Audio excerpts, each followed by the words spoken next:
starts and never ends. Tune in, lean and feel the groove. Every moment, a vibe you can't lose. It's for the culture, by the culture. Braylon Lee's got the soul to show you. Breaking it down, lifting it higher. Feel the rhythm, spark the fire.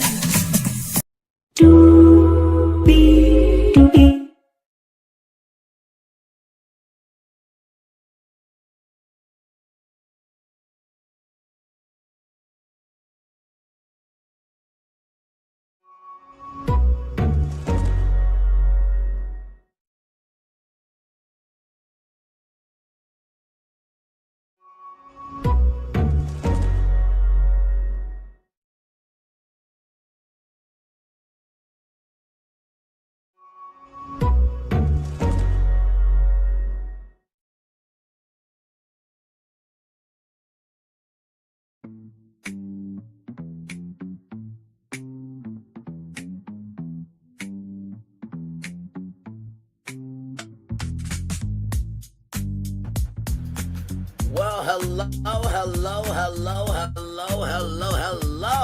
to you, and you. Welcome into another edition of Braylon's Virtual Tour Live. We are live on tour, and yes, you saw the thumbnail. You know my voice, so damn it, you know why you're here.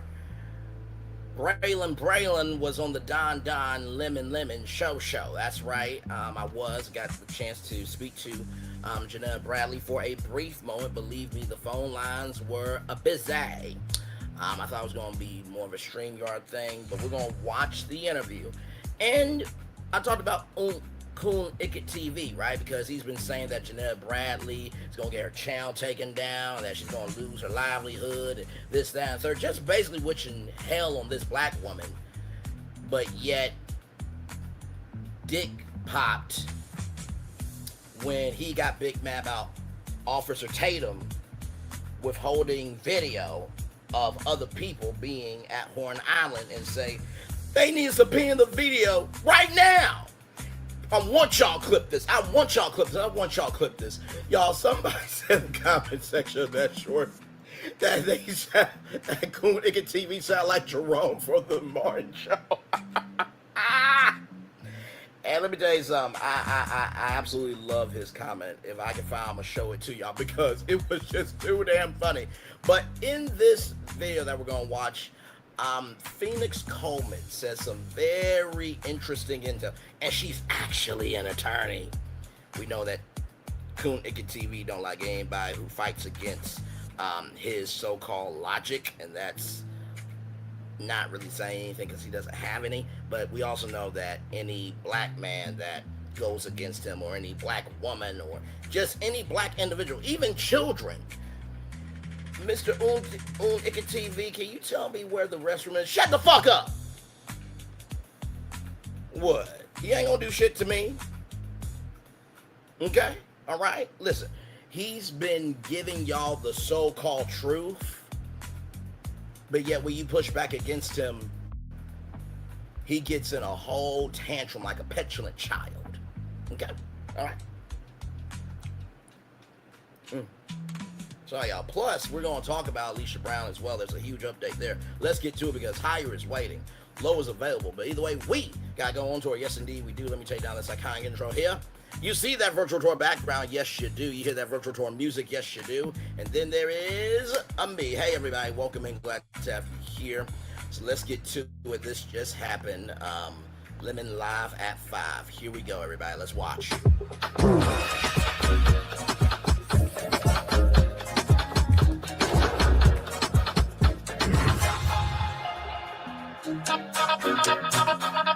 Hey, Justine. Welcome everybody to Lemon Live at 5. Thank you so much for joining. And y'all, it's a very short live stream with this because y'all know that usually live streams can be about an hour, 30 minutes, maybe 2 hours. This is an hour, 11 minutes. We're going to watch the whole thing because I believe you guys deserve context, conjecture, and connection. And you guys will hear Braylon Lee on the Don Lemon Show. Okay, it just literally went off. So, in addition to that, we're going to talk about Alicia Brown, because shout out to Chit Chat with QT. She talked about that there is a order that Alicia Brown doesn't want some phone calls to come out. There's a new update that we're going to get into as well. We got a lot going on. We are live on tour. Glad to have you here. Let's get to it. We appreciate that you are here. You can see I'm on the move. I'm traveling. I'm doing some things. So thank you for joining us. That story that we're gonna today's show is a serious one, because I've been telling you about all of these threats that's happening around this Nolan Wells story. Somebody is going to, I'm not saying someone is going to get hurt, but someone is going to get hurt by going to jail, or being prosecuted to the fullest extent of the law. Because there are people who are doing some really crazy things, especially around the people who have been speaking out on behalf of Nolan Wells, right? People who have been speaking up on behalf of Nolan Wells, getting some death threats. Now, I don't know if people are, we don't have anybody on who's against him. But I don't think people who are against him, if you can be that in this situation, which would be really odd if you're against someone who, and this is the thing, right? To be against a child, a teenager being dead, you have got to be out your ever-loving fucking mind, right? Because you would think at that point, black, white, Asian, Hispanic, Italian, whatever, that kids matter. So why would anybody get retribution? Why would anybody get maligned? Why would anybody get threatened for defending a child when kids are supposed to matter, or teenagers are supposed to matter? I can't hear nobody. I can't hear nobody. I can't hear nobody. Right? Are we? Do we see each other here? Okay. All right. Let's let's continue on, everybody. Died. But people are going to get hurt. Let me know where you're streaming from. Make sure you hit the like and the thumbs up. And thank you for the floating hearts and all the special emojis. I appreciate that. And thank you for your generosity. Okay. So, and I'm glad you like the hat. Go to donlemon.com if you like this hat. So thank you very much. I appreciate it. So good evening, Lemon Nation. Like and thumbs up, very important. It affects the algorithm. More people become aware of our conversation on our channel. So welcome Chicago, welcome Minneapolis, welcome Milwaukee, welcome Indianapolis, in Philly, and Indiana, and Pensacola, and everyone. Okay. So I'm going to introduce you to the audio technician or the audio engineer. Remember the person who enhanced the audio. That's what you want to call it. But she and made the audio so we could at least understand some of what is happening. And then she gave her analysis. And she said very clearly, mine is not the only interpretation. There should be others. She welcomes others, but apparently people did not understand that. So I'm going to let you listen to her, what she says. I think some people have selective seeing, hearing, and they have selective comprehension. Coonicket TV is one of them. He is. Because he has been saying this girl is not going to have a life, this, that, and the third. And it's just like, you ain't got no evidence that she getting sued. For one. Number two, if it wasn't going to be her to enhance the audio, somebody else is going to enhance the audio. And number three, there is a black child dead. Why in the flying fuck on Ticket TV are you giving a fuck about 20 seconds of audio that's longer than a black kid being dead? Let's watch this. Here we go, y'all. Now, I'm going to pause it from time to time, because it's under fair use and stuff. But, no, we're going to have the conversation. Let's go. Then we're going to bring her on. Her name is Janetta Brantley. But here's what she originally said when she did the enhancement and released the video. My old video is going viral. Old is clearly gold. Tag it to earn more. All you need to do. You'll also notice time code and dialogue written on the side of the screen and pop up during each segment. That dialogue represents what I personally hear as an audio engineer while processing and repeatedly reviewing these sections. So, you heard that correctly, right? The transcript that she heard. Now, I guess coonicket TV must be deaf. That must be a birth defect that he had when he came out of his mother's vagina.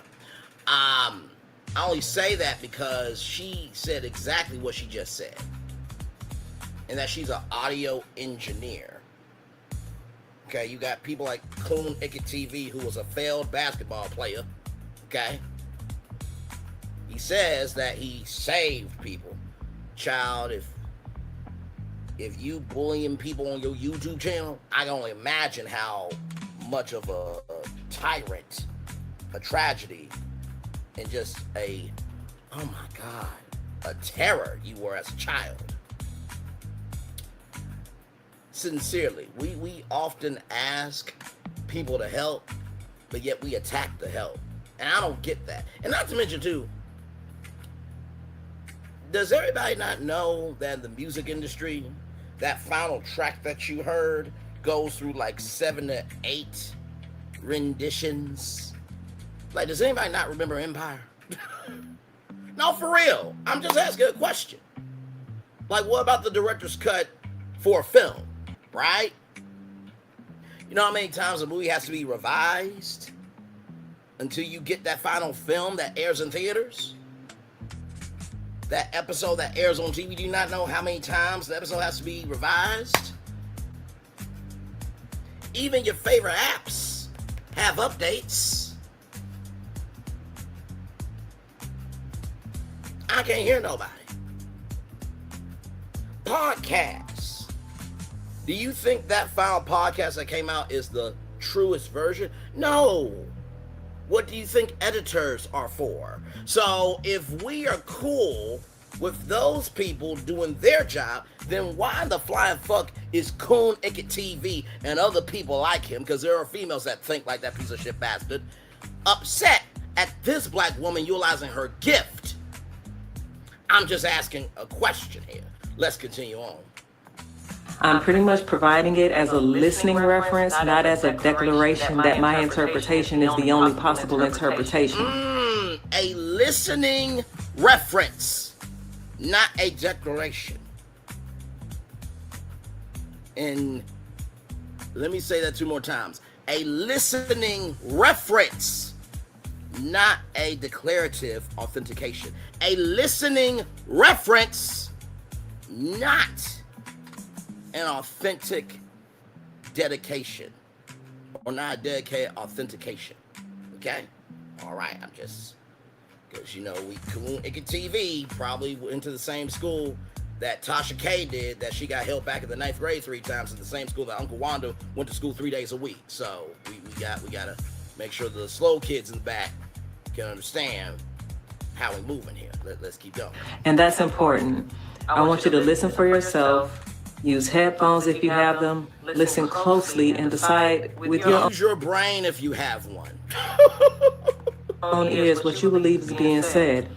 You can also return to the original unprocessed recording and compare directly with what you're hearing here. Okay, so after she put that out, saying that, I want to play it in order because she said it before you even listened to the video. And I'm going to tell you what's happening to her after this. But this is part of what the audio, this is the audio that, well, not part of it, this is the audio that she released, her version.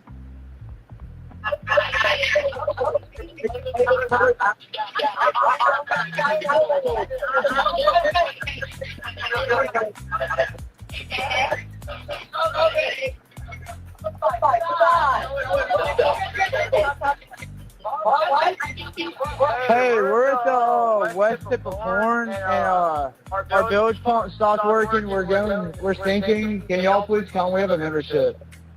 Okay, so then that was her, right? That's what she did. We can understand what they're saying. It's Now, here's the thing, right? If the Mississippi Aquatic Division, right, or the division that deals with the aquatic nature of the rivers and lakes and the aquatic ways of Mississippi. Puts out the transcript, and it's the same transcript. Are people like Coonicket TV still gonna be big mad Janelle Bradley? And women as well? We gotta admit that sometimes we are our own problem. Because we're gonna believe an authority's transcript over somebody who this is what the fuck they do. I'm just asking a question here. Let's continue on. What they said when they knew Cito had picked up the call, everyone could hear that very clearly. But the other thing is, again, she enhanced it. Now, because of this, she is getting threats. Yes, she is. Her well-being, her safety threatened. Possibly, if you listen, we're going to play, one of the threats at least. And maybe her life is in danger. I don't know. I don't want to make that call, but I'm going to let you listen to it. So I'm going to bring in now professional audio engineer, Janetta Brantley. Thank you for joining us, Janetta. Thank you for having me. Do we call you Netta? Call me Netta. Netta. Thank you. So, how are you doing? I'm okay. Taking it one step at a time. Yeah. You have gotten threats.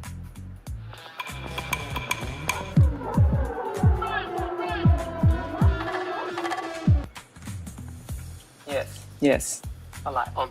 By the way, I want to say that Janetta or Netta is going to take your phone call. So we're going to open up the phone lines, and then you can ask her questions about the audio, about her process, about what she's going through, all of it. She's agreed to take phone calls or questions and comments. So opening up the phone lines if you are ready. Okay. So you got threats. Tell me the process. What happened? After I released it, I honestly didn't think it was going to go as far and viral as it did, but not even 24, 32 hours later, I start receiving an influx of messages, and they were from people just kind of giving me a heads up, like, hey, I don't know if you know this, but there's a lady online who's trying to defame you. She's trying to slander you. She's posting mugshots and she's, going above and beyond to try and discredit you and your profession. And here's the thing, right? He or she who has not sinned cast the first stone. Now, I'm going to bring up who this person is, right? Now, okay? This person here, now allegedly, she is a journalist. I never heard of her before, okay? I've never heard of her before, all right? So just want to bring that up, okay? So this person right here, name is Sarah Fields. Now, Sarah Fields apparently was a part of the Carmelo Anthony case. And she tried to discredit Carmelo Anthony and his family and his friends and everybody who was a supporter of him. Now, here's a question for you all, right? If you're a journalist, you're supposed to be about the First Amendment, correct? Right?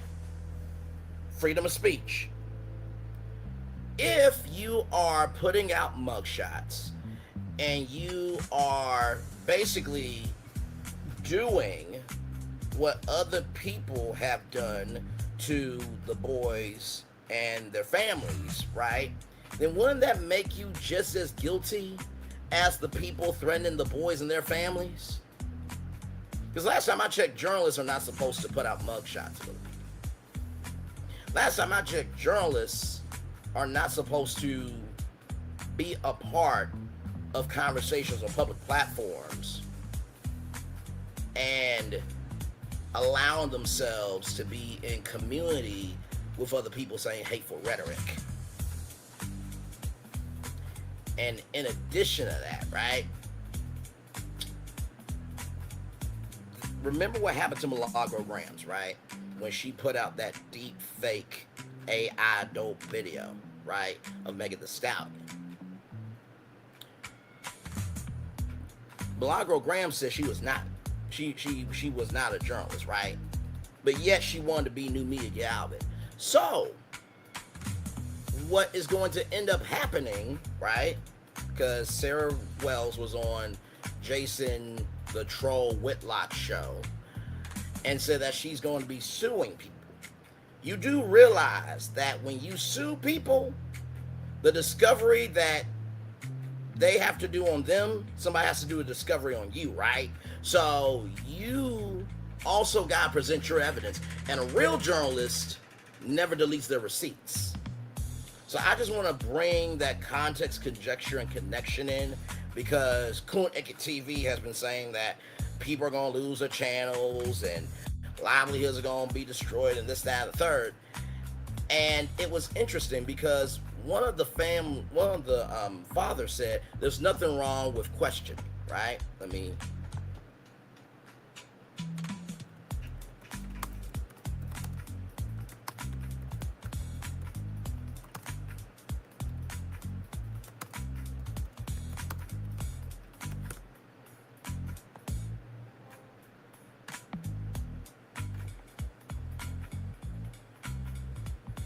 see something real quick, y'all.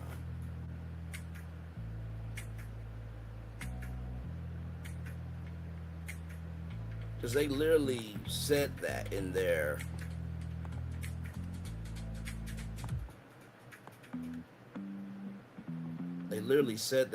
lawsuit. To find it here, give me a moment.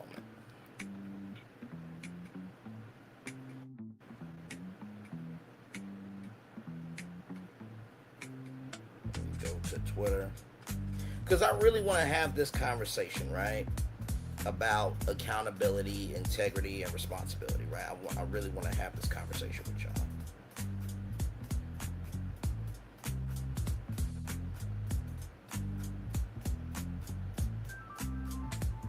Give me one moment, y'all.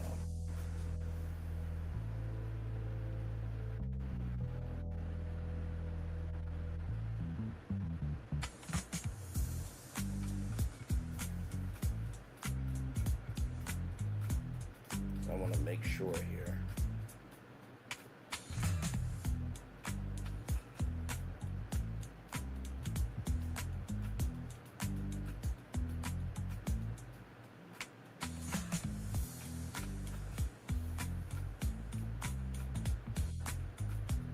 Because they literally said there's nothing wrong with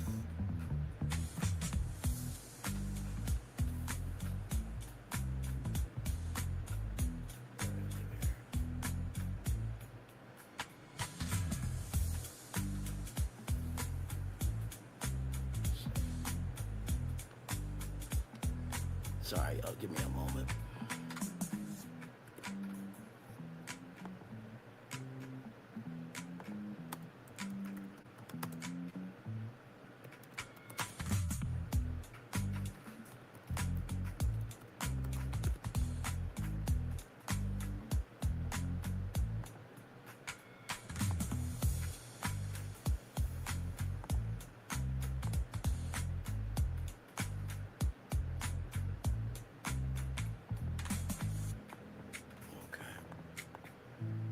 Give me a moment, y'all.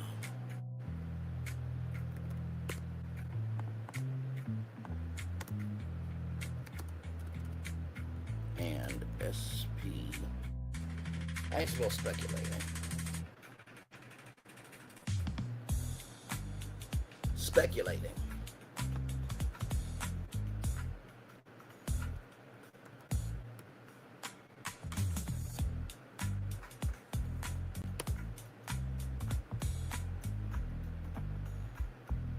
Because I think what is happening right now is it is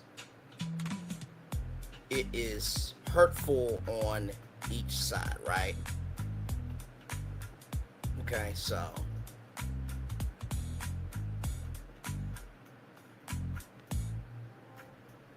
now I'm gonna show this, okay? Now I'm gonna show this. If you are referring to commentary about a lawsuit involving Nolan Wells, then yes, as a general matter, there's nothing wrong with there's nothing inherently unlawful about questioning public claims, discussing publicly available facts, or speculating, provided that it's done carefully, right? Okay, so false statements of facts, presenting an unverified allegation as even though it was established as fact and can create legal risk, particularly if it harms someone's reputation. Opinion speculation. I wonder if it seems possible that, or based on what's public, I have questions about, are generally protected forms of expression, right? Good practice, make it clear when you're expressing an opinion or asking questions rather than stating facts. Base your discussion on publicly available information to accurately present what has been reported. Avoid inventing facts or implying saying you have inside knowledge. If a court has not made a finding, don't say that someone is guilty, liable, or dishonest as a fact. Now, I want to say this, right?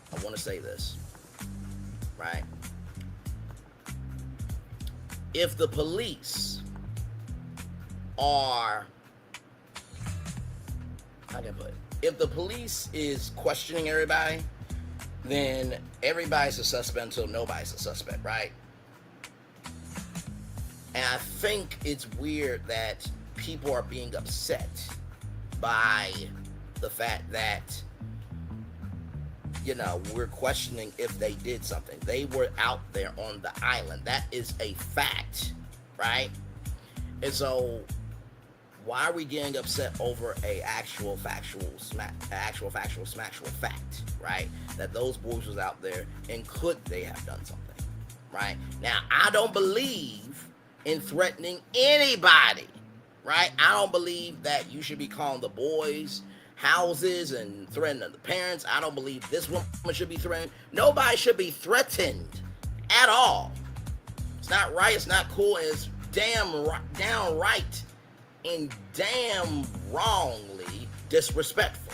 Okay, let's keep going. With those messages came screenshots. I'm not following her, but I was seeing everything because, like I said, the messages were coming in left and right.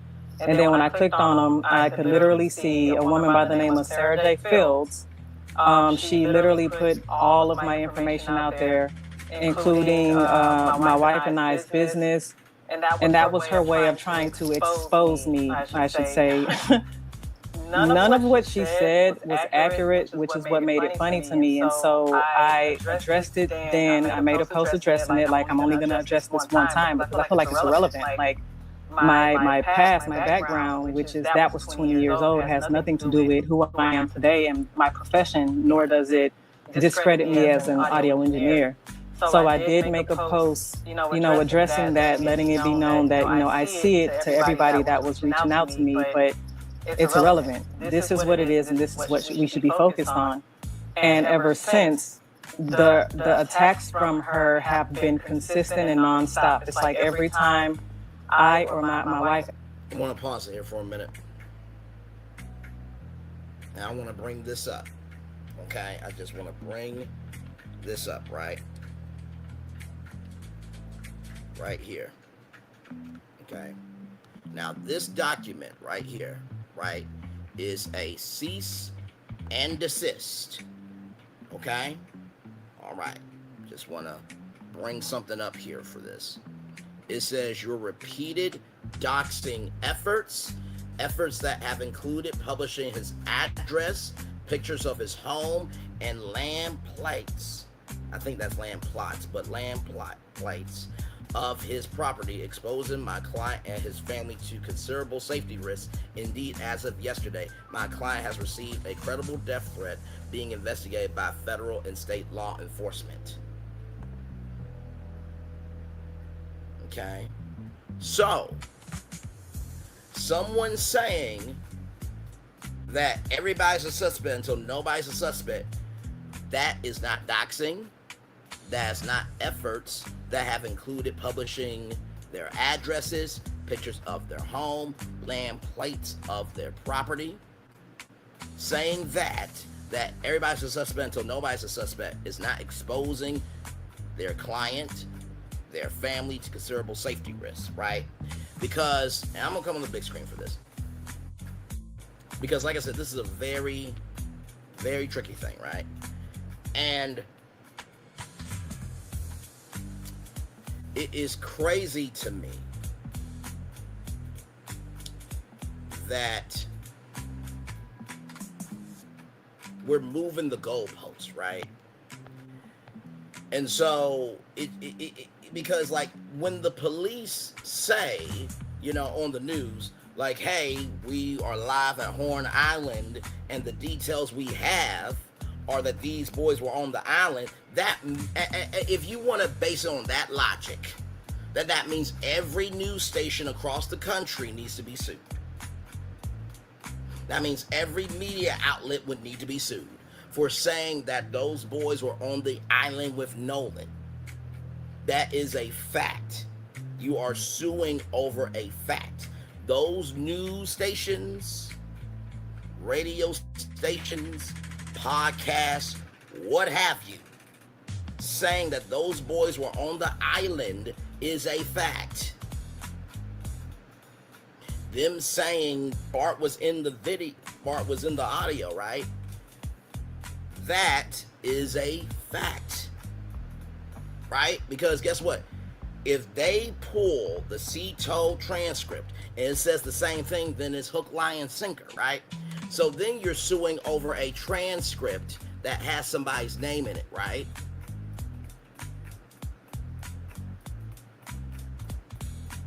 You see where I'm going here? And like I said, I could be completely wrong in everything I'm saying, but I am going off of the basic knowledge here that she literally said that that was her interpretation. That was not the final analysis. The final analysis will come out with the toxicology and the autopsy, right? And also, too, whatever evidence they do have, including that C-Toe call, will be out. Okay? I want you to keep listening. Let's keep listening. You know what? We're going to get to Alicia Brown as well. That damn heifer. Jesus. Okay, let's get back to it. Here we go. Ashley makes a post.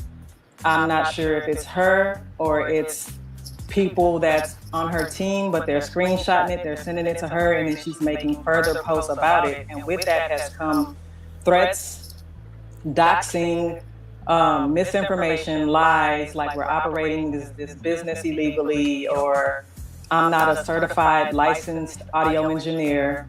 Mind you, you don't need a license to be an audio engineer, but it's things like that that's further building up, and it's like inciting and making the hate and racist attacks that we're receiving even worse.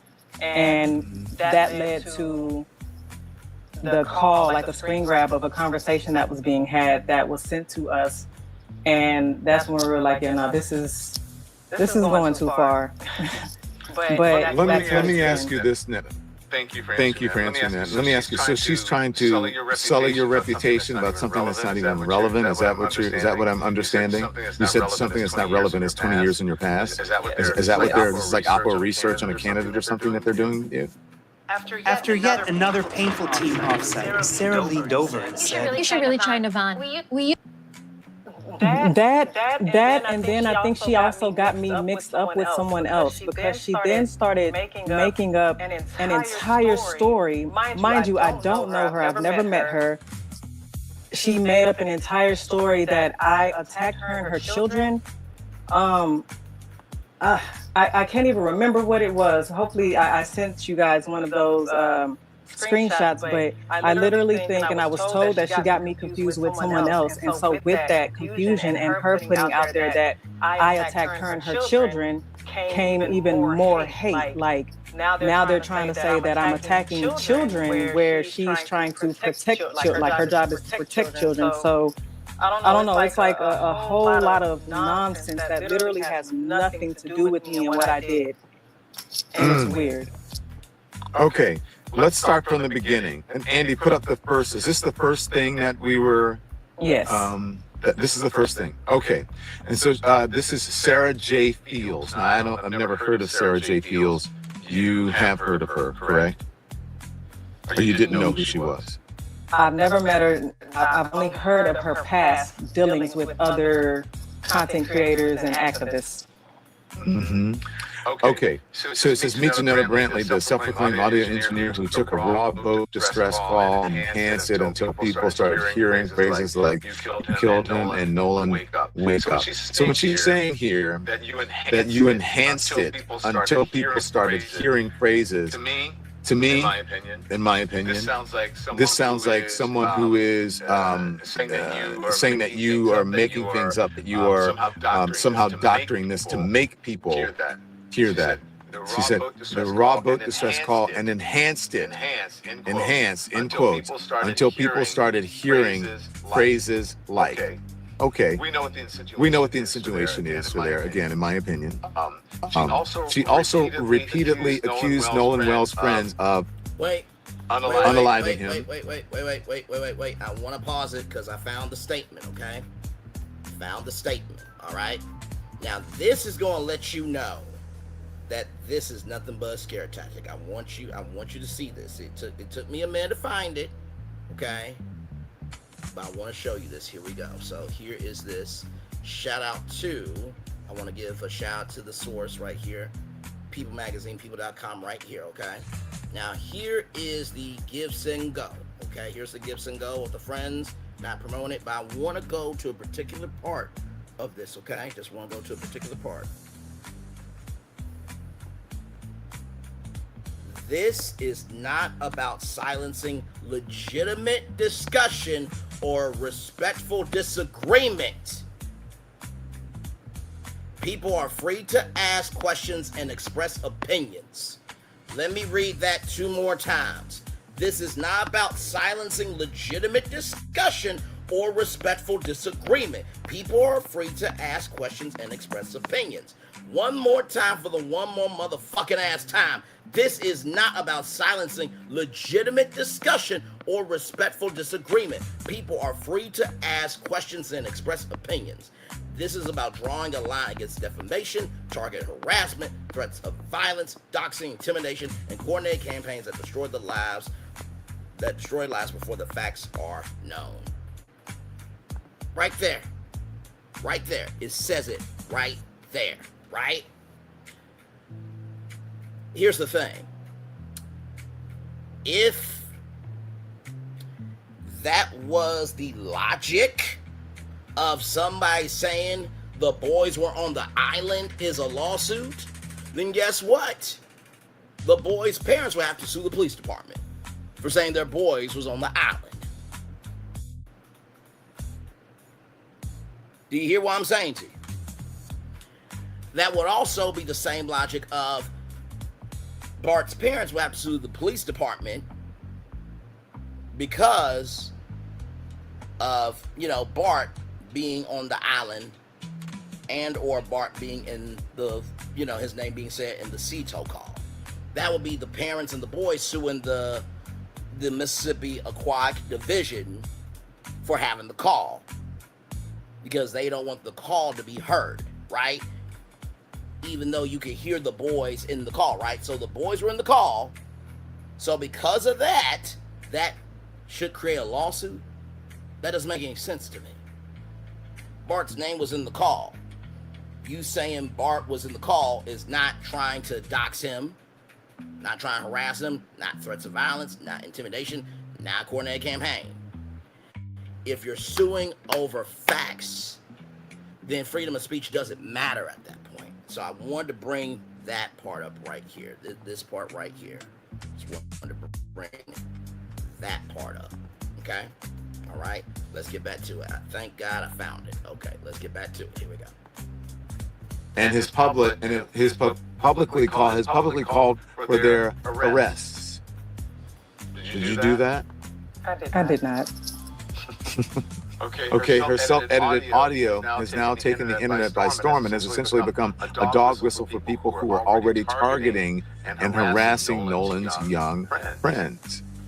So everything that's happening around these children, around these teenagers, young men. She's trying to blame you on all of the things that's happening to them. I'm gonna maybe. Pause it here for a minute. I want to zoom on this. Serial entrepreneurs. Give me a moment.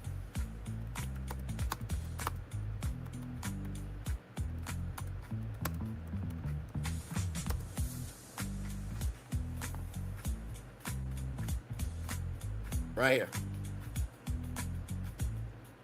A serial entrepreneur is an individual who continuously comes up with new ideas and starts multiple businesses over the course of their year rather than focusing on a single company for their entire working life.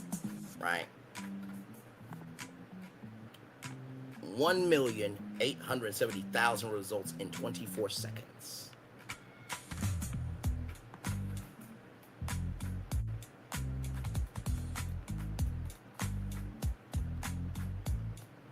Here's some articles right here. Right here.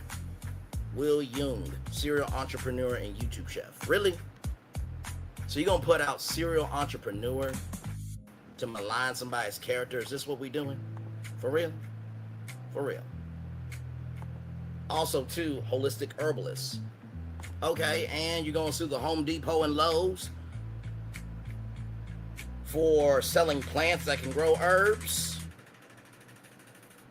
You're going to sue all the natural health food stores. You're going to sue Whole Foods Market.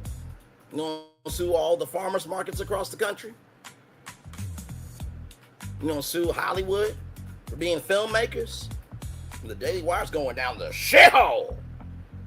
Audio done right. Okay. What harm is in that? All right. I'm just asking questions here, right? And not to mention too, let me zoom out for a minute, right?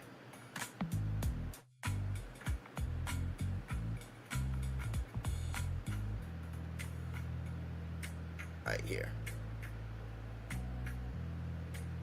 So right here, state records show the entity's franchise tax was involuntarily ended and its right to transact business in Texas has been forfeited, right? So, here's the thing. Do you know how many people do their own businesses online? No, for real. I'm just asking a question. For example, right? Let's just say that you have a consumer packaged good, right? Black and Bold. I'll use them for example. They're a black-owned coffee company. They can sell their stuff online and make money. That is a legitimate thing, right? Now, if you're trying to do an LLC, there's Taylor Brands, there's Zen Business, and not to mention too, sometimes it depends on the application process. I remember when Chris Fletcher lost his license, right, on Love and Marriage Huntsville. Things happen. But you're taking an inch to try to make it a mile, right? Okay, just want to point that out, right? And then right here, Smart Vegan LLC, it's like, you go after vegans too?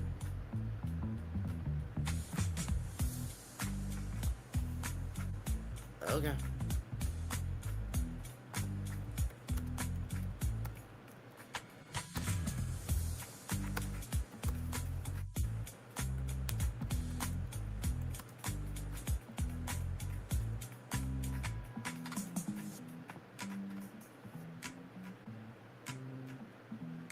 Look at this. Hello. Right here. Yes, you can start selling products online without a business license, particularly when testing a business idea, selling casually, or using third-party marketplaces. However, to operate legally on a regular basis, most U.S. jurisdictions generally require a general business license or home occupation permit for online businesses. So if you're like, let's just say, for example, that you have a homemade deodorant, right? You can sell that online. I mean, has anybody heard of Etsy before? Facebook Marketplace, Craigslist.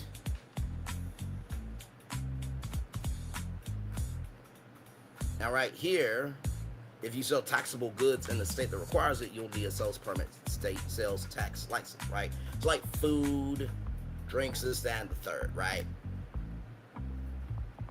It depends on what you're selling, okay? So, let's just give context, conjecture, and connection. eBay and Amazon. Moving on. Moving on. And moving on. Threats and all of that? Yes. Okay. That's interesting. So and then she goes on. She starts talking about your wife, and she starts doing this. Okay, and so this is someone who has a history of doing this. I would imagine. Again, I've never heard of this person. I haven't heard a lot of these far right-wing people. I have to be honest with you, Netta, until I started doing streaming and I started. And Justine Battle. I'm gonna come on the big screen for a minute. Gorgeous, can you let me know how many Black-owned businesses I've promoted on YouTube?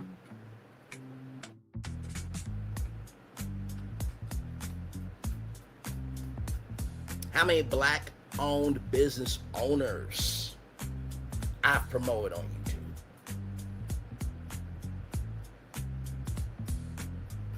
Some of them have storefront.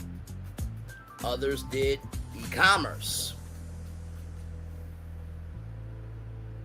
I'll give you a prime example. Melody Cherie. Promoted for her for a couple of years. Sincerely, if it is a crime to make money, then at that point, everybody who has ever collected a check ought to be arrested.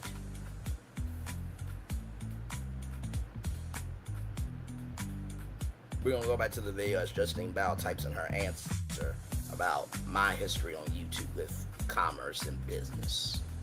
But sincerely, y'all, come on. For real. And not to mention too,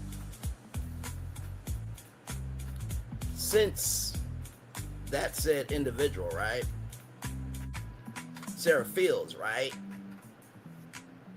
She's an activist, right? If she sold a book online, could she go to jail for selling a book online?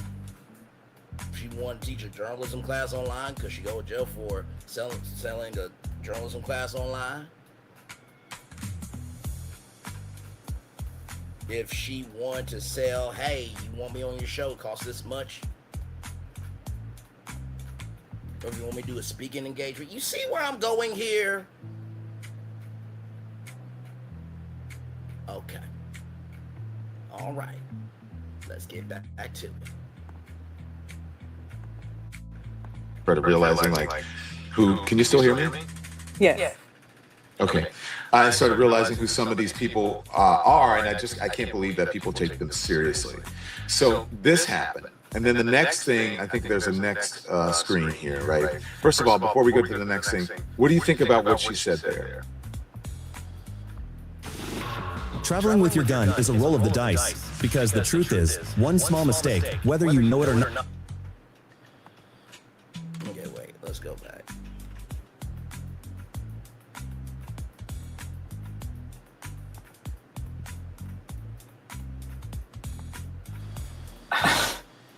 I don't know. I wasn't expecting it. And so I didn't know how to feel about it. I just thought it was strange how somebody that I don't know would come out of nowhere trying to accuse me of doing. Honest with you, Netta, until I started doing streaming and I started realizing, like, who, can you still hear me? Yes. Okay. I started realizing who some of these people are, and I can't believe that people take them seriously. So this happened. And then the next thing, I think there's a next screen here, right?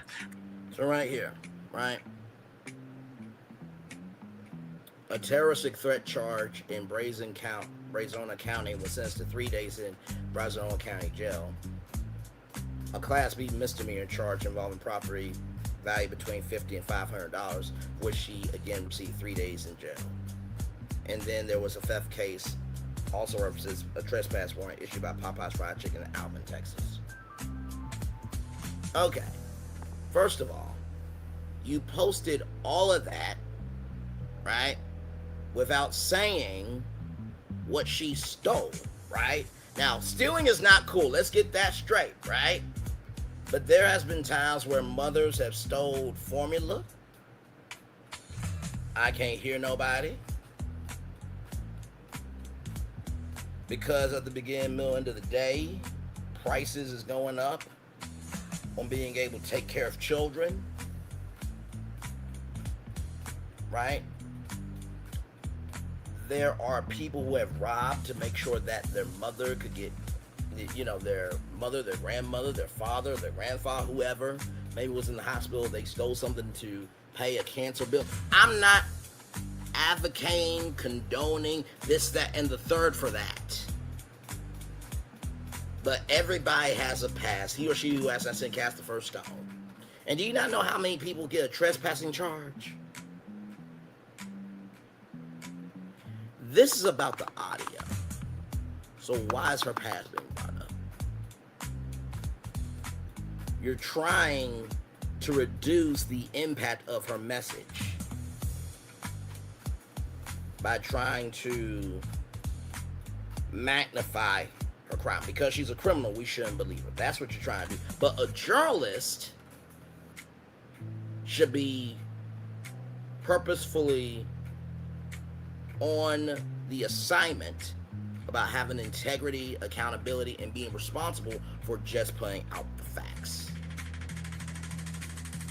Okay, let's keep going. First of all, before we go to the next thing, what do you think about what she said there?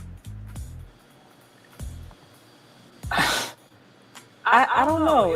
I wasn't expecting it. And so I didn't know how to feel about it. I just thought it was strange how somebody that I don't know would come out of nowhere trying to accuse me of doing things that I hadn't done. Like nowhere in that video, when I put out that audio, did I blame anyone? Nowhere in that video did I admit to doctoring anything. Like, I gave my professional opinion. I said who I am, what I did, how I did it, why I chose not to go the AI route. And now wait a minute, I want to pause it here. Now, somebody said earlier that she was a part of the Proud Boys, right? And that you're part of the Texas Freedom Coalition. She's a MAGA supporter, right? Now, a journalist, right? If you are a journalist, you are supposed to let people know your political affiliations, right? Because that would be a conflict of interest in you reporting the news, right? So you're bringing up her past, but yet nobody can bring up your past, right? I'm just asking a question. You're saying that she got charged this, that, and the third. Let's just say if you got charged for neglecting a child, this, that, and the third. Does that mean you're not a journalist? Does that mean you're not an activist? I'm just asking questions, right? I'm not wishing anything bad on Sarah. I'm just asking legitimate questions here. How can you post somebody's past, but yet nobody can talk about your past? If we're being fair, right? If we're being fair, then guess what? He or she who has that sin cast the first stone. Let's continue. Basically was communicating that there's some concern here with what I heard. Now, understanding that, my interpretation isn't facts. This is what I heard. I want you to listen and be the judge. That her post completely, it's almost like she tried to void what I said and created her own narrative. And I didn't think that her creating her own narrative would go as far as it's gone to incite the type of threats and hate that I've been receiving. Well, you said it's almost as if she ignored. She did ignore, because I just played what you said. You said, and then before that, though, which I didn't play because I think that your video is like 5 minutes long, is that you explained exactly what you did. Correct. And you said you didn't want it to go through AI because you wanted it to be as natural as possible. And then you explained it, and then you said, but I want you to know, this is not fact, I'm paraphrasing here, this is not fact, and this is my interpretation. Right? And then as I understand, you went back and you put it back. You uploaded another video, posted another video without the words on it, right? So because you did not want to influence people. You said, okay, and then but also in that you said, I want you to listen for yourself. Listen in headphones. You tell me. So that's why I don't understand this. And then going into your business and your past and whatever that means. And look, something that says something that you pleaded guilty to a misdemeanor. Okay. Okay. I don't look. Which is all untrue. Which is all untrue. Okay, but even if it were true, what does that have to do with this? What does that have to do with you being a professional? Exactly. And that's why I think that introductory post of hers was a setup from the jump. She was literally trying to set up She was trying to set up the initial attack on me and my wife because she included my wife in that post as well. And so when my wife got wind of it and she saw that this was happening, she immediately jumped in. She immediately got involved because not only are you attacking me, you're attacking us both. And my wife steps behind me. I'll just leave it at that. Your wife is 10 toes down. 10 toes. If she had 20, she'd be 20 toes down. Now, I want to pause it here for a minute because there's something else that you all should know. Shout out to my man, Chef Don Dosh. I saw this on Lakeisha's channel as well. I'm just going to show you this live right now, okay? Mississippi Board of Nurses opens an investigation on Nolan Wells' mother, Christine, right? So for those of you who don't know, Christine Walmsley, she was a nurse, right? And she has not been to work in quite some time. So the same thing that Sarah, right, Fields is accusing others of doing, which is not right, by the way. Let me make that motherfucking ass clear that threatening, doxing, this, that, and the third to anybody is not cool. In the same token, no threat should be to Nolan's family. And no false reviews should be going under Christine Walmsley's, page, or any nurses, doctors, whatever profession they're in. Nobody should be doing a false review of anything. So, it's cool when you do it, but it ain't cool when I do it. No. And there used to be a time period that right is right and wrong is wrong. So now, like I told y'all, slavery has moved from the cornfield to the workplace. Okay? And so, because the police, which back in the slavery time, it was for capturing slaves, if you know your history, because that's not enough for people like Sarah Fields, she now wants to be the social police, right? This is basically the white female version of Milagro Grams. Let's keep going.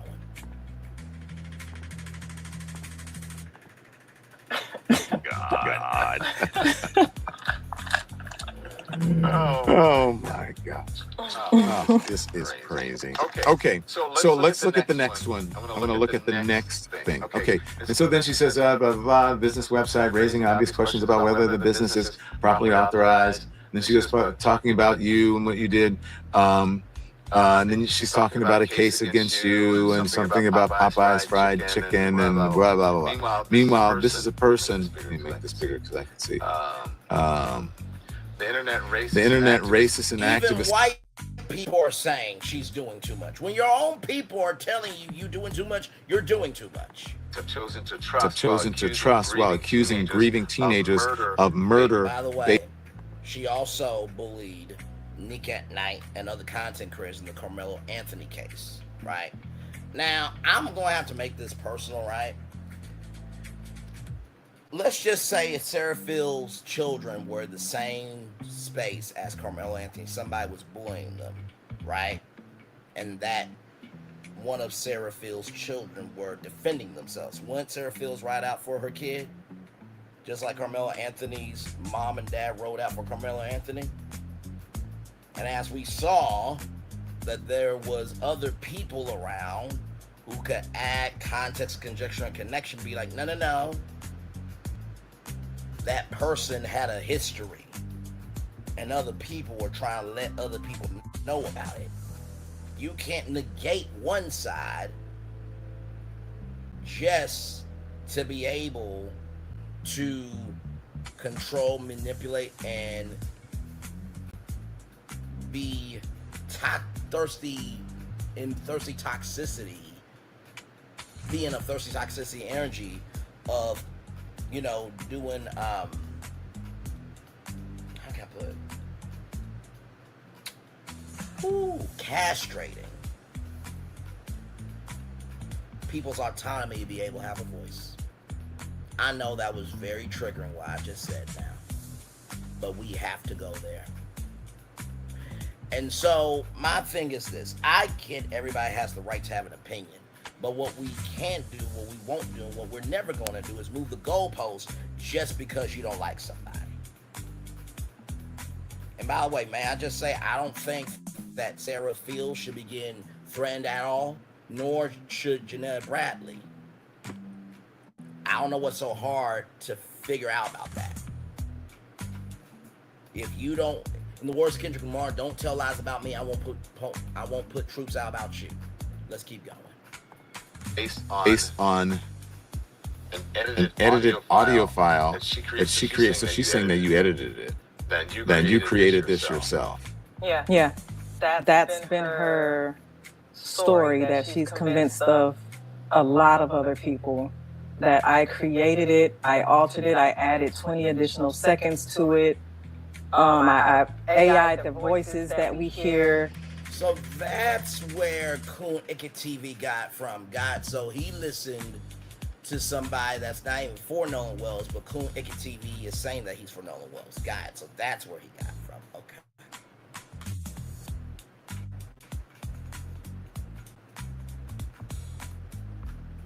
Is this the same Sarah Fields that had accused Carmelo Anthony supporters of harassing her on social media after she posted several updates on the case and spoke against Austin Metcalf? Same comment. Although that person checked the Texas Secretary of State record for your business information, you do not have to get your business information for the state of Texas.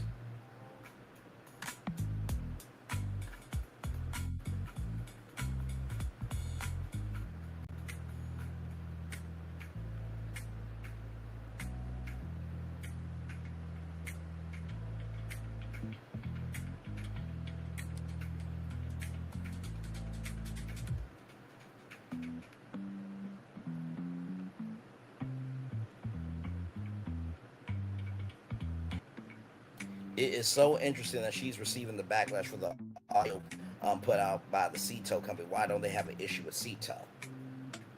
That's a good question. If you're that big mad about the audio, why don't you go to the source?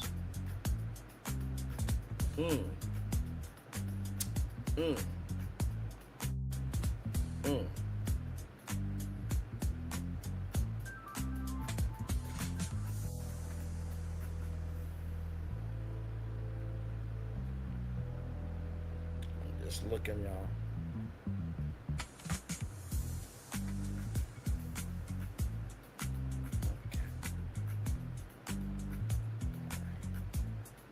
Let's keep going, y'all. It's been a lot that she's influenced. Like she created these lies, and it's literally had the biggest influence I've ever seen. It's insane.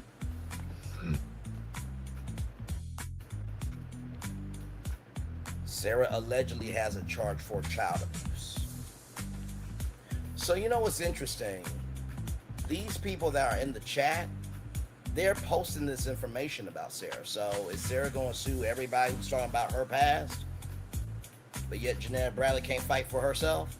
I'm just asking questions here. That's it. That's it.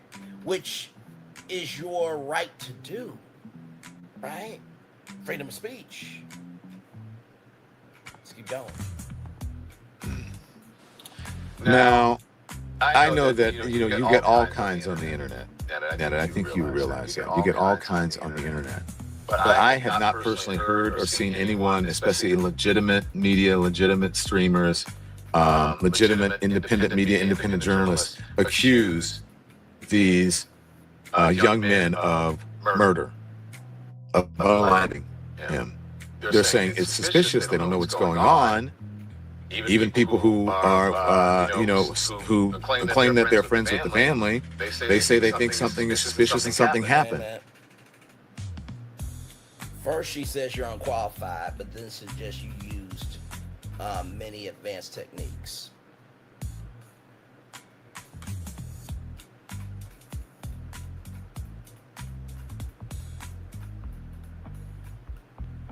She calls herself an independent report investigator and seems to be attacking Black and brown people. Has some type of account that's like a GoFundMe. Yes, she does have her own gifts and dough.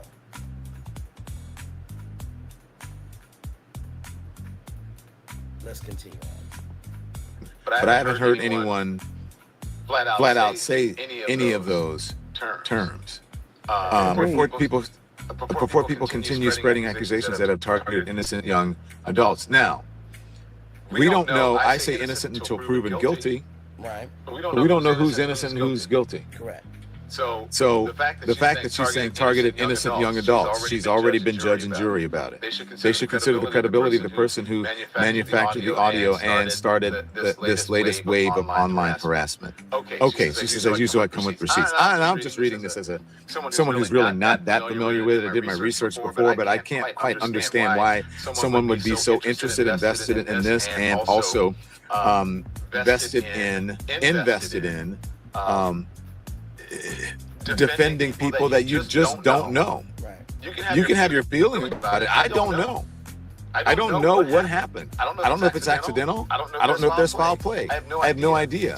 So I'm not going to defend anyone, except I'm going to defend the mother who wants answers, of course, which is what this person should be doing. I'm going to defend the right to find those answers, to make sure that the decedent or the person who has died gets justice or gets at least their family knows. Yeah, of course. I'm not going to blame the victim. Yeah. Nolan Wells is a victim here. Whether Nolan Wells drowned or whatever happened, if something happened to them, somebody caused his death or something caused his death, he's still the victim here. He's the one that didn't go home to his parents. And his parents and the American people deserve. Pause it. Tell her to check the Cajun Navy. It was the Cajun Navy that gave the tape, not you.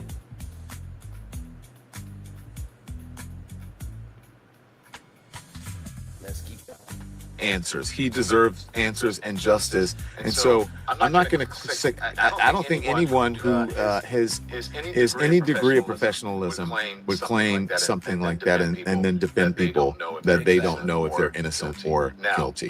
Now, I'm going to show you some of the dangers of the internet and what people are saying, Janetta, and I'll let the audience hear, but first I need to get a word in from our sponsors. Hey, can I ask you a question? So I'm going to skip this part. Right to here. Okay. Now I want y'all to know, trigger warning for what we're about to talk about. Okay? All right, here we go. Ask Don. Do it today. Do it today. Okay, so at 0855. That's my mistake. Okay? Call chapter. It's 0855. All right? I just want to make that clarification. 0855. Okay, sometimes I need a new prescription on my glasses. All right, so we're back now with Janetta Brantley, who is a professional audio engineer. She is the engineer who released the audio that enhanced so that you could hear whatever it is that you hear, according to her, on the audio. She has been getting threats. We're talking about that. So the next order of business, Andy, what is the next in the succession here? Is this? So we have that, right? She said, I usually come with receipts. And then after that, the next thing is this, right? This is the perfect pair for your iPhone.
Okay.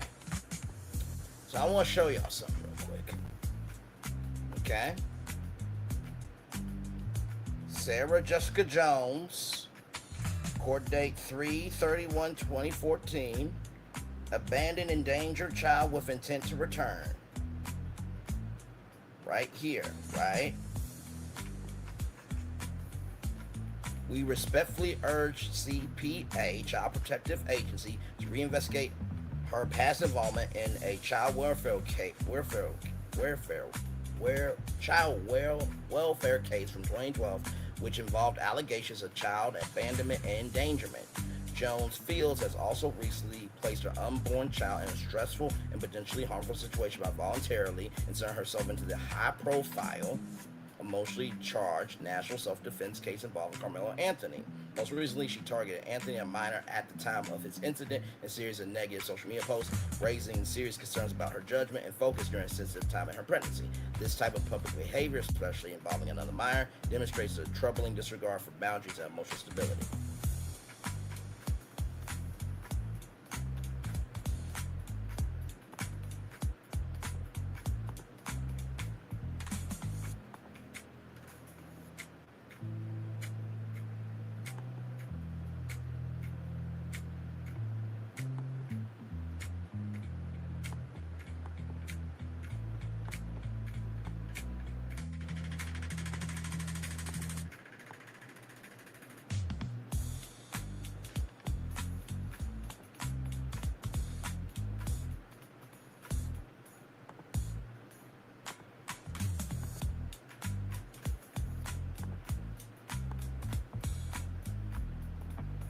And here it is right here.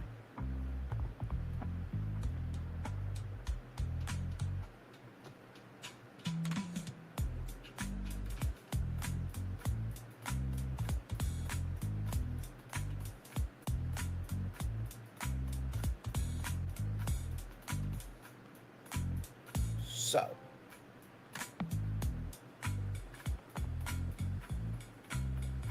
I'm just asking questions. I'm just asking questions.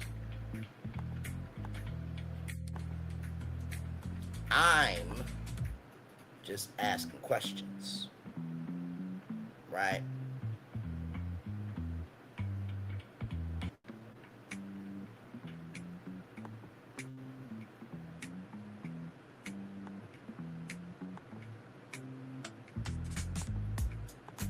So,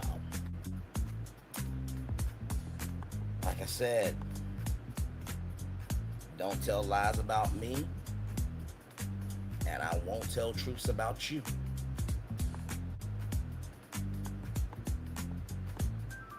And like I said, it is available on the internet.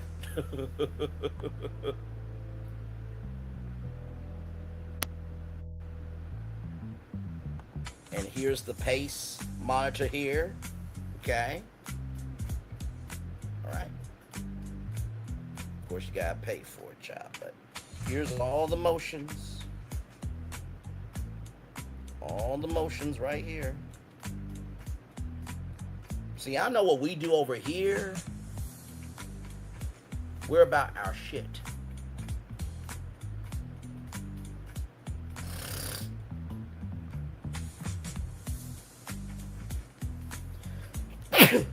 Excuse me, sorry.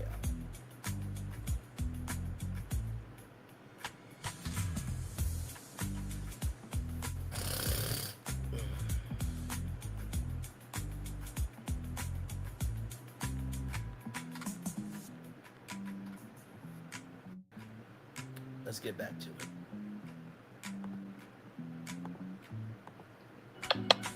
It replaces three different chargers. So when I travel, I don't pack extra cables, I don't have to pack extra bricks. This covers my phone, my watch, and anything.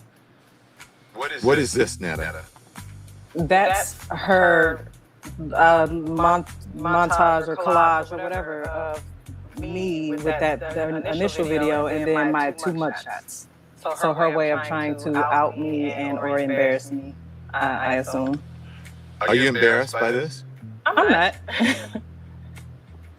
Not at all. Yeah, and look, everyone, we don't all have the finest moments every single day, right? And so, look, whatever your past is your past. I don't see what it has anything to do with this. Okay, and then next in succession is what? That's so my wife, she put out a video clip this morning or last night of the conversation that we received with Sarah on a call with a few other people, and they were just discussing some hateful things and suggestions. And when Ash put that up, Sarah, at her usual form, took a screenshot of it or received a screenshot of it to try and combat and or intimidate. I don't know what her method is, but that's her sharing what my wife had uploaded in regards to that actual conversation that they were having. Mm-hmm. Okay, so they were having a conversation around you. Yes. And what they wanted to happen to you.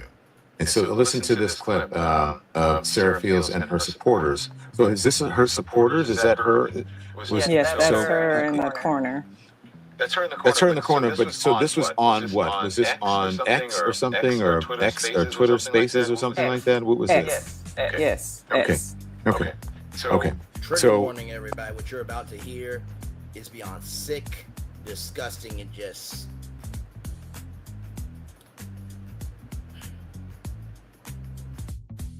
I swear Lovecraft Country should still be on TV.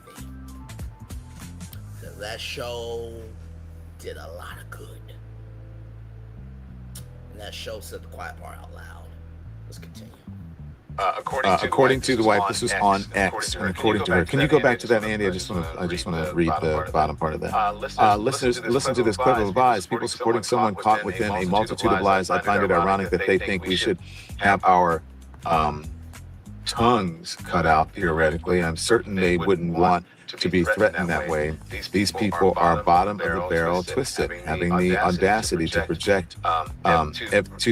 project everything that they are onto other people. Okay, so that's your wife put that out.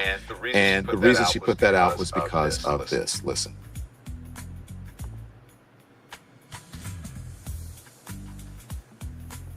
Just listen, y'all.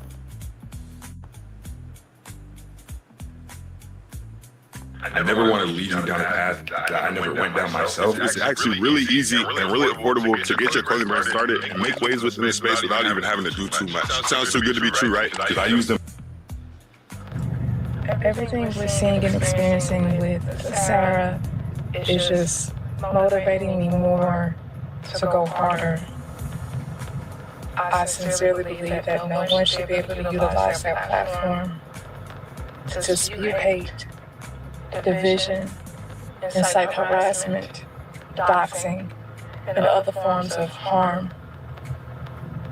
Everything that Sarah is, everything that the people like her are, they are projecting onto innocent, good people. And I want to share something. Tell me what you think.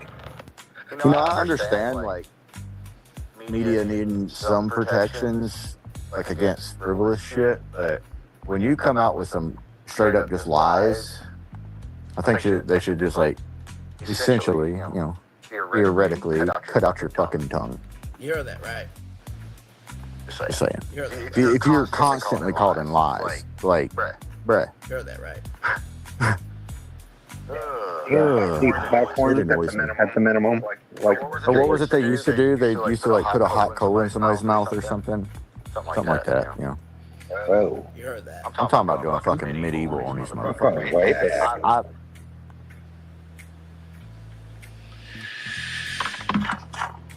Let's breathe for a minute. Let's breathe for a minute. Let's breathe for a minute. And believe me, it is beyond. Let me flip it reverse and rewind it back. It is not beyond my comprehension to know that people are out here like this, right? In the same token that I know that there are people out here like this, it is important to know what is going on.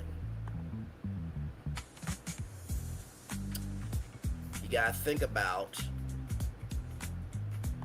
that Trojan horse analogy,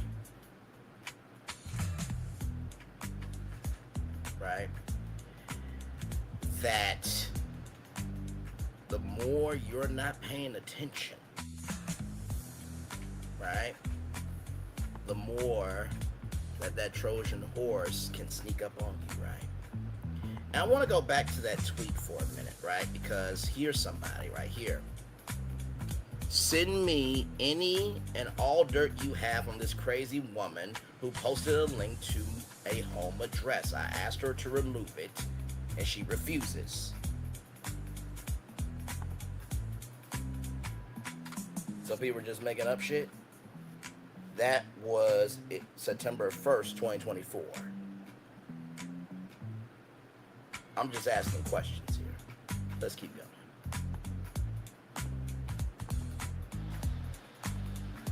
What do you think?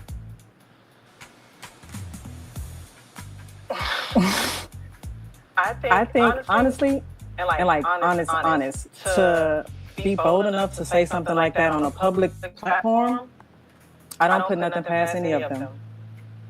And for her to even be on the call, like this is her and her people, there's no telling what, if they're on a public platform saying these things, there's no telling what they're saying behind the scenes. And that's the part that's concerning. That's the part that it almost trips me out that it's even allowed on social media. And then when we say something in return, we haven't met her with any type of hate. We haven't been disrespectful. We've responded with facts. We've corrected misinformation. My wife has made sure to lead with respect and class, and to just show who we really are. We're still being met with the latter. And when we respond, we're shut down. If we try to report it, the reports are met with like declination by these social media platforms. And all of it is just truly concerning. Like all of it is disheartening. I have no words. Our phone lines are open if you want to call in and you want to ask some questions or have a comment. Look, this is, I don't know if you know my history. I don't know if you know what happened with me and Elon Musk, who's the owner of X, which was the interview that I did with him, and I questioned him about content moderation. And this is why I believe that there should be content moderation on all platforms, whether it has to do with self-harm or harming somebody else, or, especially around young women and their bodies and eating and all the things. Right? And what the algorithms are doing. I think that there should be moderation and transparency, quite frankly, Janetta, about all of these things. And I can't understand why. Do you feel like that your life is in danger? It could possibly be in danger. It could possibly be. With every post, there comes something. I saw someone say, "Get the ropes." Like, I hope I hope the same thing happens to you what happened to Nolan. Now, if y'all are calling it an accidental drowning, how can you hope something with so much boldness and so much, confidence? Like, it's correct. The threats are just out of this world insane. It was day 247 of travel admin slowly chipping away at my sanity when Sarah Lee. Well, I'm sorry for that, and no one should receive that, no matter how you feel about this particular case. And are you sure it was on her platform? This is her space that they were having the conversation that we heard from your wife. That was her with her supporters, followers, or whatever group. That was definitely her friends. That was definitely her. That's why she defended it when she took the screenshot and tried to say what Sippy Cup was referring to as lies, and like she's not backing down from it. She's admitting to it, in a sense. And Sippy was the guy that we all just heard saying that. She's confirming that she was on that call. Right here, she says, Sippy said that people who constantly lie are the problem. So is she admitting she lies constantly? Also, next time, come say hi. You seem so eager to talk. You crept into our space. hovered around and then didn't say a word. That's an interesting strategy for someone who has so much to say online. All the lies you told about my family, let's talk about that. So Wait, so to answer your question, she answered your question. She said you crept into our space. Yeah. You're reading my, that's what I was going to say. And I don't understand why is she so obsessed with you? Why is she so obsessed with you, and why is she going after you like this? And why would you come on her platform? People ask me all like the crazies. I hate using that word, but the conspiracy theorists. This is on Threads. Sarah is getting cooked over this. So even on another platform, you're getting cooked over this, right? Okay. And you see the comments, right? See all the comments in one accord, right? Okay. This is in the far right, far right lunatic streamers. They ask me on their shows. I was like, no, I don't even respond. Why would you go on her show? Why would you legitimize her or give her any sort of credibility? Right. Who knows? So, and then you're concerned that because of her possible complaints or whatever, she will complain against you, and then you think that you may be taken down, that your social media site may be taken down. There's a lot that could come with her. I have seen her get people's social medias shut down. I have witnessed that myself. So there's no telling who she knows or what she knows or what she's capable of, but she's somebody who obviously cannot be trusted. We're taking your calls in a moment, so just stand by. I want to get there is one more thing in succession that I want to get on, but I want everybody to stand by. We're going to take calls. And Janetta's going to take your calls. She's going to give her answers to you. So stand by. A word from our sponsors. Can I just tell you something here? Look, people... Appreciate it. Okay, we're back with Janetta Brantley, who is the professional audio engineer who put out the original enhancement of this, of the CETO emergency call, but it wasn't. They didn't even realize that they were, I guess, being recorded, and they were talking in the background. And now she is getting threats. We're going to take your phone calls in just a second. There's another slide or still that I want to put up now, Andy. I think is this the next thing here, so that Janetta can explain to us. What's in the queue? This is another screen record from that Twitter space. Okay, and it's video. Okay, I mean audio. Okay, let's hear it. If it's you've been asked to retract and you still haven't fucking done it, and then you finally do it, yeah, no. Yeah, she's asked again for them to retract it. Yeah, so in that case, I think she would be able to get them, just because they haven't retracted it, really. Well, yeah, keeping it out there is the truth, and it's not. So. Okay, and then you saw her up there in the circle on the thing. So that's her thing, or at least she's affiliated with because it's on her thing, because her handle is up there. What are they?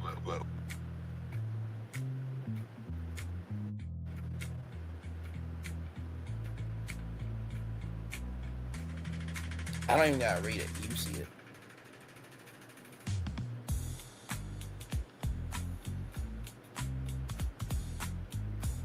Moving on. But I will read it for those who, need to know.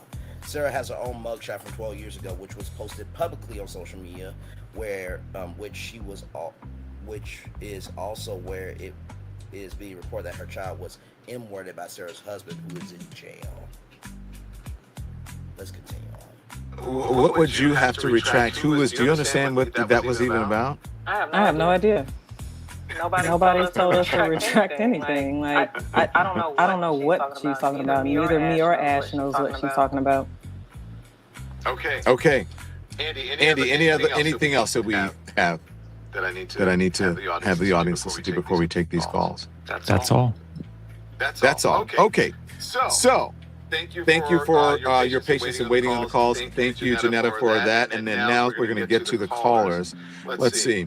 My first caller is Grace, and she wants to talk to the audio expert about, obviously, that's wants to talk to you about the incident. Hi, Grace. Let me show you something that we see all the time. This is a real home where bad gutters cost thousands of dollars. Hi, Don. Hi, Ms. Brantley. Thank you so much for taking my call. Don, you are amazing. I'm a legend, but I don't go on the Legend Live because of my job. But I think you're doing an amazing job and keep up the great work. 2 questions from Ms. Brantley. The first one is this. Has anyone from Defense Counsel or the police or the DA's office contacted you yet about your about the audio? No, they have not. You heard that, right? Coonicket TV, you heard that, right? Nobody. So the DA, police, or anybody else has not contacted her. But yet you said she's getting a lawsuit and our channel gonna go down, this, that, and the third. Okay. All right. Moving on. Second question, and this is just because I'm a layperson. How is it that initially when we heard the audio, we didn't hear that in the background? Is it just because of the technical nature of it? I can't speak for everyone and what they heard. There were quite a few people that actually came to me after I released that saying they heard a bit of what I heard before I even did that. I think the vast majority didn't know what was being said underneath the actual hold music before Vicky, the dispatch, actually got on the call. And so that could be why nobody knew those things that were said prior to her answering. And when I isolated those 2 calls, like the left channel from the right channel, only exposing the caller and the background noises, that's how and that's when it was revealed what was actually said underneath the hold music. Grace, does that satisfy you? You asked both of your questions, right? Yes, and thank you, Ms. Brantley, for your bravery. And there's a lot of great people out here in the world, so don't let the nut jobs get you down. Okay, we're all hoping that this case gets resolved properly and there's justice for this young man, because this is tragic. Thank you, Don. Thank you very much, Grace. I appreciate it. And let's see, what did I say? What did I want to run? Oh, Andy, do you have the? It's not separated on one, and there's like on hold music or something. Do you remember that original one? Do we have that down? If not, it's not a big. And then because I want to show people how you separated it. So you just did like channel A and channel B, and then you play channel A, right? And then took channel B away or something like that. Right? Yeah. Okay. All right. Let's now go to Kev. Hi, Kev. Hi, Kev.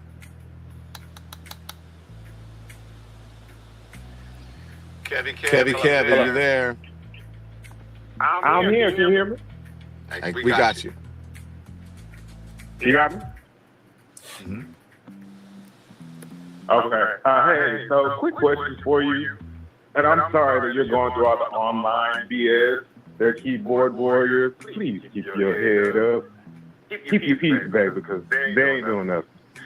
But my question is there anything that maybe you or investigators can use to kind of quiet and squash the whole suggestive hearing thing? Because we all hear what we heard, but of course we're going to try to mix it up and say, oh, it's AI, it's not real. So how do you combat that? Because I feel like if you squash that, then maybe it'll be taken seriously. Honestly, that's what I tried to do with releasing the the video of me actually screen recording what I did and how I cleared it up to prove that it was not fraudulent. It wasn't a fake audio. It was the same audio that was released by the Mississippi Department of Marine Resources. So I think I've done all that I could do on my end as just a regular citizen. I think it's going to have to come from Crump's team of audio expert analysis and whatever, whenever they actually put that information out, that'll clear up on my end, as well as just everybody else there's been other audio engineers that's pretty much taken the file, did the same thing, and everybody is showing and coming forward saying, we're hearing the same thing. So I think what could actually be done by us regular citizens is being done. So it's just on me to just hurry up and wait. Yeah. Thank you, Kev. We'll see you on Legends tomorrow. Thank you. Okay, so I want to play. This is the one that I mentioned because at first I was like, wait, what is this when we started playing it? And then this is what you removed, I think, the on hold music or whatever it is, but here it is.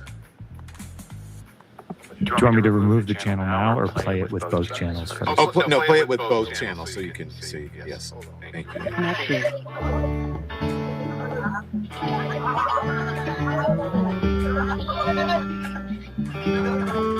So, as you guys know, that music is usually waiting music, right? So, let's continue on. Detail assistant, Vicky speaking. How can I help you? Okay, so again, most people don't realize that when you're on hold, you may still be recorded. Just because someone is not talking doesn't mean it's not being recorded. Okay, the moment they pick up and they say, "Hello, this is thank you for calling Cito. Please stand by till we get an operator." You're being recorded, okay? And then this is what Andy, you're just removing the channel here yourself, correct? Yep, I'm just turning down the left channel, which is the dispatcher hold music channel.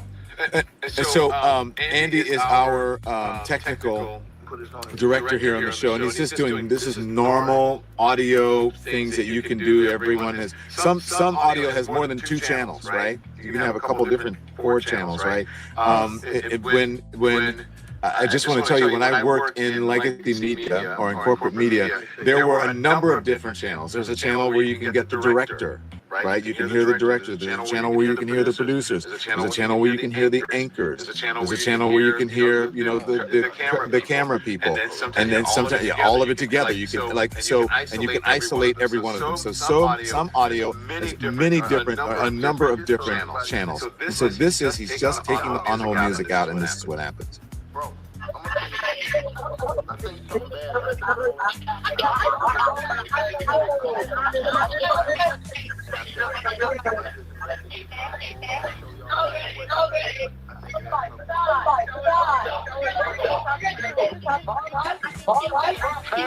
Hey, we're at the Okay, so you can hear it, like you can hear it clear there, obviously without the music. But if you do what you did, explain your process again. You said you didn't use AI and you did what? And then we'll take another caller. After I isolated the two, I pretty much applied EQ on it, because EQ, you can work miracles with EQ, because the whole purpose is to remove certain parts of frequencies, certain frequencies that are problematic or troublesome. And so I applied an EQ on it to eliminate some of the low end, boost some of the high end, kind of hone in on where the majority of the talking was done. So when I say hone in, I'm like, if the audio, the dialogue is coming from the center, that's literally like how my hands is coming in. I brought in basically eliminating everything on this side and eliminating everything on this side so that we can only hear what's in the center of my hands. And then I boosted that. I found the body of most of what they were saying and then boosted that as well. Applied gain to certain parts, because some of it you can hear it clear, and then some of it was like lower than the rest. And so with that said, hey Jay, welcome in. So let's do this. Audio board. I just want to see something, right? Audio board, visual.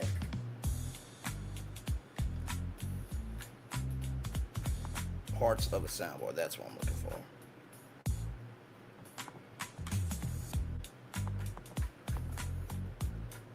Okay, so let's look at this right here, okay? Allow the engineer to blend or mix all audio signals together and then route them to a main input. A soundboard, especially one for live sound or broadcast, is often referred to as a mixer or simple board for short. Studio recording, mixing sound, and mixing soundboards are most frequently called consoles or desks. Okay, right? So we good here so far, right? Some boom operators or on-set engineers might also take advantage of a mixer to record multi-channel production for audio for TV and film. So that's what I'm saying. Why are we getting so upset about an engineer doing, right, what the industry is doing, right, when it comes to music and everything in between, right? I'm just asking the question. Right, let's keep going. Let's keep going. Finally, recording and mixing engineers work on classic consoles like SSLs and NVs. For the iconic analog characteristics they impart on recording and or a full mix. These types of boards found in professional recording studios are impractical for live sound and broadcast, although they do have a desirable sound quality that most of today's digital mixers do not, right? Right here, that is to say that they ditched the hundreds of individual channel knobs and buttons for several universal sections that operate per channel. So this is like a radio soundboard, right? So pretend this is mic 1, mic 2, mic 3, right? And let's just say that these are director, right? You have the director, you have the floor director, right? You have camera 1, camera 2, camera 3, right? And then these different buttons help the audio in the headsets. Follow the bouncing ball here. You know how when people are in the editing bay, right? Let me show you an editing bay. Just show you what editing bay looks like, okay?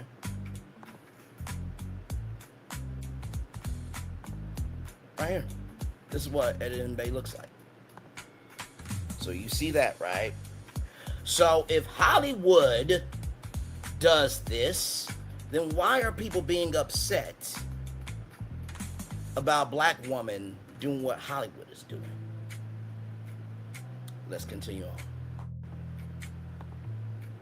By applied gain to the parts that were lower than the others, exported that out of Logic Pro X, pulled it into Adobe Audition to do some vocal enhancements there, compression, bounced that right back out, put it back into Logic Pro X, and then overall just put like another type of gain on it, and that was it.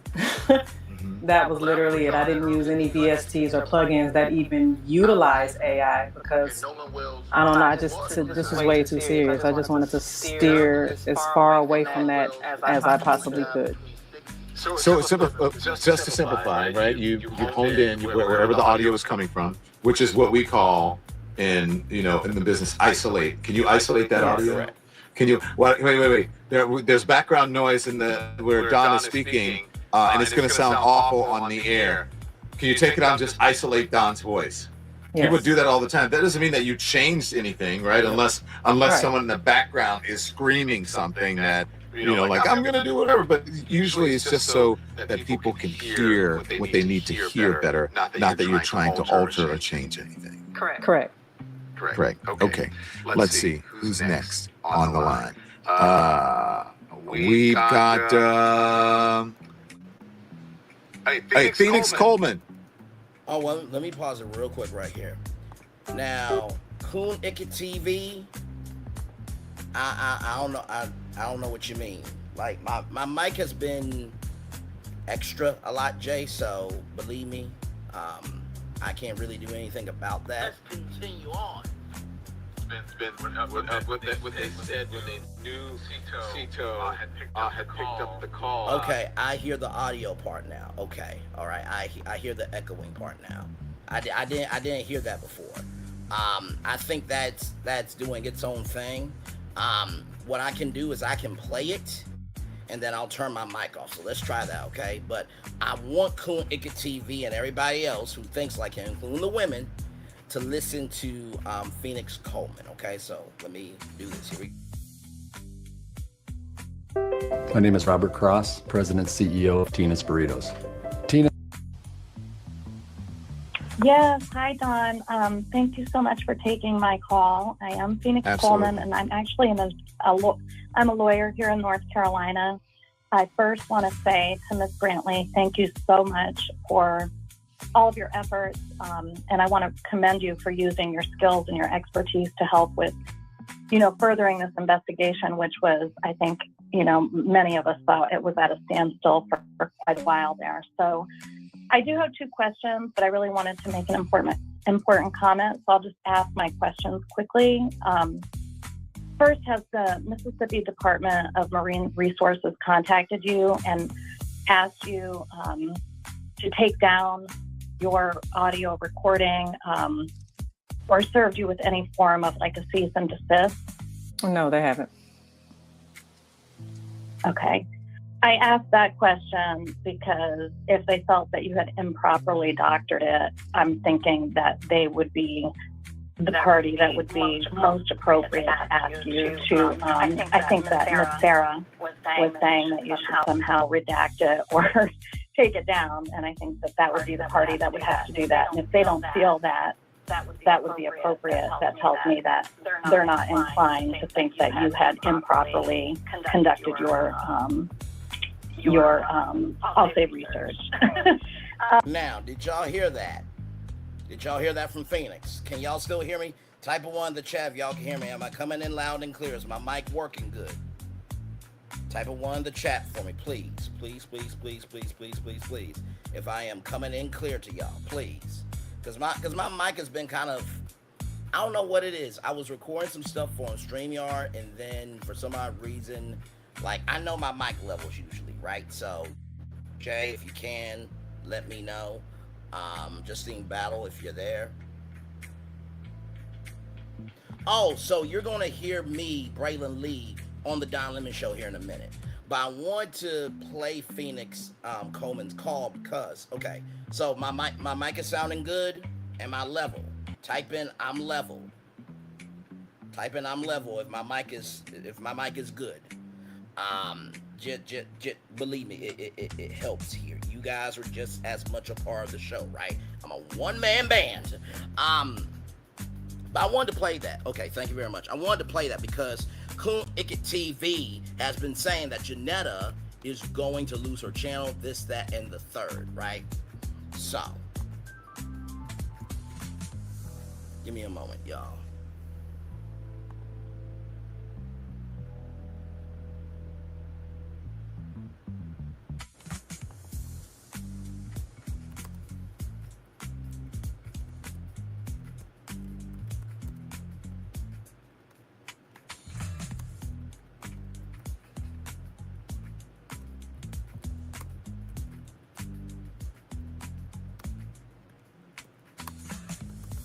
Sorry, y'all.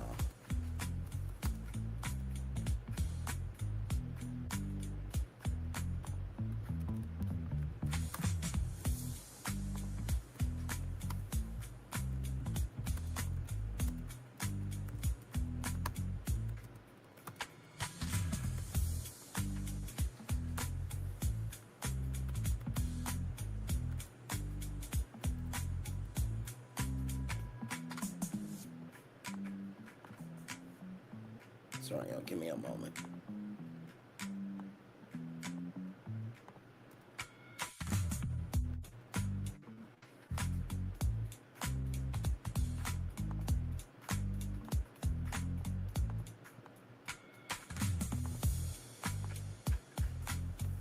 Sorry, y'all, give me one moment.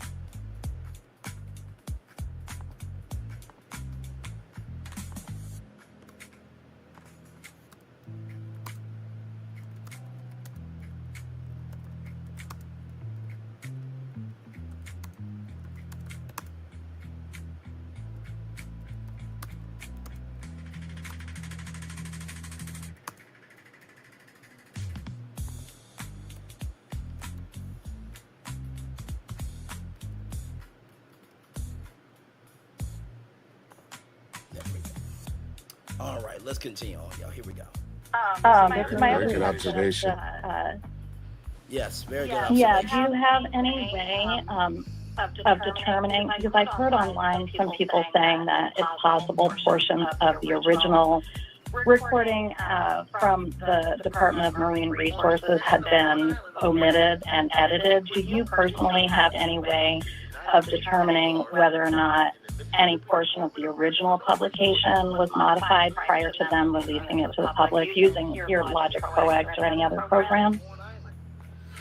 The next level is here. When America's #1 nicotine pouch brand. If I understand you correctly, I'm completely ignorant to that. Like, I don't know what they may have possibly done on their end. I did notice some mutes in between conversation, but I think, just in my opinion, I think that that's standard when it comes to like phone operator, customer service type things, where if the other caller isn't speaking, there's a mute there. And then I do know that they did bleep out where he was saying his phone number, or the phone number where he was giving information that they didn't want available to the public. Correct. So anytime that you hear like a 911 call and they say, can you tell me where you're at? They usually will isolate that, right? They will isolate that. You will not hear that. You'll hear the rest of it, right? So like I said, it's crazy to me that we've been living in the world this long and calls have been out for this long, but yet this one individual did the most wrong in every shape, form, and fashion. Okay, let's keep going. So they did. I know that was done, but that's literally all I can speak to. But that's standard for someone's information, private information, to be redacted when it comes to things like this. Sure, and that totally makes sense to me as well, and I think that's a good basis to know what that, technologically would sound like or look like if it's appropriately implemented. So I really appreciate your answers. I just wanted to, say I did hear you when you say that you fear for your safety, and I personally think that's a reasonable fear. And I just wanted to encourage you, if you haven't already, to consult with an attorney, because in my opinion, of course, I'm only licensed here in North Carolina, so this is not deemed as legal advice. But to me, it's giving defamation, and it's also giving cyberbullying. So I would just encourage you and anybody else who's in a situation similar to consult with an attorney, because oftentimes what we see is people provoking innocent people, such as yourself, who are trying to help, to the point of anger, so that you then retaliate, say, or do something, and then they blame the victim, and you end up being the one in trouble. So, I just want to say, continue to fight the good fight. You're doing amazing. I appreciate your work, and I wish you the very best. Thank you so much. I appreciate you. Thank you, Phoenix. Dawn. Hello, Dawn. Hello, Dawn. I love your show. This is my first time calling in. I've been listening to the show and keeping track of the Nolan Wells case. I'm really sorry about, what happened to the kid, because I have two sons myself, and I'm constantly warning them against certain things happening. Yeah, you're afraid for your kids all the time. Jay, am I still good with my audio? My question is, bottom line is there's a lot of trolls online, and they like to harass and bully. And like the woman said before me, that, you should look into having some legal action against them, because all of this, I feel like, is a distraction towards what actually happened to this kid. And that's the key. Bottom line, we need to find out what happened to this kid, not all these other things that's going on. So these people are just at home, online, just, bullying, and they have nothing else to do. So I would keep Is it my just a head comment? up, Do you and I have a would definitely question? look into it. I just want to know, Dawn, do you have is it just a comment? Okay. Yeah, my thing is, when I heard the recording, I felt like I just heard a lot of people talking over each other. I did hear like certain things, certain names. Me personally, I didn't feel like, they had a sense of urgency, like, I mean, because if you killed somebody or somebody's dead in your presence, I mean, there's a sense of urgency. There's freaking out. There's things of that sort. But I did think that the grandfather calling and saying to not send the tow, that was very suspect. I felt like if they needed help and they're like literally like going under and they're in 31 feet of water, yes, you're sending everybody. So yeah, it just didn't make any sense. But yeah, that was all I needed. Dawn, thank you so much for your call. We have to get to other callers, but I appreciate you calling. First time caller, long time listener. Thank you so much, Dawn. Yes, indeed. Braylon Lee, what's up, Braylon? Quick question or comment if you have it.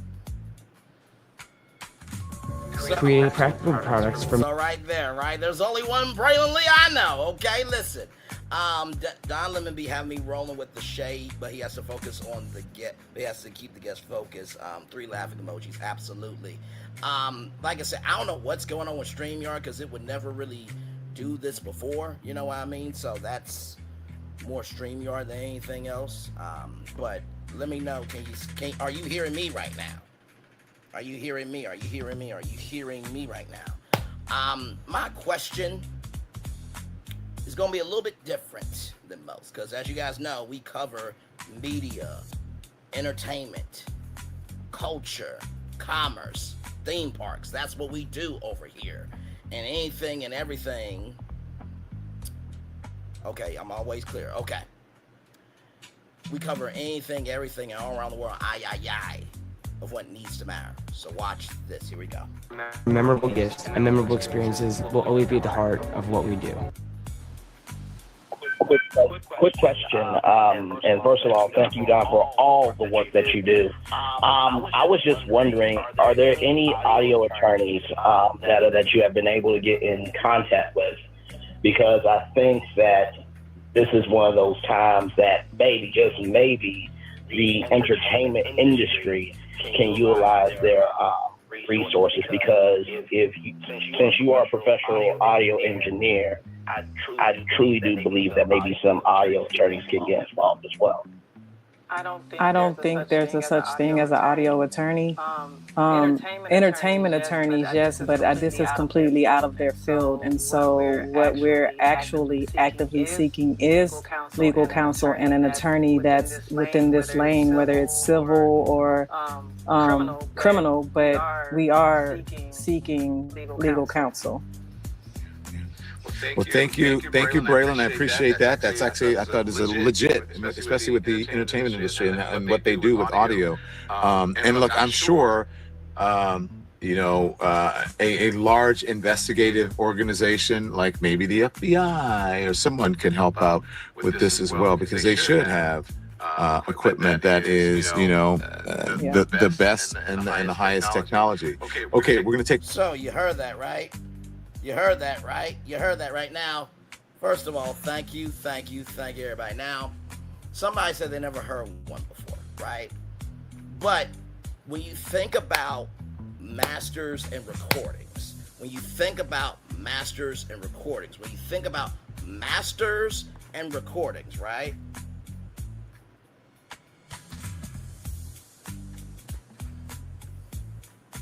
Here we go. Right here. An audio attorney can mean an entertainment or media lawyer specializing in podcasting and broadcasting, an audio-based client communication platform like Lawyer Audio, or a legal specialist dealing with forensic audio evidence. Okay? Now, some people, one of them said, bye, Braylon, in the chat. There were a couple people that said, there was one person that said, Braylon for heart emoji. Another one said, look at Braylon. Right? And not to mention, too, do you not think that all your favorite music artists don't have attorneys that deal with masters and recordings? So please forgive Braylon Lee here for calling in and trying to provide solutions. See, people like coonicket TV, and those people in the chat, they ain't gonna call the Don Lemon Show and be of a solution, because they rather be spectators than participators. You know, it's crazy. There was somebody that said that question was already asked, but you guys heard all those questions, right? I didn't hear another person ask that question. Did y'all? Y'all let me know. Out of all the questions that we played, y'all didn't hear any other question. And Don Lemon appreciated it. So that's all that matters. Good damn. I mean, just, I really don't get some of y'all. The race is not given to the swift nor the strongest, to those who can endure. And I understood Janetta Bradley and what she was saying. However, you know, the entertainment industry has connections. And there's probably some engineers that they can use some very good recording studios, because we know the recording studio that was used for Thriller, the Beatles. We know some good damn recording studios. They have top tier energy. Prince has a recording studio in Minnesota. You don't think they can take that audio and enhance it and everything else? Come on now. Block out the noise. You're a gift and attract startness too. That's it. That's it. That's absolutely it. So I'm not worried. I'm not worried. I'm not worried. Let me tell you something. Everything that I do in my life, just know I am whole with thine self. Because if you, how can I put this? My mom has always said money and circumstances don't change people. It just amplifies what's already in them. Money and circumstances don't change people. It just amplifies what's already in them. Money and circumstances don't change people. It just amplifies what's already in them. So we're going to go back and let y'all hear me 2 more times, okay? All right. Let's do that again. Here we go, y'all. What if you could use these artists in your YouTube videos? With Licked Unlimited, you... Much, Don. Braylon Lee. What's up, Braylon? Quick question or comment if you have it. Quick question. And first of all, thank you, Don, for all the work that you do. I was just wondering, are there any audio attorneys that you have been able to get in contact with? Because I think that this is one of those times that maybe, just maybe, the entertainment industry can utilize their resources. Because since you are a professional audio engineer, I truly do believe that maybe some audio attorneys could get involved as well. I don't think there's a such thing as an audio attorney. Entertainment attorneys, yes, but this is completely out of their field. And so what we're actually actively seeking is legal counsel and an attorney that's within this lane, whether it's civil or criminal, but we are seeking legal counsel. Well, thank you, Braylon. I appreciate that. That's actually, I thought it was a legit, especially with the entertainment industry and what they do with audio. And look, now you would think that the chat would just shut the fuck up, know their place, and drive their speed limit. Don Lemon said it was cool. Hello. You don't think that there's not an attorney on Don Lemon's team that monitors the YouTube channel and gives permissions and denials for how Don Lemon's show gets used? Do y'all not know about licensing? Hello, Pat McAfee licensed his audio and his video to ESP motherfucking N. One more time. One more motherfucking ass time. Roll it. Much, Don. Braylon Lee. What's up, Braylon? Quick question or comment if you have it. Quick question. And first of all, thank you, Don, for all the work that you do. I was just wondering, are there any audio attorneys that you have been able to get in contact with? Because I think that this is one of those times that maybe, just maybe, the entertainment industry can utilize their resources. Because since you are a professional audio engineer, I truly do believe that maybe some audio attorneys can get involved as well. I don't think there's a such thing as an audio attorney. Entertainment attorneys, yes, but this is completely out of their field. And so what we're actually actively seeking is legal counsel and an attorney that's within this lane, whether it's civil or criminal, but we are seeking legal counsel. Well, thank you, Braylon. I appreciate that. That's actually, I thought, is a legit, especially with the entertainment industry and what they do with audio. And look, I'm sure, a large investigative organization like maybe the FBI or someone can help out with this as well, because they should have equipment that is, the best and the highest technology. Okay, we're going to take more callers, but first I need to get one more word in from our sponsors. Give me 2 minutes, please, everyone. You know what every entrepreneur tells themselves? Oh, I'll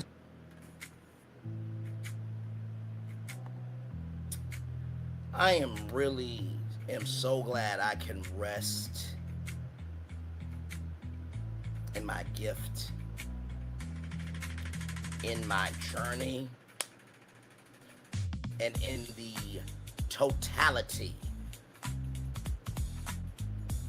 of understanding the weight that with great power comes great responsibility. We've heard that from Uncle Ben, from Spider-Man. But I think sometimes we tend to think that responsibility is just when you're way up here. Regardless of who you are, let me come on the big screen and say this. Regardless of who you are, everybody got somebody to be responsible for. Even if it's your fucking damn self. And what I can't, I won't, and I never will apologize for is at least being about something for my damn self. And to everybody that's trying to judge Janetta Bradley or judge me or judge anybody else, you need to be thankful that there are people out here who actually give a fuck about other things in the world. Because God forbid if you come down and you're going to be hoping, wishing, and praying that the helpers give a fuck about your existence.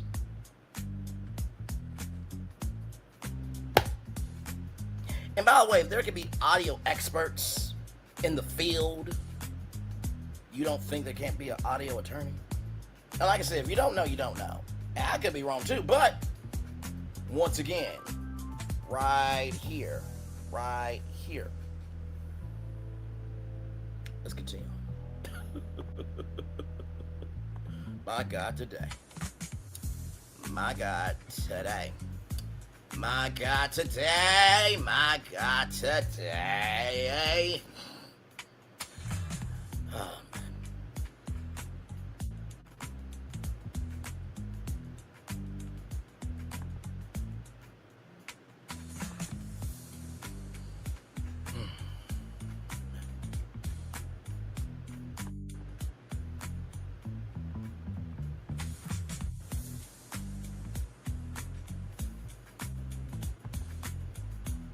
so does Warner Brothers, Disney, and Fox Studios. I guess somebody must think I'm not all the way out there. Intellectual property and entertainment litigation attorney useful if the dispute also involves false claims about engineering work.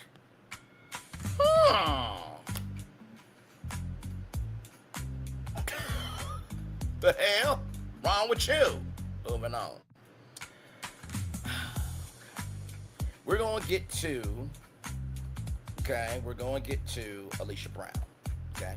We are.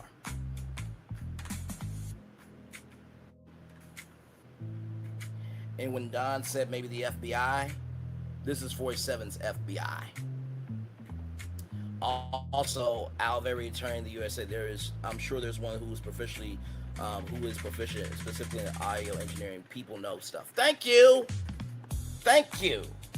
Jay, I want to ask you, have you been watching how long have you been watching my channel? Listen, this is our show. We can do what we want to do over here. How long have you been listening to my show? Are you a new viewer? And by the way, some of y'all watch me, some of y'all listen to me. I have a good YouTube friend that said that this should be a podcast, but I really don't feel like this is a podcast. I feel like this is an actual show. Like, there's an intro, there's content. Okay, you're new. Okay, new. So let me just ask you, Jay, and this is great because sometimes people don't believe you, even though you've done over 1,000 tours and made over 1 million total views. Okay. Based on what you have seen of me, do you think I would ever, in any shape, form, or fashion, just say anything to be seen, heard, embraced, have an audience, or just to get to the bag? I'll wait. And the reason why I'm asking Jay, even though he's new eyes are the freshest. I've been on here quite a while. Thank you. I don't know what to tell y'all. And guess what? Let somebody find out that there's an audio attorney and they call in and be like, no, Braylon was right. Then what y'all gonna say, huh?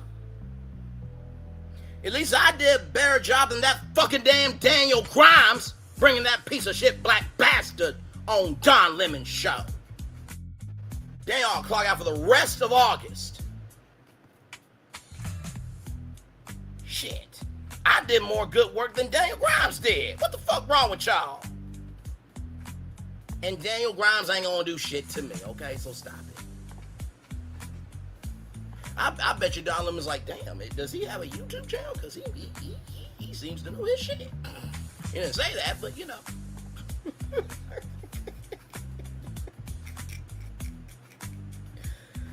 Oh my God.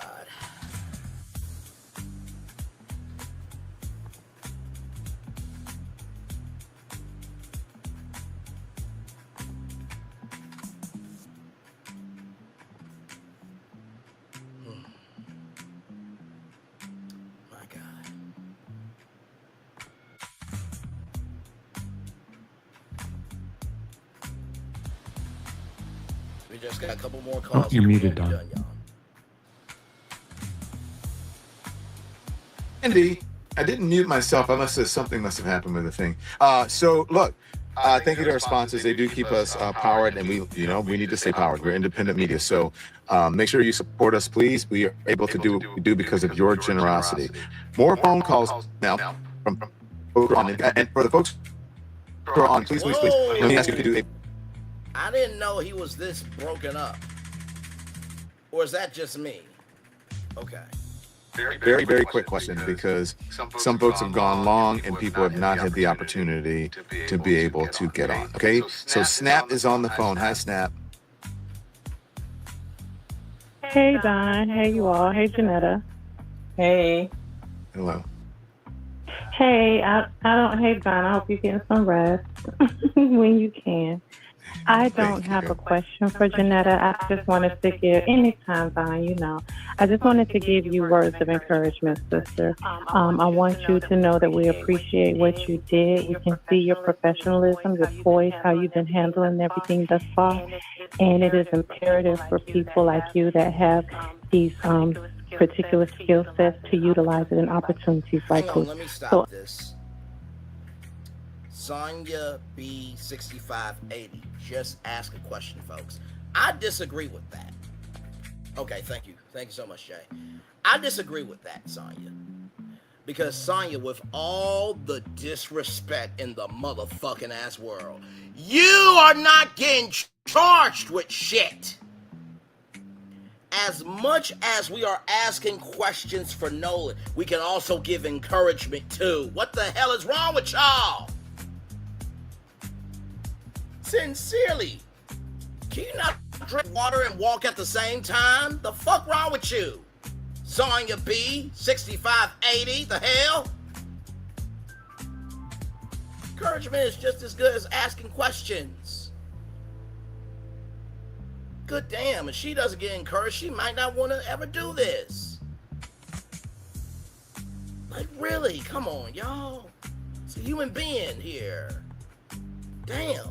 Unlike the hotel brother yesterday who appeared to be walking in fear, you are not. So I just wanted to put emphasis on you're not alone. You have all of us now, nationwide, worldwide, that know who you are.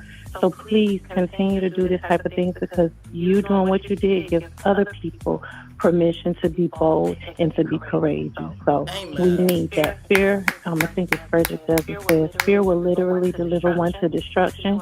You are not fearful, and that encourages people like us to not be fearful. So thank you. Thank you. Thank you so much. Snap. That's one of my lemon legends. The lemon that Kev was one.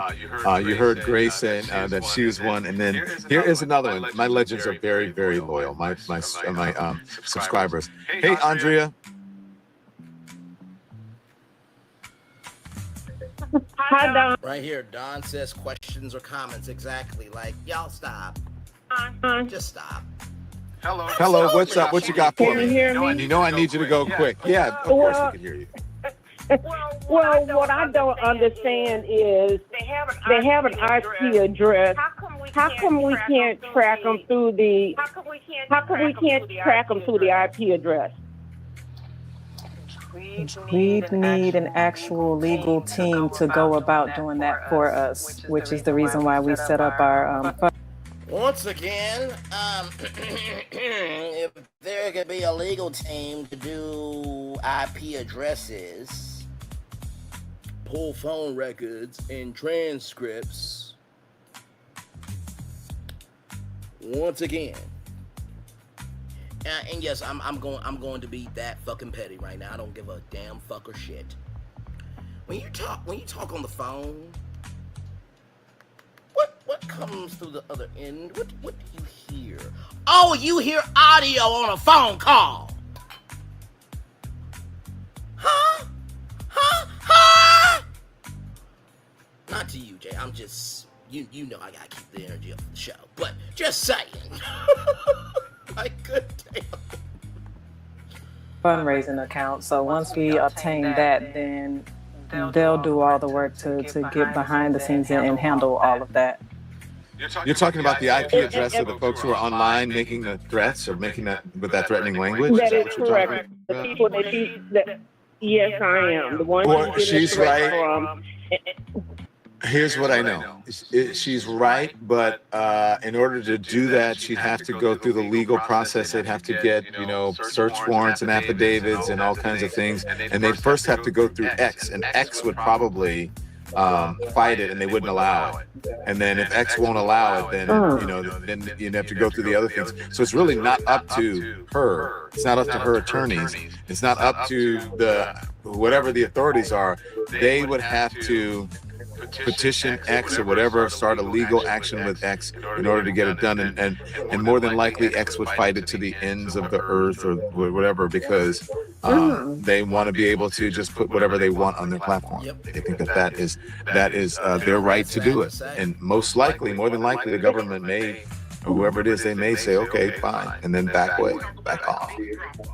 Well, and the part two to that question then is, how come they won't offer her any protection from the police or the FBI since they know these threats are credible? Who won't? Well, I don't know if they're saying it's credible. You mean X? Yeah, not X, but since she's on, YouTube telling her story, and she has been threatened and harassed. She can go to the police and say, I've been threatened or harassed. She can't get any help from the local police or FBI. Wait a minute, let me pause it. Hang on. You good. You remind me of Shaq, honestly. Very anime, nothing wrong with that. I like the way he reports news as well. Thank you for that. Listen, I try to give factual information with soul. That's what I do over here, right? I mean, Braylon's virtual tour is about going to the highest destinations that you all are traveling to. And like I said, I think people gotta recognize that it's not about the quantity of videos that you have, it's about the quality of the person. Because you can have 100,000 subscribers and be a piece of shit, bitch or Mitch. Because men and women can both be mean, hateful, stupid, asinine, and disrespectful. Let's not go down this path. Let's not there's yourself and there's your damn self. Let's not do this shit. Okay? Alright? And by the way, I'm never gonna apologize for giving a fuck, because if it was somebody else's kid, I would expect, let's just say another content creator was going through this thing. Their son or their daughter was Nolan Wells. I would expect that content creator to have my energy and not hold back. Full stop on the nos. If you're in the way, you're going to die. Socially, of course. Oh, you gotta be quicker than that. It's refreshing news. It's refreshing news should not always be boring. Thank you for having sense. Let's continue. Well, she'd have to tell you her story, but this is how I understand it. This is my understanding of it. Unless it is a direct threat. Even if someone insinuates, they'll just say it's not a direct threat and they'll leave it alone. But I don't know what your and yeah, I think you should reach out to law enforcement and you should make them aware. But what you have to go through is so high. When they say the bar is so high, in order to get to that hurdle of having protection and all of that, most of the time they just won't even do it, especially if you're a private citizen. Am I wrong, Netta? No, you're right. Yeah. Yeah, I don't know if you've reached out, but they'll just say, did they directly say, I'm going to unalive you? And if it was not that clear. How do I find time to make burgers for everyone at the office? I manage company travel on Avant. Then they probably won't even mess with it. And then what evidence do they have about who it is? Because even if law enforcement wants to know who it is, they got to go through X first. That's why I believe in the content moderation and transparency. Thank you, Andrea Soldier. Are you there?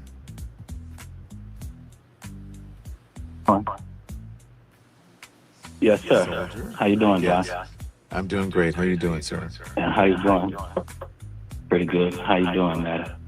I'm pretty good. How are you? Okay. I'm fine. I see it's a little delay, but I have just two things I want to say real quick. By the way, I don't know if since Jasmine here, Jasmine says I'm not a troll. Listen, if you called in and tried to give encouragement or a question, you're doing more than the people in the comment section, in the live chat. For real. I am so sick of people saying what people should and should not be doing. Motherfucking Mitch or bitch, have you done anything? Exactly. Stop it. Does anyone know, this is for the world, what makes the sound on the boat to go boom, boom, boom, boom, boom? And I'm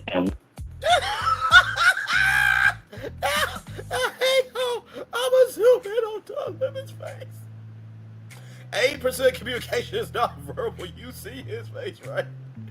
You see his face, right? And then you see, hang on, I'm not trying to make fun of him. I really am not. But y'all gotta look at this shit. Look, hang on. Okay, there we go. Hang on, let me go back up. You see it? Okay. Let's keep going. I just want you to watch the chat. Now listen, this is a very serious situation, okay? But just listen, all right? when it hit that cling sound, you hear that guy say, "Oh, ish." And so whatever something let loose hit Nolan a second time and hurt him, and that's when that man said, "He's breathing." Okay. So another thing I wanted to say was that on that video, I'm feeling some spots when they say, "Oh, ish." This guy's in the background when the lady say, I thought they need to cover that up. And the lady. So basically what he's being long-winded in his response. And by the way, Jay says, when you are not compromised, it matters. Meaning it matters when you're not compromised. it matters who may be compromised. Absolutely. Regardless of the fact, everybody should have the mindset of, hey, listen, we are all one, because any one of us could be the one, for real. But basically what Soldier is saying, there's a particular part of the audio call that there's a thud, essentially. So he's trying to give context, conjecture, and connection, but it sounds like he's off. Okay, so let's keep going. They say, I thought about that the whole way or the whole time. I thought about all of that. That's what she said. And then you hear some people in the background. You hear a guy say, he's breathing. After you hear that clunk sound, he's breathing. Then you hear a guy say, ready. You hear another guy say, pick up. And then you hear him say, fellas, throw toss. And you hear that splash sound. That was them throwing them back in the water, maybe to hide them many times.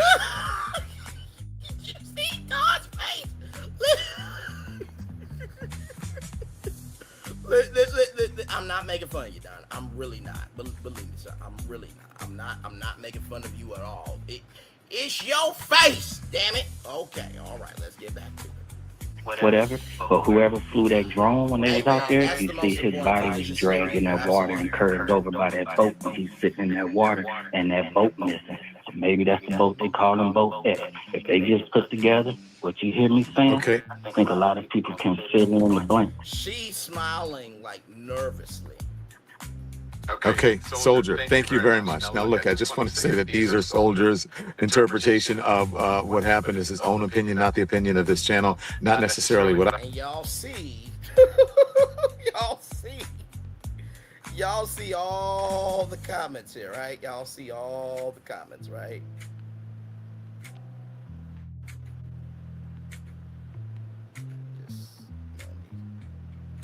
Y'all see all the comments, right? Now, I wasn't no damn troll. I actually called in with a real question. Okay, listen. All right, so But I heard on that audio, and Netta, I don't know if that's what you heard on the audio. I didn't hear all that, but maybe my ears are different. Yeah, no, that was solely his opinion. Okay. All right, just checking. Thank you, Soldier. Okay, well, thank you, everyone. I appreciate you joining us. I'm sorry we can't get to, there are a couple more phone calls, but some of the folks go long. People don't realize just how long. They think they're talking for a short time, and they end up talking for minutes at a time. So we're... Yeah, because here's the thing, right? Like, in my StreamYard right now, right, I have a live timer. I've been on for 22, I was about to say 20 hours. Good day. God forbid! Not trying to break any streaming records. Now I would like to break some, but not for 20 damn hour live stream. But no, I've been on for 2 hours, 28 minutes, and 37 seconds, right? I can see it's one person here now, right? So that's my control room right now. So my control room, I have my main video, audio, then I have my shared screen. Then I have the comments here. This is all in StreamYard, okay? If you're doing a dual stream, you go to horizontal, and then you have your vertical, right? Then you have your comments, your banners, your media assets, your style, your widgets, your notes, your private chat, and your recording, right? And then you can hit, all destinations, which means all your comments come in from all the platforms, so you can just hit one channel, depending on, or one platform, depending on whichever one's bigger, right? So... with that said, streaming's a lot different than television. In television, with the news, for example, your local newscast is about 30 minutes with commercials. It's really about 22 minutes without commercials. Same thing with Entertainment Tonight. And so you think that you're on the Don Lemon Show, you think you'll be able to talk maybe 2 minutes. No, if it's a lot of calls, you got about 60 seconds. And when that thing is done, it's done, son. So, but here's the deal. Here's the thing, though, rather. Some people just don't know radio and TV, and nor should they have to know. They're everyday people, right? But this is why it helps. Oh, this is why it helps to have people from different backgrounds, okay? So if you ever do call into a live show, right? Now, if it's just one person like Jay, okay, they could come up here and we could chat the whole time. But if I got 300 people here, I'll be gracious for about 2 minutes, but then I gotta move on, right? So it's nothing personal, it's just keeping the pacing of the show, all right? I'm gonna have to start putting a The Brondell non-electric Swash Eco-Seat provides a freshwater wash and a refreshing bathroom I don't have a bidet, but I would like one. experience. The Eco-Seat fits most toilets and is easily installed in minutes. The elegant chrome dial separates front and rear washes. Self-cleaning nozzles ensure a more hygienic wash every time. Experience an eco-friendly way to go to the bathroom and enjoy cutting-edge hygiene with the Brondell non-electric Swash Eco-Seat. Yeah. Clock on this, Netta, to let people know actually what 30 seconds is and what a minute is, because people don't realize how quickly. And then also, let me tell you guys, if you are a member of the show, you will have more opportunities to call in. And if you do, the best thing I can tell you to do is write your question down. Do some audio if you want to dictate it. Write the question down so that you can remember it when you get on. It'll be more concise, okay? So Netta, thank you. Anything else you want to say to the folks before we let you go? Just thanks for the love and support. We do see a lot more love and support than the latter, and so that's appreciated. And if anybody does want to help in this fight legally, we do have a Give, Send, Go set up to basically, help combat what we're going through, the challenges that we're facing, the cyberbullying, the harassment, the attacks, the threats of doxing, even the threats of lawsuits. And so we're using that to secure legal counsel, and that way it'll help us navigate through these matters and ensure that we're prepared for any legal suits that may come from this, and just to fight back legally. So the Give, Send, Go is in the bio of all of my platforms, whether it's Facebook, Instagram, Threads. It's literally right there in my bio. What's your handle? At that girl Netta, DATGURLNETTA. Okay, so this is Andy. I think he'll put it up in a minute. But yes. And while he's doing that, did you expect to have this sort of response? This many people? I didn't. My wife Ash did. She kind of said that something like this would come out of this, but I wasn't expecting it to be. I know, and it's crazy to me because I feel like my thing is this. I remember Phaedra Park said this to Kelly Farrell. I didn't just go to school to just make money, right? And here's the thing, right? If Tory Lanez attorneys could help Milagro disrespectful see you next Tuesday Grams get legal counsel, at least this woman actually utilized her gift for a good purpose, right? So I'm hoping that happens right there. I'm hoping that a lawyer will step up pro bono and just say, hey, listen, we got it, don't you worry, wherever you need, we here. And this is the main reason why I want to be wealthy, just to swoop in and be like, hey, we got it. Don't you worry about a motherfucking thing. We got it. I'm not there right now, but damn it, I'm on my way because I'm being accountable, responsible, and I have integrity for what I do. Don't despise small beginnings. Don't despise small beginnings. Don't despise small beginnings. I'm a big believer in if you have a dream, you got to showcase you can handle it. Why do you think I do Brainley's virtual tour live? Why do you think I have a channel? To showcase to people that, hey, guess what? I can do this. Wait for it. I can do this. I can have a show. And then, show's not ending, y'all. Give it a moment, give it a moment, give it a moment, give it a moment. And I have an outro. Consistency plus tenacity equals your destiny. Consistency plus tenacity equals your destiny. Consistency plus tenacity equals your destiny. Let's keep going. Like of this capacity, there have been people in other countries that have reached out in support of, and so now here we are. But yeah, I wasn't expecting it to even take off as fast as it did. Did you just do it because you're like, I am an audio engineer, I'm an audio expert professional, and so let me just see? What was it? Just out of curiosity? Was it a public service? Like what? When I heard it originally, before I cleaned it, I heard some of that even underneath the music, because that's what I do for a living. When I'm on set, my ears are trained to listen for certain noise and to make sure that I communicate with the director, hold the sound, like I hear this and I hear that.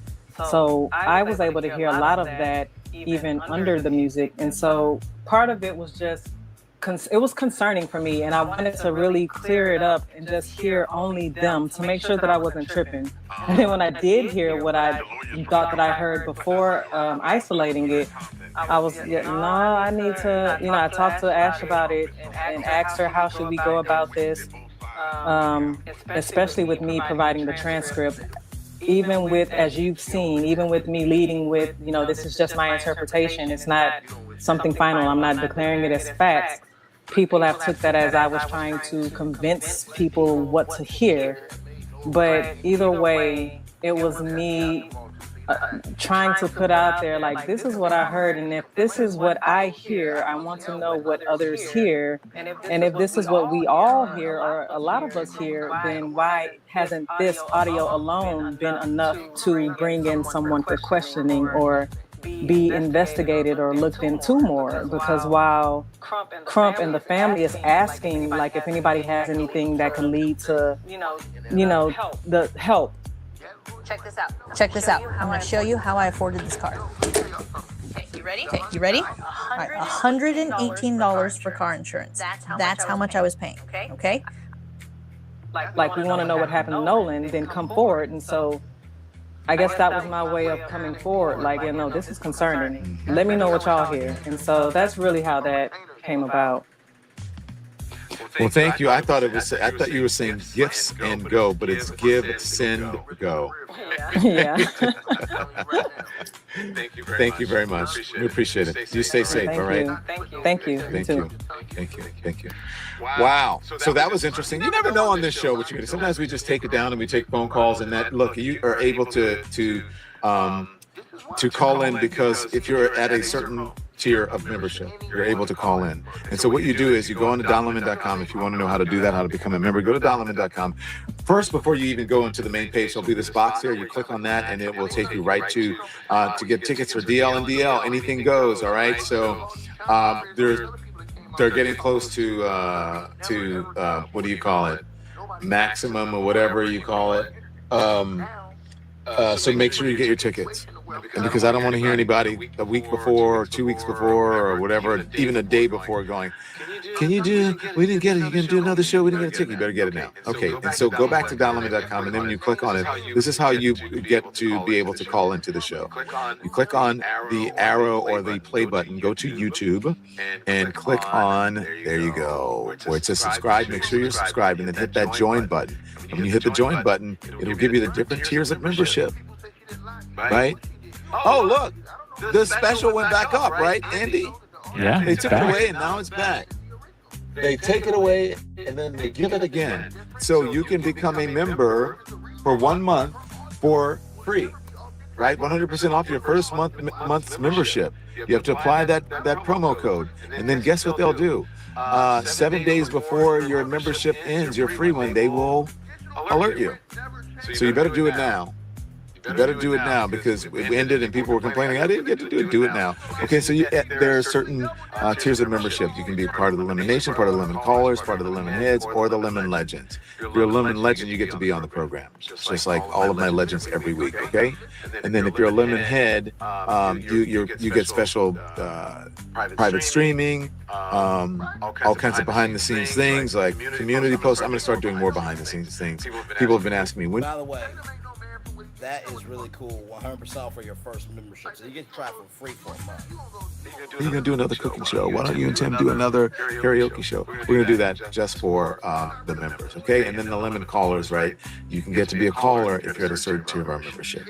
So there you go. Thank you for your support. Thank you for becoming a subscriber or a member. Go to all of our platforms. Go to our Substack. Make sure you sign up for our Lucky Lemon 7 newsletter every morning, 7 a.m. hour. It goes out. Sometimes I'm tweaking with it, playing with it way too much. Meaning the Lucky Lemon 7 newsletter. And then it goes out a little bit late. Okay. And so you can put your phone up there to get the QR code and then just sign right up for the Substack and the newsletter, okay? So be informed without being inundated until I see you back here tomorrow morning at 10 a.m. Eastern Time. 10 a.m. Eastern Time for Hot Topics. Turn the TV off. Thanks for watching, everybody. I appreciate you. Make sure you like, subscribe, and turn on notifications so you don't miss anything. We're live weekdays at 10 a.m. and 5 p.m. Eastern with new content at 2 p.m. Eastern, sometimes at 8 p.m. So follow The Don Lemon Show wherever you are. YouTube, TikTok, Instagram, Facebook, Twitch, Substack, Spotify, iHeartRadio, Apple Podcasts. We are everywhere. And we're there every day. And if you want a little more, join the Lemon community. Exclusive posts, behind the scenes, live chats. Just hit join or check the channel pages. All right. I'll see you next time. Well, there you go, y'all. That was the Don Lemon Show there. Like I said, y'all, sincerely, I just wanted to these motherfuckers are gonna want to settle. I'm telling you this. And here's why Tatum had to show him evidence, this type of lawyer.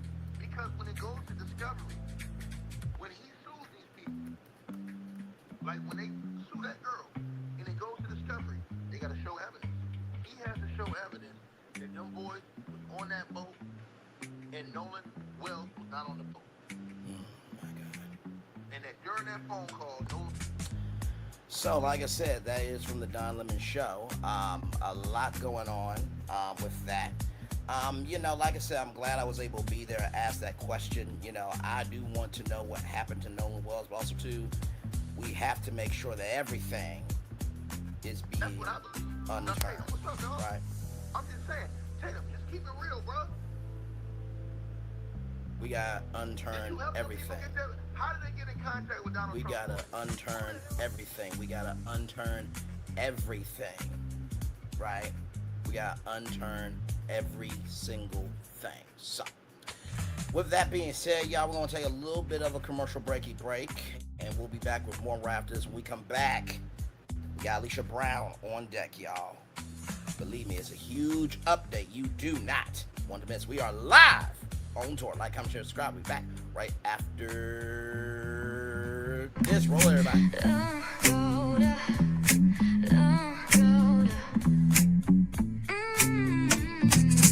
Lights go low, the city goes high.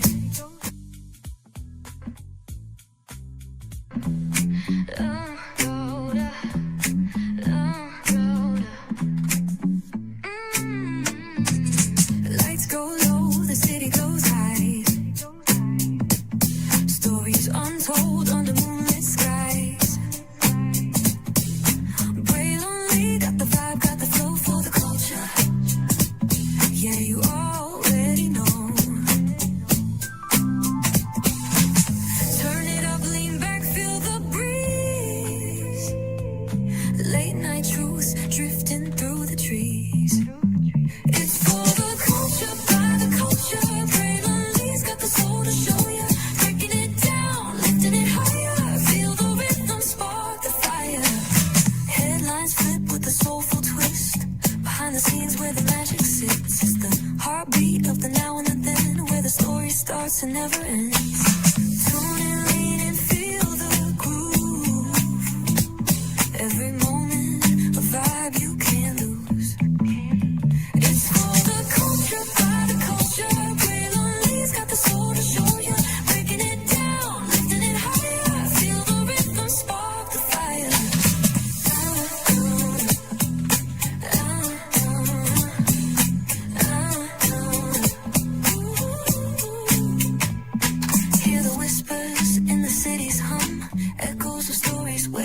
shining, we in the zone. This is the place where the culture's grown. Stories untold, now they're coming alive. Braylon Lee got the vibe tonight. One thing to know and two things for sure. Higher is waiting and lower is available. But either way, we gotta go on tour. It's Braylon Lee's virtual tour, where the culture makes its move. Feel the love, feel the truth. This is us, this is you. From the unknown, the unembraced and more. This show, this brand and the possibilities of what can be is all here for you. I'm just a kid from the rock, trying to be a rock for people, trying to make it best they can to become. Being moved is a creator of power to lift up all of us, not just a selective few. For the culture, by the culture, here we be. Braylon Lee, bringing life to your screen. Feel the soul, feel the truth. We're free, trust and belief. It's entertainment, news done away with. Braylon Lee, spotlight sharp like a diamond shine. We see the stars, but the stories align. Deep in the soul where the heartbeats find. The pulse of the people redefining time. Just a pro tip, people have to earn the right to hear your story, but in addition to that, people have to earn the responsibility to be a part of it. Just because we are not seen by everybody doesn't mean we are not been seen by who needs to see us. Noise equals attention and sound equals purpose. Anybody can be a creator, but it takes a somebody to be an artist.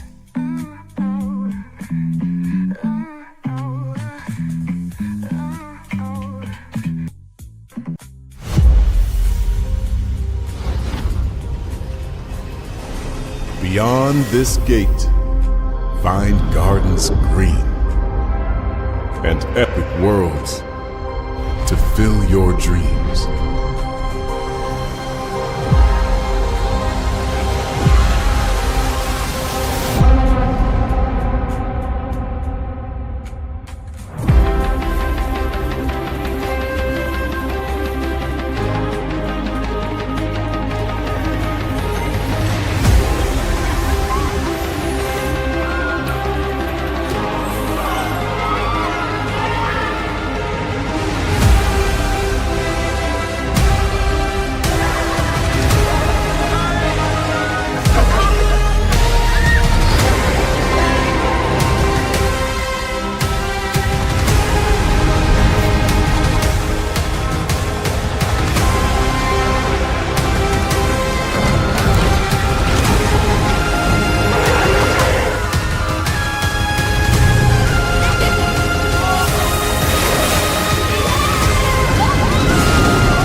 no secret about our approach.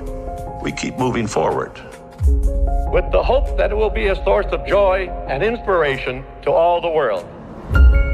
In Disney's 102-year history, there have been many defining moments and countless achievements. Today, we celebrate another thrilling moment, the creation of a spectacular new Disney theme park resort coming to Abu Dhabi.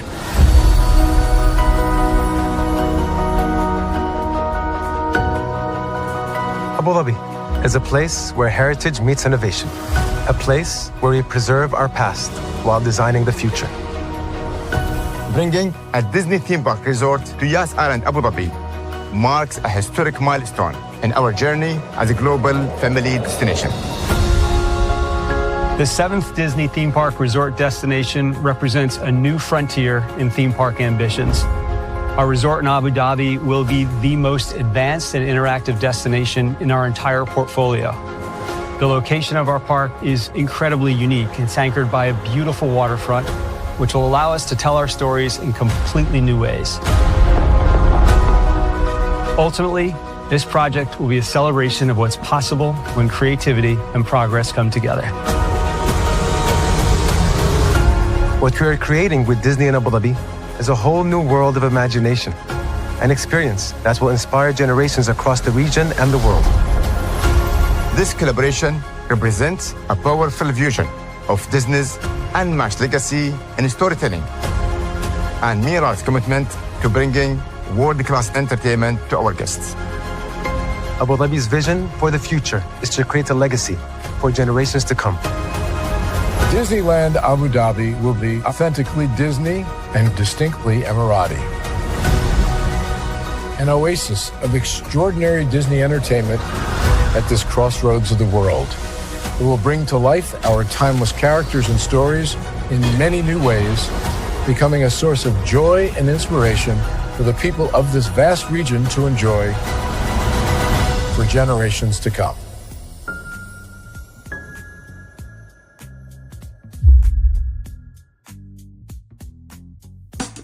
Caesar. Just look at him. Politician. General. Author. Ruler. Man.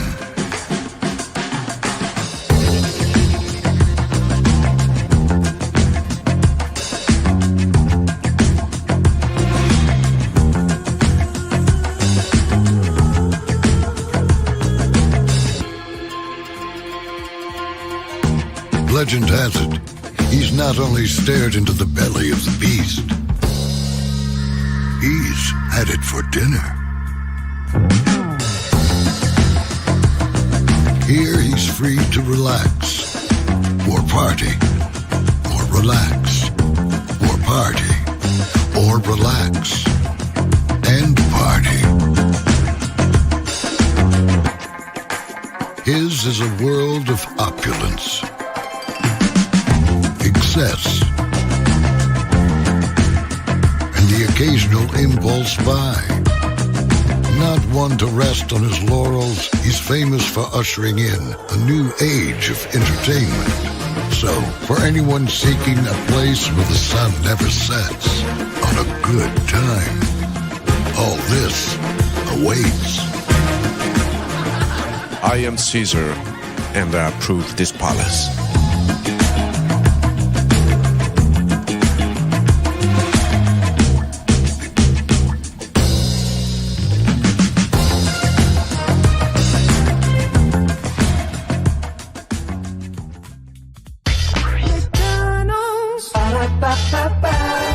I'm loving it. McDonald's. I'm loving it. McDonald's. I'm loving it. I love you so much. I had to tell you thrice. Welcome back into Braylon's virtual tour live. Glad to have all of you here. Right here, this fundraiser was created by Ashley Brantley, and this is the Give, Sing, Go right here. They're trying to raise $50,000. They're at $12,000. $12,063.55 there. Right here, my wife and I tried to help with the Nolan Wells case by enhancing audio that was circulating online. Since then, we've been threatened, lied upon, harassed, and doxxed. The same things are happening to the boys, but it's cool for black people to have that happen to them, but it's not cool for the boys. It shouldn't be cool for either side.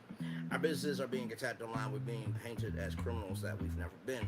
We're raising funds to help us during this unsafe time. Your support would mean so much to us right now. If you don't have it, that's okay, as long as you can at least talk about it, share it, let people know about it in the world. So I'm going to drop the link to the Give, Send, Go in my live chat right now, so that way everybody can know what it is right there. All right, y'all, we have more for you because, now I've never heard this lady before, but child, it seems like she knows about our business. 20-year lawyer, Big Tigger wins again. Judge orders Alicia's jail costs to be released. Major court victory. Let's talk about it here. Here we go.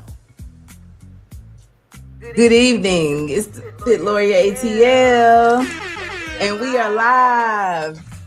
Thank you for tuning in. It's Legally Speaking with Fit. How y'all doing this evening?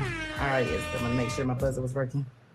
Good evening. All right, so if you're just tuning in, I have been following the Big Tigger legal drama going on here in Fulton County, Atlanta, Georgia. And today he had a hearing in court. And I'm gonna have to tell you all, most of the meat of the hearing got continued, but what they did here, Tigger got a win today. He has actually been winning a lot in this case. So I'm gonna break that down. So if you're just here for the first time, my name is the Fit Lawyer ATL. I'm a 20-year practicing attorney doing criminal defense and personal injury here in Atlanta, Georgia. If you ever get arrested for a crime or involved in a car accident or slip and fall, you can look us up at adamsfirm.com, and the information is in the description of the live. The number is 404-507-2889. So we here, this show is Legally Speaking with Fit, and we are going to be going over some legal documents today because Big Tigger went to court today, and as I said, he got a win today. So we're going to talk about that. So we got Jersey Girl Trey in the house. Hey, Fit fam, make sure you like and share. Yes, shout out to one of our mods, the first in the chat. Thank you so much, sis. Other people's drama. Yes, that's exactly what we're talking about today. Hey, Fit. Hey, chat. Danny B. I love this woman's smile, by the way. I just 84 says, hey, thank you all for coming into the room and tuning in. So as you come into the room, like, share the channel, subscribe so that you can comment, and also so that others can know we are out here, because as you all know, a lot that's on social media right now is about Nolan Wells. And the latest I've heard that could be factual is that the state has completed their autopsy, but it's not going to be released because they are going to take it to the grand jury. And a lot of people are making a big deal about this grand jury presentment as if it means anything. But earlier on in this case, the DA in Mississippi stated that this is the law there. Whenever there's a death that's undetermined, they always present it to the grand jury for them to make findings. So all we can do is just wait and see. We will jump in and start covering that once some actual legal documents come out, because this is Legally Speaking. I can't do the whole hypothetical back and forth, all of that. So I really just am waiting till the actual factual things come out, and then we'll jump on that coverage. And you know what? I have to respect her for that. And this is the thing, too, we got to recognize. Everybody can contribute some shape, form, or fashion, right? I think that Janetta Bradley deserves a voice. I think any update that can lead us closer to Nolan Wells is important, right? Calling out that bastard Emmanuel, who is coonicket TV's uncle, pretty much. I'm being facetious when I say that, but basically, child could be. And you know what I noticed? He don't mention my comments no more. Maybe because I got to his ass. Child's freedom of speech. I haven't doxed you. Okay? Haven't said nothing about your wife, your kids, nothing like that. But you do see more people are fighting back against you in your own chat, right? You had somebody say, I'll trust him before Officer Tatum today in your chat. You did see that, right? Okay, bro. All right. Moving on. coverage. If you also been following, we have been doing the Carmelo Anthony case, and he has 2 hearings coming up August 18th and 19th. So we will be live in Texas, and we will be covering those. So tune in, make sure you subscribe for update. He will have his motion for new trial and motion to recuse Judge Roach, which, as I talk to other judges, I'm going to be really surprised if he's not recused from the case. He literally did a whole interview 2 days after the trial. So we'll see. Like I say, those are coming up. So make sure you like. August 18th and 19th. August 18th and 19th. August 18th and 19th. Carmelo Anthony, okay? And on those days, what are those days, John? Okay, that's Tuesday and Wednesday. Okay, that's Tuesday and Wednesday. I will keep my eye out, and we'll talk about the updates during that time. So shout out to this content creator here, the Fit Lawyer, ATL. Shout out to her. Let's get into it. Share it and subscribe to the channel so that you can be here for that. All right, so without further delay, Big Tigger went to court today. He had a hearing, and if he watches this live, of course he's going to know who I am, because I was the only person that wasn't involved in the case in court. All right, so today was the hearing for, there's a TPO that the wife filed that Big Tigger never was served with. He actually accepted service of it at their hearing, I believe it was on July 10th. And that was an emergency hearing that was held after Alicia was arrested on kidnapping charges. So if you are just tuning in, let me just give you a brief little update on this entire case, this entire saga. So we were brought to the attention that anything was going on in Big Tigger's home and marriage when Alicia, his wife, posted a video online showing injuries to her face. She had stitches, and she captioned it with, "Someone asked my husband what happened to my face," and also tagged Francesca, who is his on-air partner at V103. Okay, and so that's when we all knew, and I believe that was like June 6th. Shortly after that, to the public, we knew that Big Tigger shortly got arrested on June 20th. In between that time, there was another video that was, actually that video came after. Okay, so let me just break it down the timeline because it is that messy. So the incident that we all saw the video from actually occurred May 9th. All right, so that occurred May 9th. If you all recall the ring video footage, Big Tigger and his wife are in the basement. She is trying to, it appears that she's trying to destroy or separate some property, and he then wraps her up and tries to get her out of that room. And in that process, she falls into the door and gets this nasty injury over her eye. They immediately go to urgent care. He takes her there. The problem there is that the nurses say they did not believe the story they were being told. Alicia was mute. She did not say anything during this appointment, and Tigger was speaking to the nurses. And if you want to see all these documents, I broke down the warrants. We did a whole live last week, so tune in if you want it. I broke it up in segments so you can see it and you can read all the documents there. But this is what the warrant says and the police report. So it says that the nurses did not believe the story. Tigger said that she tripped and hit the door, which is kind of sort of a little bit of the truth, right? But he had left out the part of bear hugging her during that encounter. Correct. And so the nurses didn't believe it. Alicia was being quiet. And so they called the police. And so Dunwoody police shows up. They start talking to them. And once they realize it occurred in Sandy Springs, then they tap in Sandy Springs police. So that is how the police got involved with that incident. It usually takes them a little time to investigate domestic violence incidents. So a detective got the case on June 8th. He at that time reached out to Alicia. She came into the precinct, Sandy Springs, June 9th, gave an actual statement. So she didn't say anything at first, but then this time she told the whole story, said she was scared to say something. She felt like her husband, he always threatens her, that he's powerful, he knows people, that he can destroy her life and all of this kind of stuff. So that's why she didn't say anything. So there's also ring footage, right, that we saw that came out. And so the police had that already. They had gotten that from the home. So once she actually gives a statement, now they have a victim that's making a complaint. And so they issue a warrant on June 9th. Big Tigger is not living at the residence at this time because on June 11th, he filed for divorce. All right. So like I say, tune into the live. We went over all those documents. So the divorce is on June 11th. However, Alicia isn't served with this yet. Okay, so he's living outside of the home, and they have worked out just kind of an informal arrangement on visitation. And so during his visitation, he was living at, I believe, a hotel at this time, and so he had to be on air early, right? And so it's before the kids actually could go to daycare. So he would have the nanny come over, and Alicia said that she didn't like that.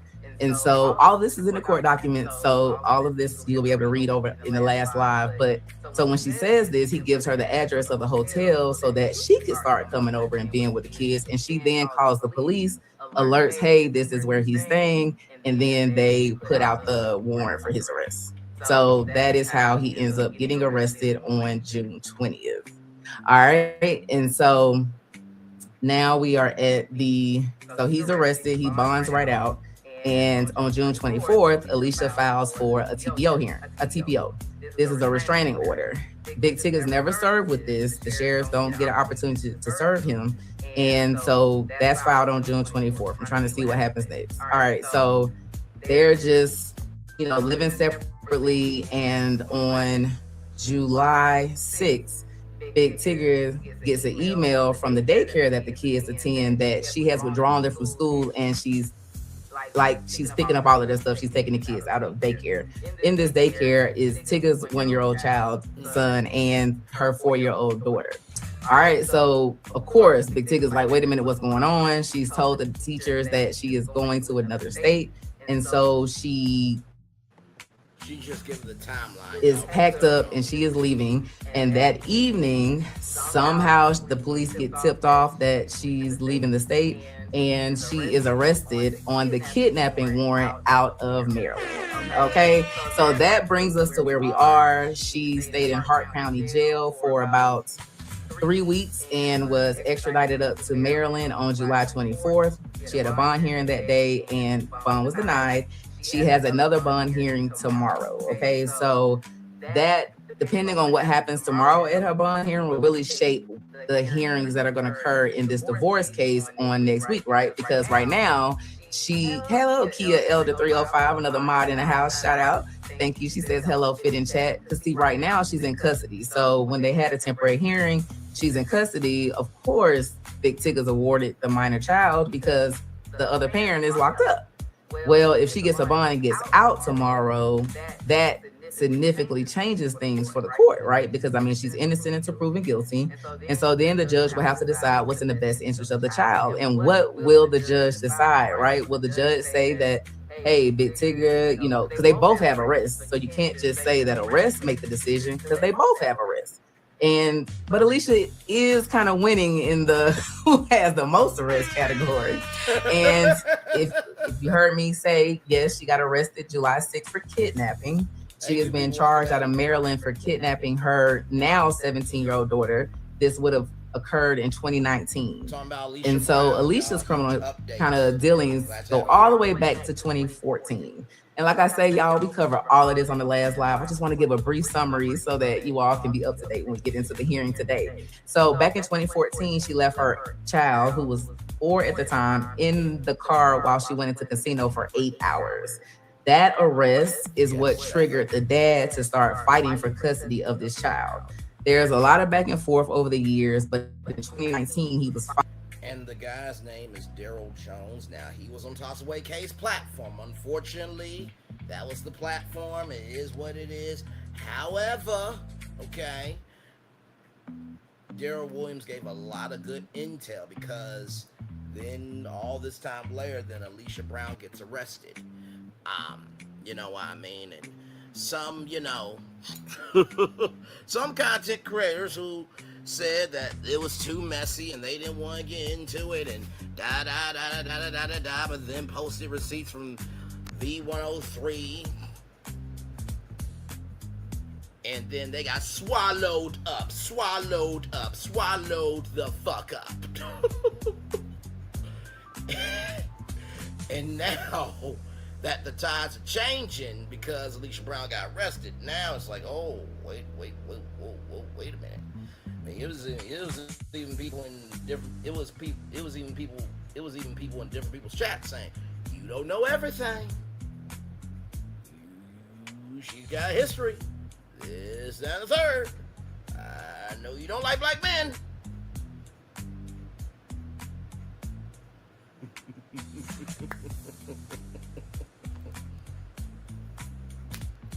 Just saying. And then Coonicket TV said the Big Ticker was gonna go to jail, but Alicia Brown's in jail, not Big Ticker. So Coonicket TV once again is a liar and a cheat, and nobody wants him no more. Moving on. Finally awarded custody of the child, and at the time she had been placed in foster care because Alicia had been deemed unfit and she had been removed from her custody. And so as the father has his date to go pick up that child, Alicia allegedly kidnaps that child. That is what she's being charged with.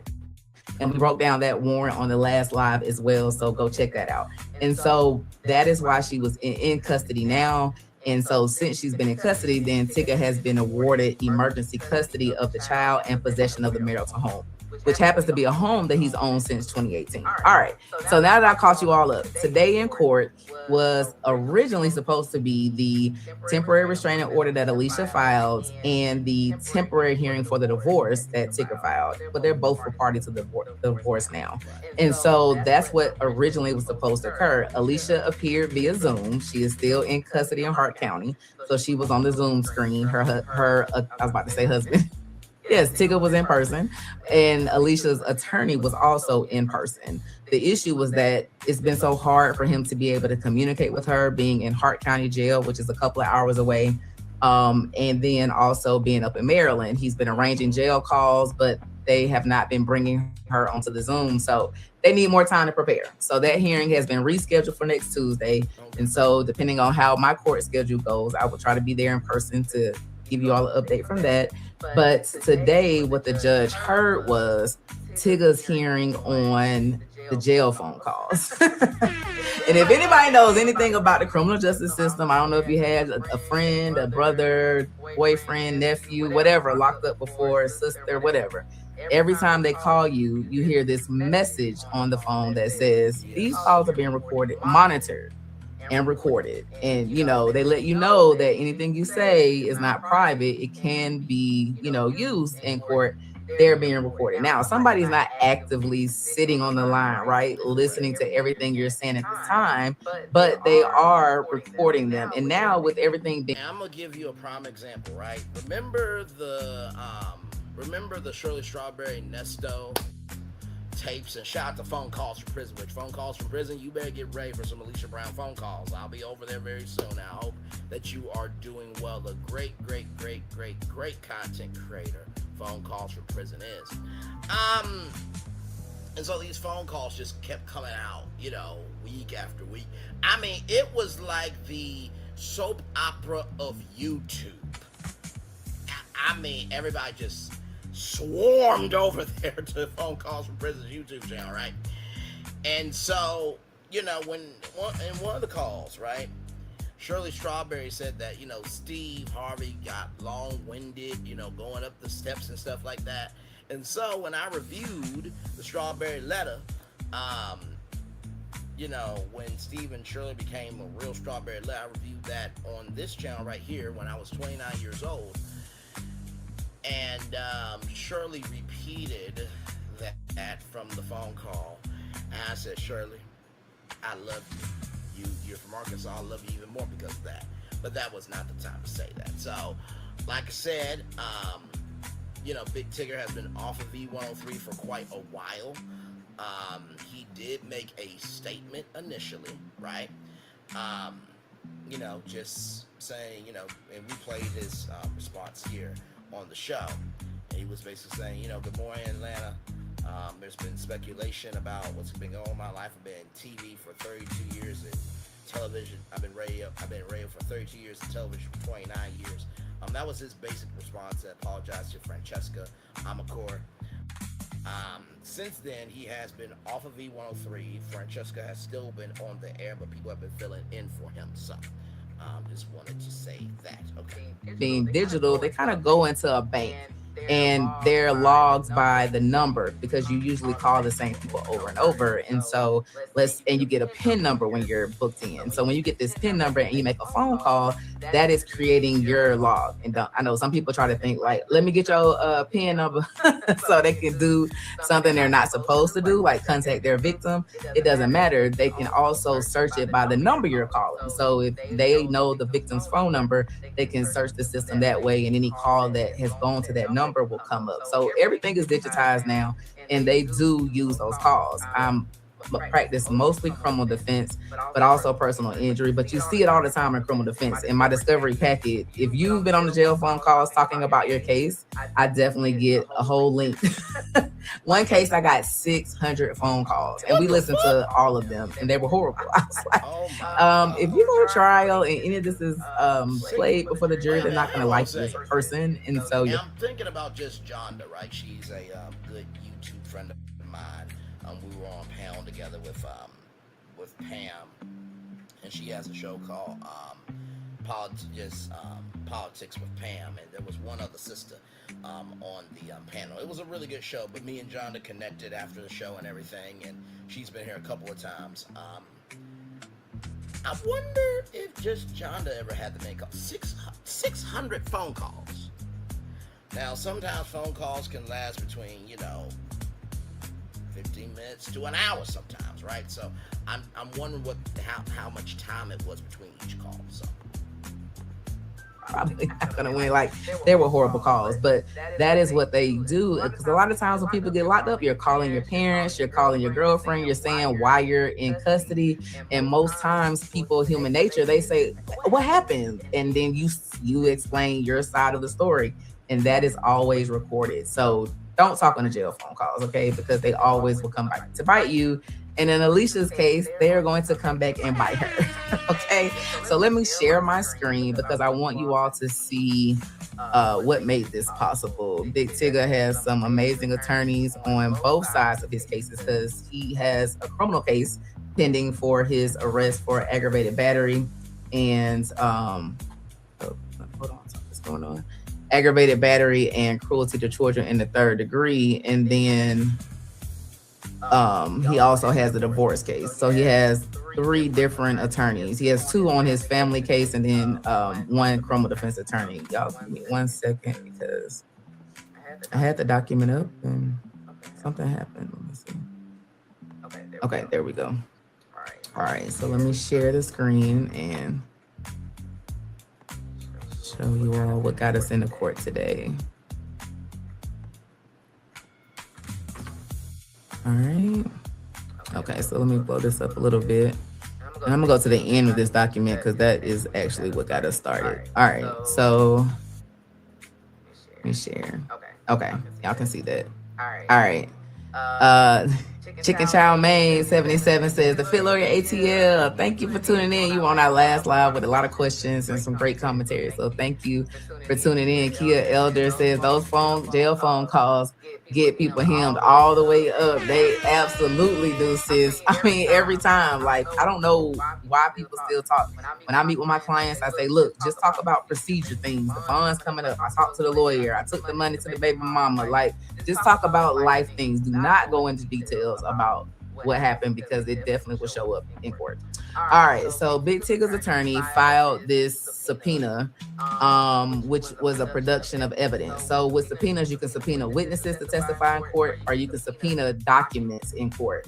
And now you always subpoena the person who holds the record that you want, and you'll put the dates of a court date in there, but you don't want them to really come. You just want them to send you the certified documentation that you're requesting, and usually that's what happens. But if for some reason they don't, or somebody has an argument about the subpoena, then they'll show up in court with the documents, and once the judge orders them to turn them over, they'll provide them.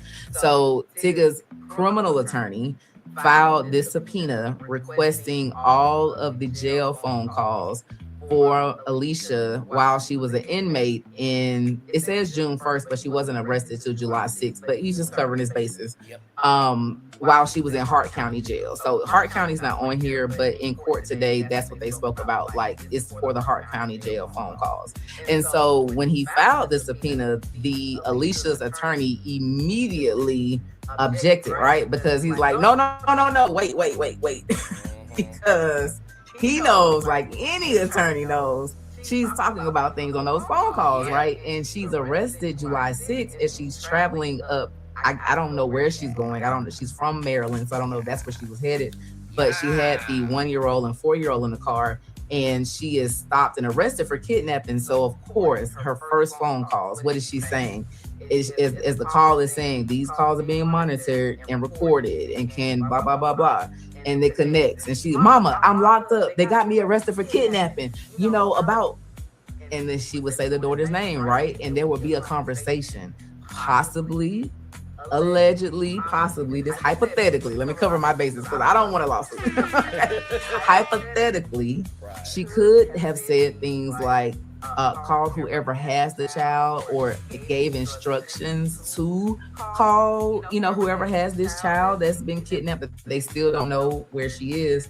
That could have been part of the conversation, because if you checked out the last live, remember we went over the warrant, and the warrant detailed from Maryland, and it said that they got a tip June 8th that Alicia had enrolled that child under an alias into Mill Creek High School last year.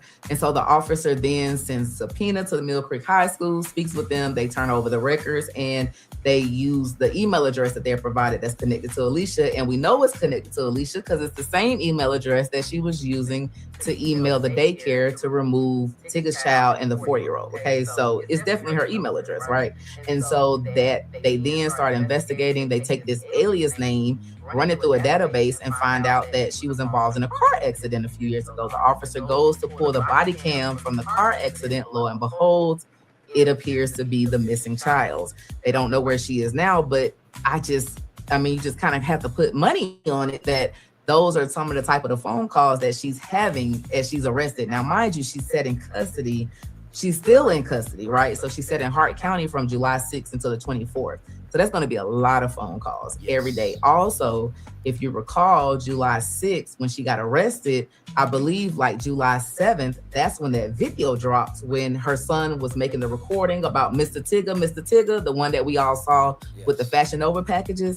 How did that get released? Just, she gets arrested and it gets released. Did she make a call for that to be released? Guess what? Tigger's attorney's about to find out. That's what he wants these calls for. He wants to know, what is she talking about, right? Because also Tigger has these charges pending, and they're felony charges. But if, despite what we see on the Ring camera, if you have a victim who has terrible credibility and does things that can be brought into court at a hearing that Tigger, for his charges, it's going to be more than likely that possibly his charges will get dismissed. So his attorney definitely wants these jail phone calls, right? Well, let me go back to this, because once the request was filed, Alicia's attorney filed a motion and brief for a protective order or a motion to modify the subpoena, because he's like, wait a minute. I've been talking to her on that phone too. He's like, I don't want you to get my calls, because and I don't know if anyone that's watching has been arrested before or in custody, but if it's an emergency situation, you're locked up and you don't even have a PIN number or anything set up, you're just at the wall making phone calls, and you call your lawyer, they're going to answer, right? You want them to answer, and you want to be able to tell them, hey, I'm locked up, this is what I'm charged with, this is where I am. But guess what? If that monitoring service came on before at the top of that call and alerted you all that somebody else was listening, there's no attorney-client privilege, okay? And so there's an actual case called the Burns case, and they talk about it in this motion, where the state wanted to get some jail calls, and the attorney had been speaking to the client on that phone that was recorded, and the attorney was trying to keep the calls out. And Burns case says that, no, you had an opportunity to go drive to the jail. You could have set up a private line to talk to your client or so you could have made other arrangements. So no, it's no privilege. So you get those calls. So, but they're trying to, so once the subpoena is filed, Alicia's attorney, she's represented by Dwight Williams, he files this motion in brief. And so he is trying to get the judge to issue what's called a protective order to protect the phone calls that she had between her attorney. And he actually makes arguments for other phone calls as well. He makes arguments that she had personal calls, like, you know, she was locked up for so long. So, right, rent's due, mortgages due, bills are due in the period that she's locked up. So she's having conversations with possibly her mom, possibly another family member, giving them PIN numbers to things and codes and, you know, telling them where the money is and stuff, right? And so she doesn't want those calls turned over. And so her attorney made an argument that those calls should be kept out as privilege as well, right? He wanted to kind of expand the definition of privilege.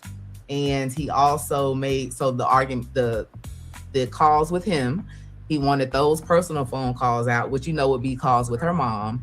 He wanted calls with her other attorneys out because Alicia's got a lot of cases going on, right? So she's got the criminal case pending here. I'm not sure who's representing her on that because 3 weeks prior to them getting married, she had a battery incident against Tigger. So she has a battery case that's pending in Fulton County State Court from that incident. Now, I want to show you phone calls from prison real quick. So shout out to phone calls from prison. So she has not done live in a long time, okay? But there used to be a live tab right here, and everybody would, you know, flock over. But the last Ernesto call, right here, 3 months ago, right? So all of these are phone calls that you can actually buy phone calls and listen to them, all that, and, you know, to upload to YouTube, you know, you do have to, you know, there's a way to do it, right? But this is phone calls from prison, so I'm sure that phone calls from prison will be the very first one to upload those Alicia Brown phone calls, and I'm looking forward to it. And we will have a listening party. Let's keep going. And then she has the kidnapping case in Maryland, so she has attorneys up there. So they've been all talking to her on this phone. Also, she has a federal case. I don't know if you recall, but she tagged Francesca, who is Big Tigger's on-air personality, co-star on the show, and that person filed a defamation lawsuit against Alicia. So that's in federal court. So she has an attorney for that as well. So all of these attorneys have been talking to her possibly on this recorded phone line, and he wanted to make sure that all those calls stay kept out. Now, legally speaking, he would lose that argument. He cites to the Burns case in his motion, and he makes an argument that although in the Burns case, the court there is Burns v. State, and here's the citation. Although the court in Burns ruled that it was the state trying to get the calls, and they said that the attorney wasn't covered because he had other means to make the calls private, and he did not, so they waived that privilege. Where he was trying to say, like, well, here, this is not the state trying to request the calls, judge. This is Big Tigger. He wants the calls. And so just because it's like an individual that wants the calls, then we don't apply in the Burns case. Also, I couldn't get to her. You know, Hart County, y'all, it's just 2 hours away.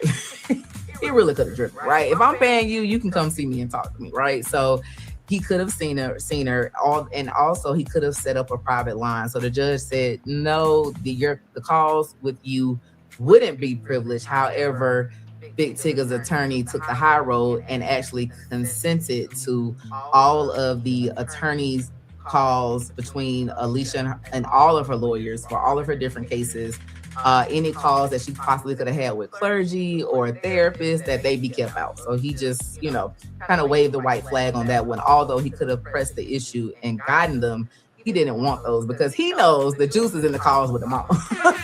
Like, I don't care about those calls with the lawyer. He knows the juice is in the calls with the civilian. So the judge did grant Big Tigger's request. So that was a big win because it's no telling what's on those calls, right? He has this felony pending against him. If they can find enough evidence to use to get those charges dropped, that's an even bigger win, right? If they can find items on there that paint her to be the less fit parent and maybe not in the best interest to keep the kids, because what if she's directing some of she only has Alex is 13. The missing child is now 17, and then she has a 1 and 4-year-old. But what if she did instruct Alex to do something with that video, right? Just so happens to come out the day after she's arrested. Like, I don't know.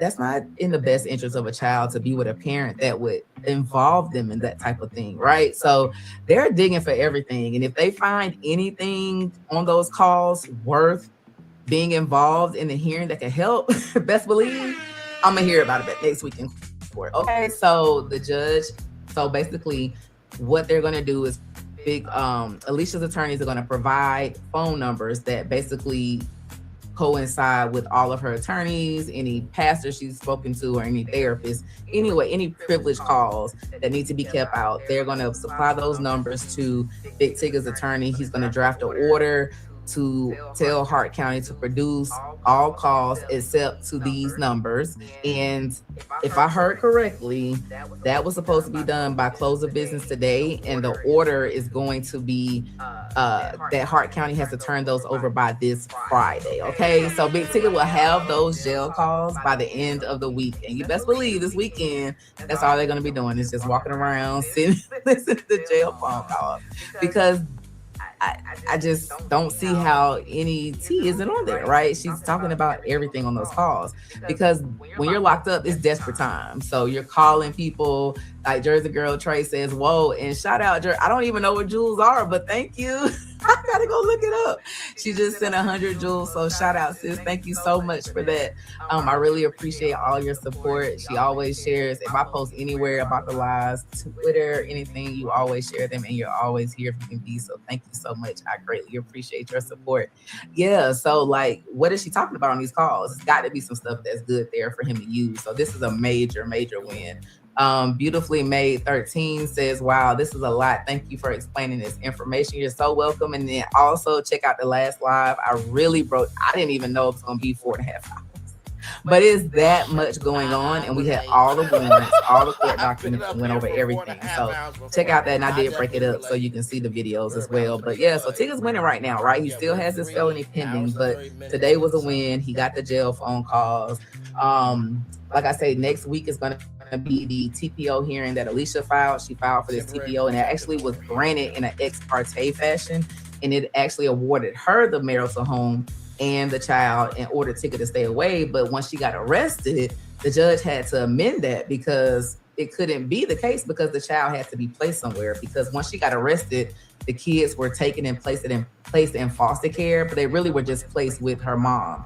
And so once the defects hearing occurred, then they were all given to their respective fathers, except for the child that's still her. I'm not going to say kidnapped, right? Because we know that allegedly she's in her mom's custody some kind of way, right? Because her mom allegedly enrolled her in school last year, and she was in a vehicle in a car accident here. So she's around somewhere. So, and it was reported, I think she was working a job at Perimeter Mall at one point as well. So she is here in the city allegedly. And so, that hearing, those things will be heard. And like I said, it all really depends on if she gets a bond tomorrow. If she gets a bond tomorrow, things will be much different. If she doesn't, it's going to be the same thing. The temporary hearing just going to be what's already in place, because she can't make a claim for the home or the child if she's still in custody. Okay. Let me see. Oh, this Escalade. I don't know what it is about this Escalade, y'all. But Alicia is fighting for this Escalade. So Tigger owns a Cadillac Escalade he bought, and he owned it prior to them getting married. It's a note on it, right? It's not paid off yet. And that's the issue. So because it's not paid off and he has been making payments on it since they got married, it is considered marital property to a point, right? Because once you say I do, all the money that you then make, even if you had the job prior to getting married, every dime that you make after you say I do is marital property. So whatever that money, and that's both of you all, right? So if the wife isn't working and just the husband's working, vice versa, or if you're both working, your money that you're earning is marital property. You both have rights to that money. And so if that money is used to pay a car note, like it has been in this case with the Escalade, then it is marital property.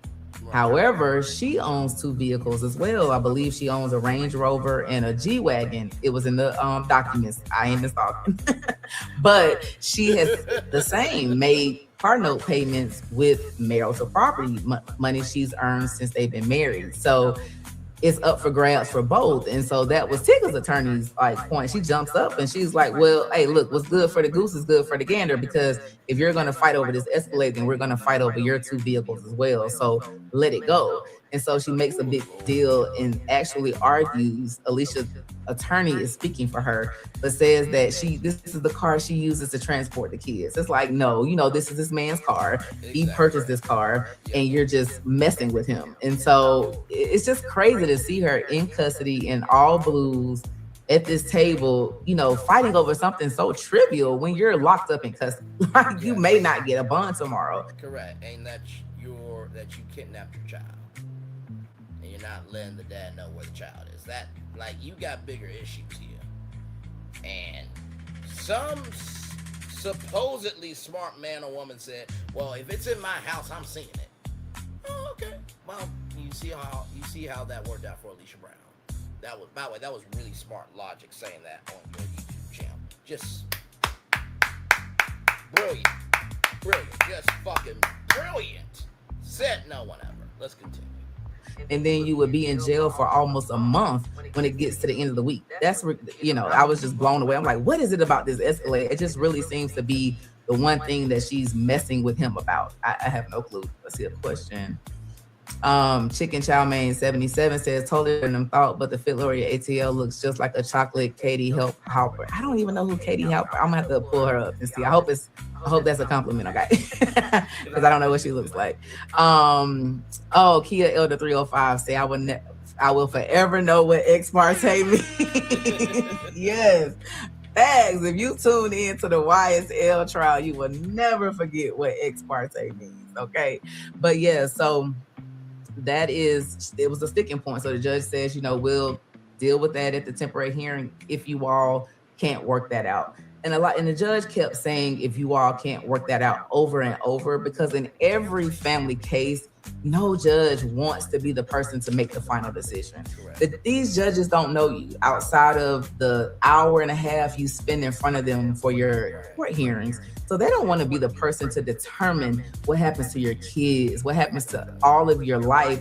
And they don't really know you like that, right? Like, they will if you all can't work it out. But you'll hear a family law judge say over and over, if you all can't work this out, if you all can't work this out. And in Tigger's position, they have only been married for 8 months. It's like, what are we fussing about here, right? Like, just sign the papers. Really, they're just talking about custody and visitation. And with Alicia being in jail, Tigger has custody of the minor child. Let's see. At the end of the hearing, Alicia's attorney wanted the judge to know, I'm not sure of the reason he mentioned this now, but he wanted to put on the record that Alicia's mom, she stays here in the city, and that at the end of August, her lease will be up. And so there will be no other home for Alicia to live in the city except for Fit Tigger's house. I'm like, girl, that man don't want you back in his house. Like, move on. You got a Range Rover. You got a G-Wagon. You're working cybersecurity. And if you can pay whatever bond they're about to slap on you in Maryland, if they give you one, baby, you can find you somewhere else to stay. Okay? So I thought that was kind of funny. Like, find you an apartment, find you a condo, find something affordable, and move on. Like, girl, what? The judge was like, okay, we'll take that up at the next hearing, because it won't be an issue if she's not out. Let me see what else. Also, it was just a brief discussion of the minor kids' belongings, because as I told you all, once Alicia was arrested, she had the 1-year-old and the 4-year-old. The 1-year-old's Big Tigger's, the 4-year-old in the car. And then she also, not in her custody at that moment, but she had custody of her 13-year-old, Alex Brown. She had, all the kids but the one that's missing, right? And so all of them were given back to their respective fathers by defects.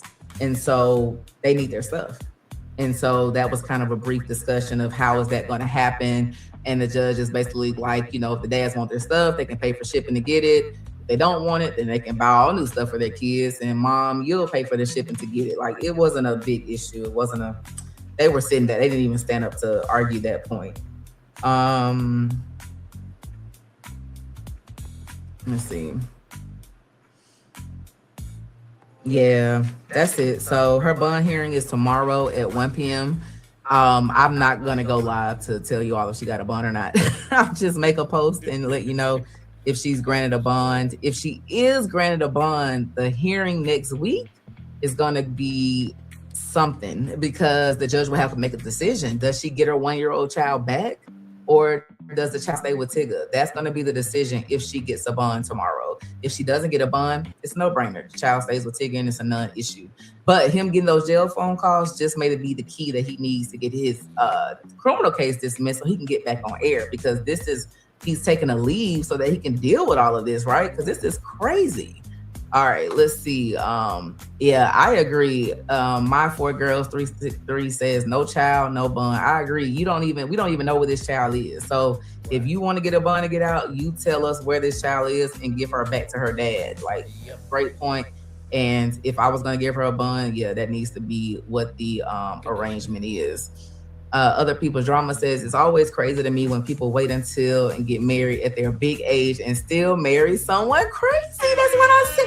I can't believe it. Like, have you learned nothing all of this time? Exactly right. That was like my whole last live. Like, did he not just simply Google her? Like, how do you go your entire life saying you don't want to get married, you don't want to have kids, and then you meet somebody and you're big Tigger, you're on the air, you've been in the business for like 32, 33 years, you've had a squeaky clean record, and you don't do a check? You don't even, if he had simply just Googled her name and her state that she's from, the arrest from 2014 pops up and he could have just followed the trail. That's what everybody else did.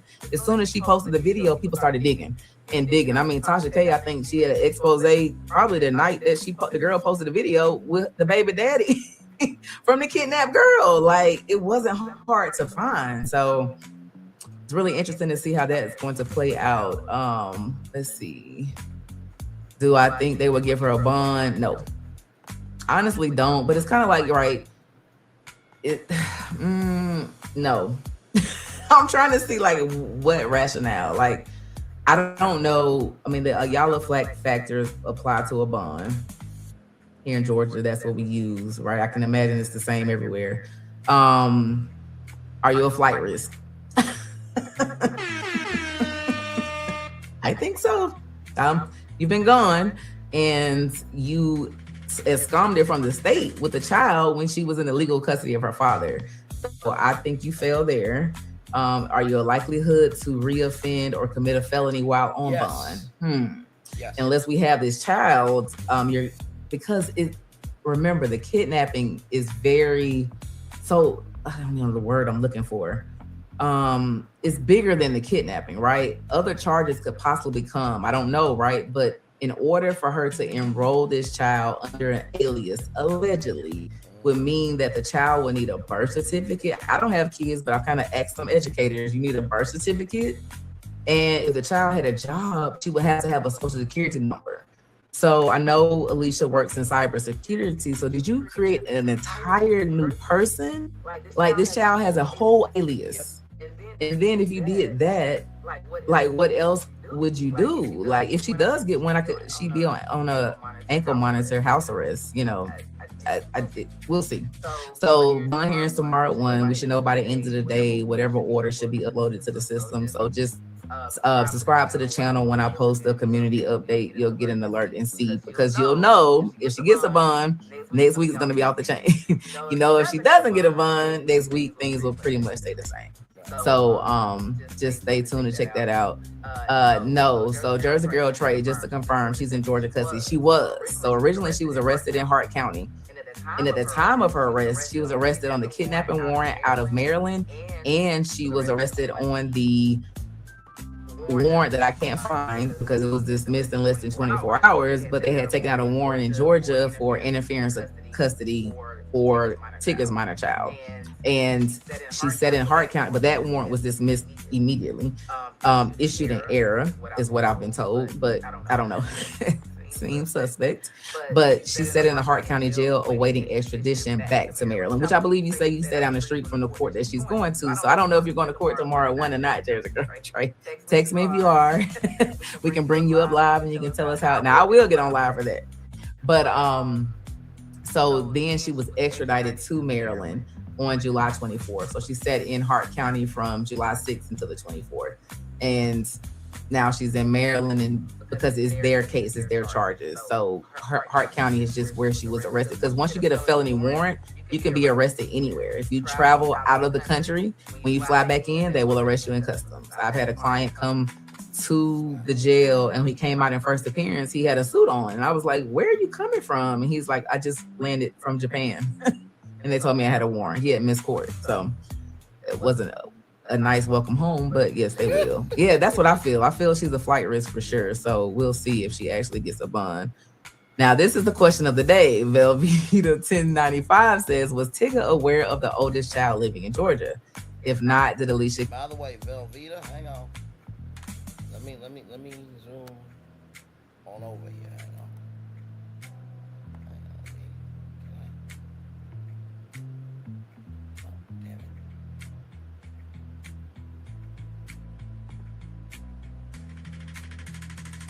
Velveeta, I see you. Okay, I see you. Very well done. Well, that's one that we'll have to see. I can tell you this at the emergency hearing. So when 1095 says, was Tigger aware of the oldest child living in Georgia? If not, did Alicia keep her hidden? Wow. Well, that's one that we'll have to see. I can tell you this at the emergency hearing. So when she got arrested July 7th, Tigger's sitting under this no further contact order from this criminal case. So he couldn't get the child, even though the child was in de facto custody. And so his attorney filed an emergency motion before the family law judge for her to make a decision about custody of the child and possession of the home. And so at that hearing on July 10th, Alicia's mom testified. So everybody's wondering, where is this child? Where is this child? You know, they're making assumptions. And so they questioned her and asked her, when was the last time? No, the question I think posed to her was, who else is living in the home with you? Alicia's mom says, nobody. At that time, the judge looks up, because a lot of times in hearings, especially family, it's not a jury, right? It's just the judge making this decision. So sometimes the judge will chime in and ask questions if they want to get a better understanding before they make their ruling. So the judge chimes in and asks her, hey, so when's the last time you saw your oldest granddaughter? And Alicia's mom responded and said, a month ago. And the judge says, huh? Where? And she says, Big Tigger's house. Now, I don't know if that's true or not, but it seems like they're trying to implicate him in this along with them. Wait a minute, Big Tigger. Bro, I'm pulling for you, but what the fuck? So you mean to tell me that Alicia's mom, who, I mean, the snake moves from the head down, so nobody lived with you, but yet you saw your granddaughter who was kidnapped by your daughter a month ago, and you saw your granddaughter at Big Tigger's house? Okay. All righty then. One of the words of Jim Carrey. All righty then. Fuck. Hey, one program. Them, right? Because it has been reported that the child was enrolled in school at Mill Creek High School last year, or the year before that, and was here in Dunwoody when a car accident occurred a couple of years ago, and the officer was able to pull the body cam from that car accident and see her on the camera, and the dad identified her. So she definitely is allegedly somewhere in Georgia. Whether he knew she was kidnapped is the question. So I believe that Tigger probably did see this child at some point, but didn't know that the child was kidnapped. Because of course, Alicia's not being truthful about who she is, because to say she's kidnapped, you have to then talk about how you left her in the car for 8 hours when you went into the casino. And I doubt she's disclosing all of that to Big Tigger. Let's see. I see others saying she's a flight risk, no bond.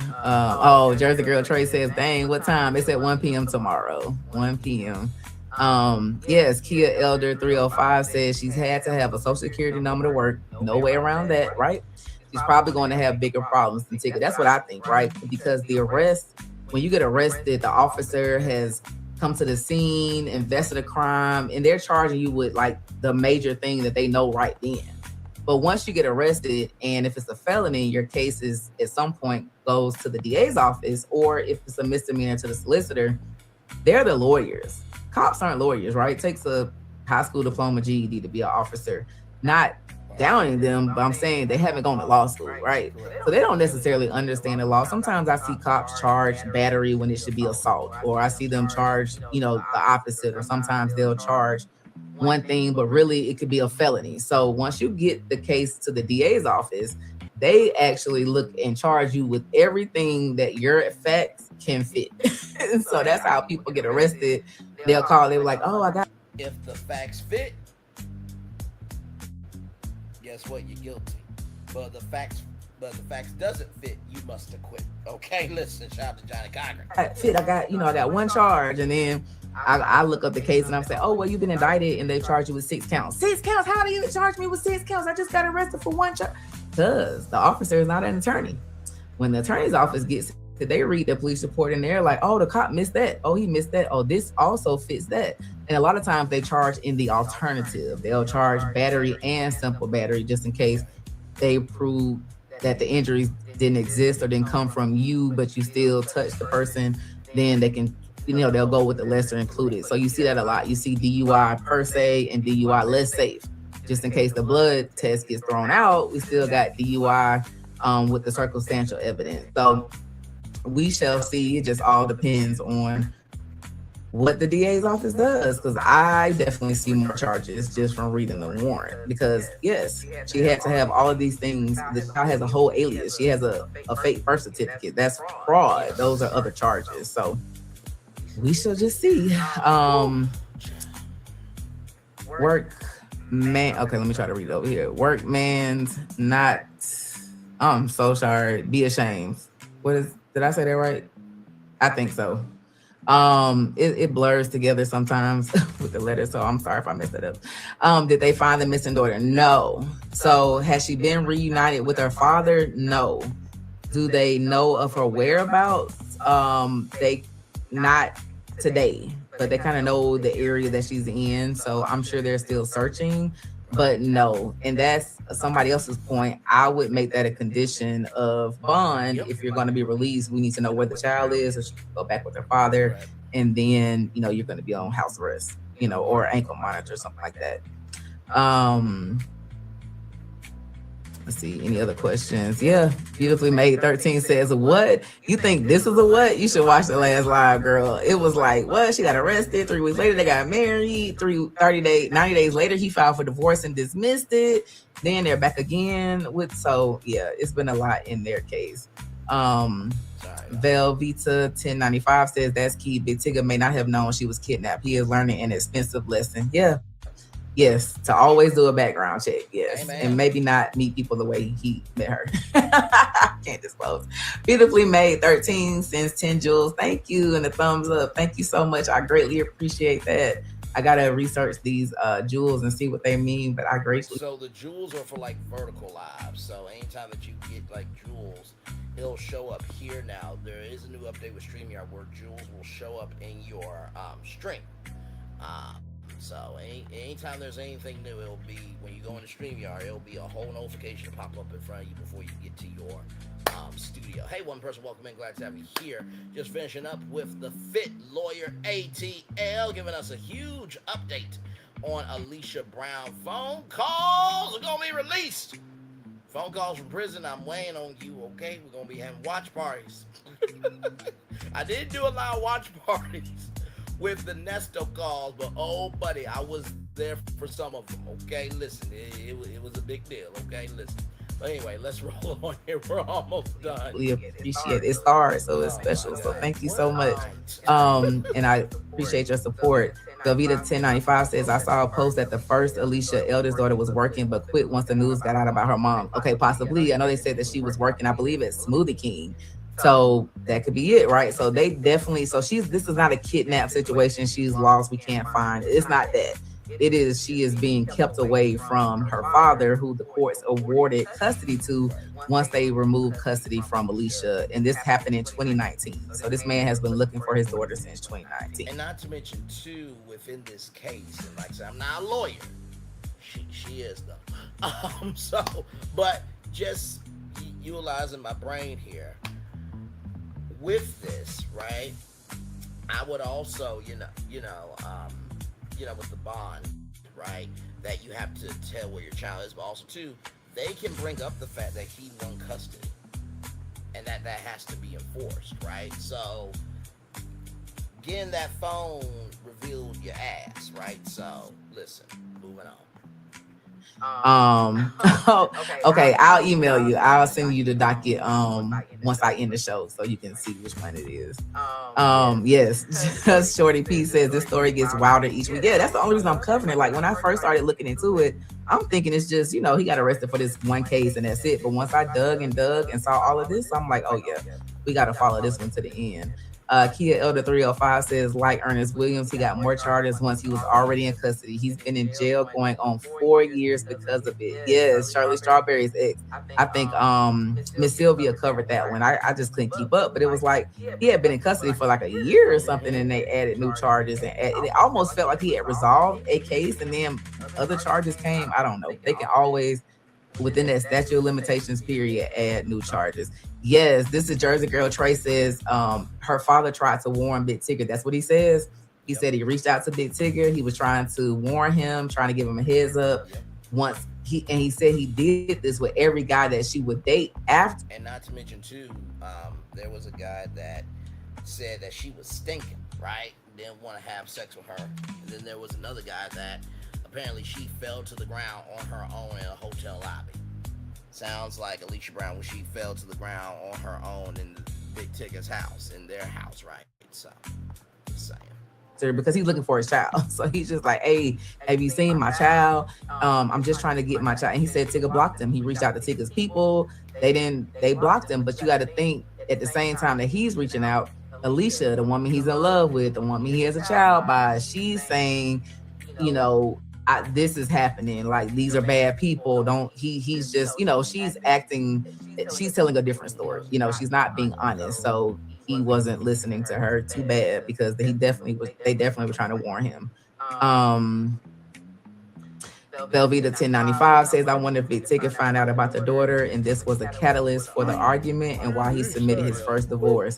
No telling, but he dismissed the first divorce. Like she didn't even get served with it. And so you went back after knowing that. If that was the reason, I'm not sure. But what I found suspicious was that the day that the detectives reach out to her to talk to her about the case, well, 2 days after her video was released, right? The one with her injury, and he's off the air for a few days.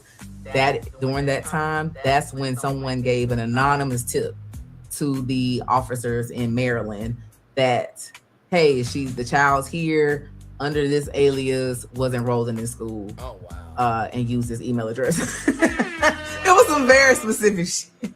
So I don't know who knew that information, right? Could have easily been someone from the school, recognized her in the news and started to see everything post and thought they were helping. I don't know, but somebody gave an anonymous tip 2 days after she posted the injury photo videos online. So definitely came back to bite her really quickly. Yes, this case is a mess. Yes, Shorty P says Shirley's whole life and finances were laid bare. Embarrassing on so many levels. It is. And I don't know, did I hear that Steve hooked them up? Did Steve Harvey introduce them to each other? Like that was so. That was not the case, y'all. Okay. So sad. Okay.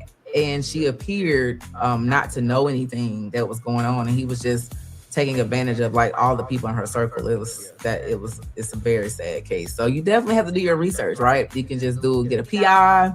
In Tigger's case, he could have simply hit Google. I mean, literally, type in Alicia Brown in Maryland, and everything pops up. So, he didn't search, but he is definitely learning an expensive lesson. So hopefully it works out, because when it comes to family court, it's always about what's in the best interest of the child. That's what the judge has to consider. And so that is why things on the jail phone calls that he's been awarded may come up and matter. So stay tuned. We'll be following this case. They're back in court on Tuesday. We'll come back with the update at that time. Tuesday for Big Ticker, right? And we're wanting Big Ticker to win, of course. And then for Carmelo Anthony, that brother, we're still praying for, sending light, love, and prayers and support and everything in between. For him, August 18th and 19th, new trial potentially, and hopefully he will be out of jail soon. We got people here that are of good stock. Coonicket TV is from the army of the devil. I'm from the Calvary of God, and the Calvary of God never misses. So that should tell you everything you need to know. But Also, if Carmelo Anthony's, if the state in Carmelo Anthony's case responds to the defense's motions, we'll come back and address them. If not, then they'll just make their argument in court, and we will be live after court each day to break that down as well. So make sure you like, share, and subscribe to the channel so that you don't miss anything. This is Legally Speaking with Fit. And shout out to Velveeta 1095. She sends a $20 super chat. Thank you so much, sis. I don't know if I've seen your name on the channel before, but thank you so much for tuning in. I greatly appreciate your support. Hope to see you around on a lot more lives. She says, thank you for the coverage. Thank you so much. I really appreciate that. Y'all, I love this stuff. I love the law. I love going in court. I love to hear the arguments. So that's what I'm here to go get it and break it down so that you all understand and know what's going on. So thank you so much for tuning in and finding value in this live. Thank you so much. Kia Elder 305 says, thank you, Fit. Jersey Girl Trey says, thanks, Fit. Thank you all. Thank you all to all the mods in the chat for coming in and helping out and sharing the live and just letting people know that we are here. Shout out so much, Velveeta 1095. I greatly appreciate the $20 super chat. Chicken Chow Main 77 says Steve Harvey is shady. No comment. And Other People's Drama says, thanks, Fit. Good night, everyone. Thank you so much, you all, for tuning in. This was a quick live update from Big Ticker's hearing today in court, where he wins big. He gets the jail phone calls. Hart County has to turn them over by Friday. So stay tuned so we can see what Alicia was talking about. Let's see if we can find out what's happening with this missing child. Thank you all so much. This has been Legally Speaking with Fit, and I'll see you in court. she's gonna go very far. She's gonna go very far. Very, very far. Yes, indeed, chat. I'm gonna have to watch that on my own time. I listen. Anyway, y'all, that is it for me. What a epic live here. 4 hours. Ladies and gentlemen, I'm frozen right now. I know. There I am. Hi, nice to see you.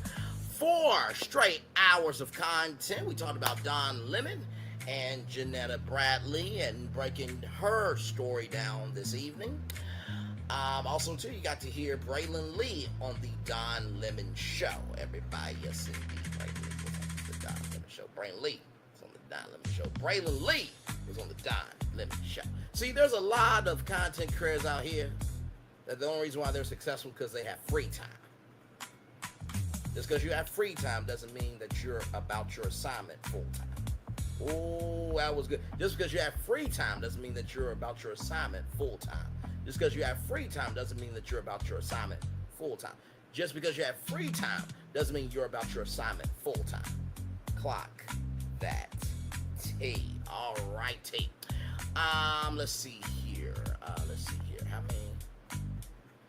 many views does that have? I'm just kind of wondering, John. 86,000 views. What the fuck? Y'all look at this.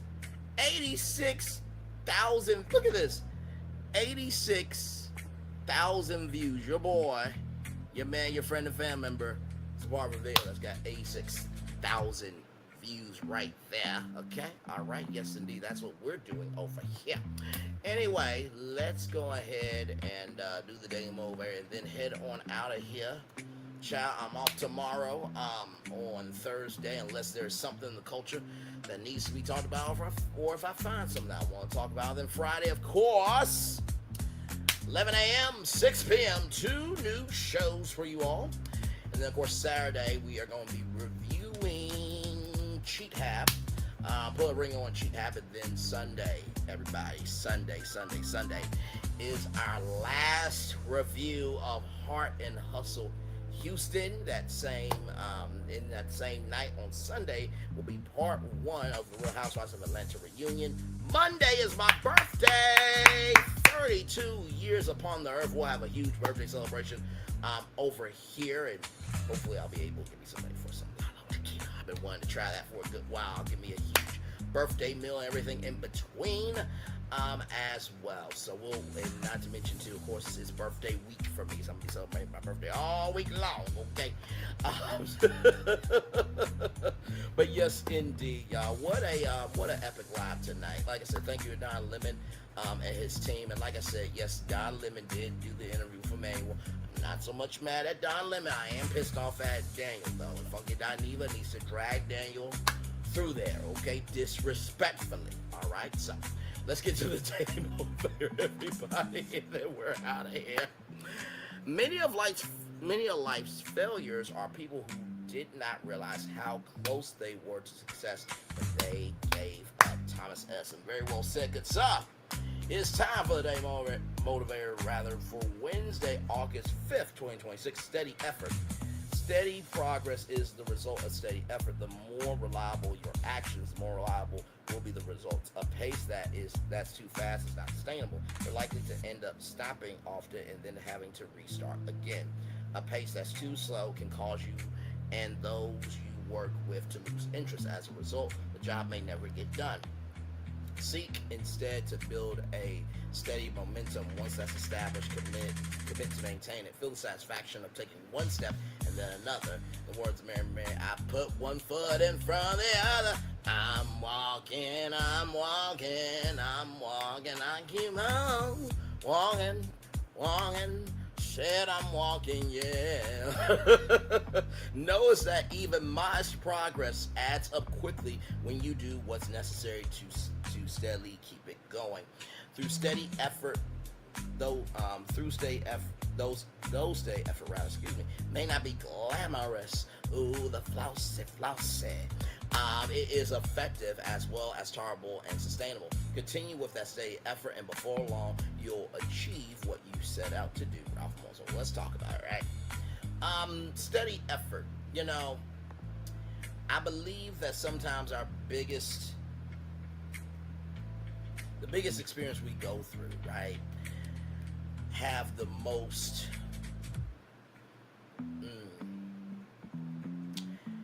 the biggest experiences we go through have the most emotions, right? And Destiny Payton's dad passed away. Shout out to Caramel Rell for talking about that. Our moms and dads, they are steady effort personified. They protect you from the bad. They embrace you and are so proud of you for the good. And you don't really understand the steady effort that they've done until they are gone. So I do want to say, let me come on the big screen for this. I do want to say, so sorry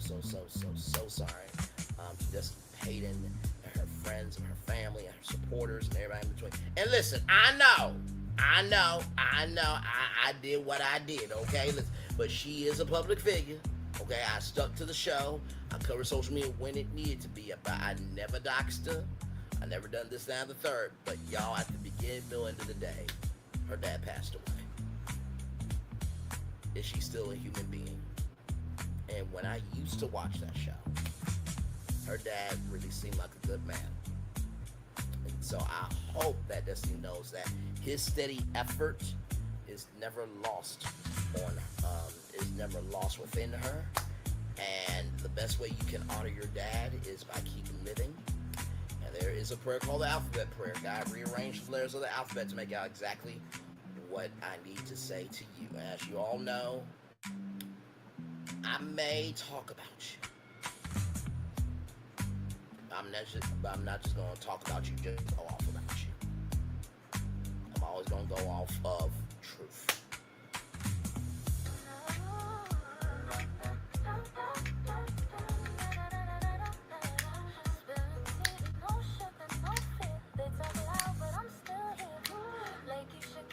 I'm sorry, y'all. It was Keisha, man.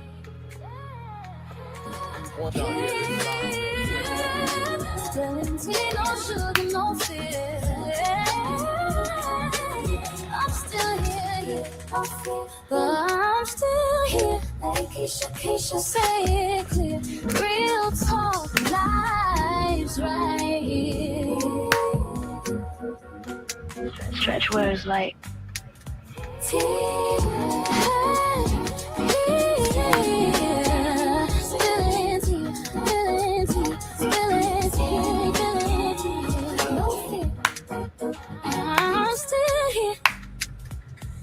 T-minus 4 minutes.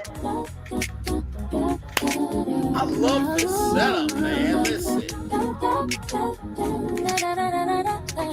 Spilling tea, no sugar, no fear.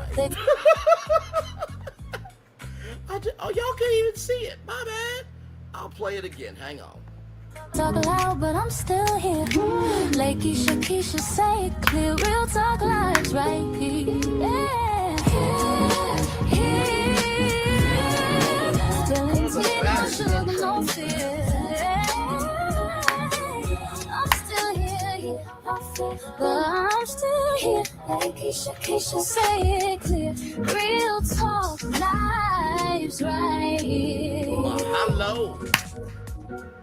stretch words like shout out to some Keisha, everybody. Back to our that was a fun break. Back to our daily motivator here. But sincerely though, I do pray for Destiny Payton and her family and her friends and also her kids too. You know what I mean?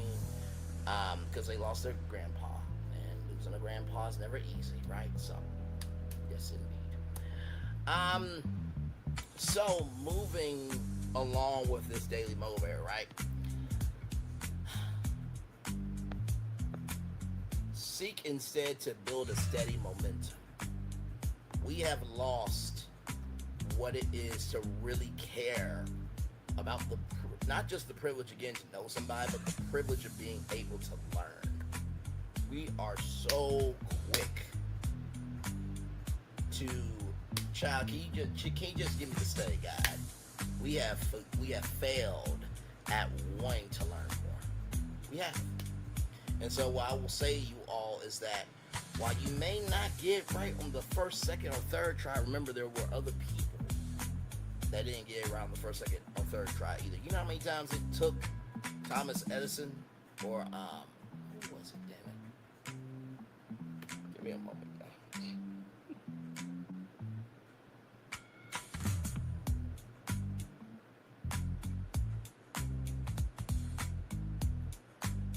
That's why I thought, okay, you know how many times, child, it's been a long day. Do you know how many times it took Thomas Edison to get the light bulb right?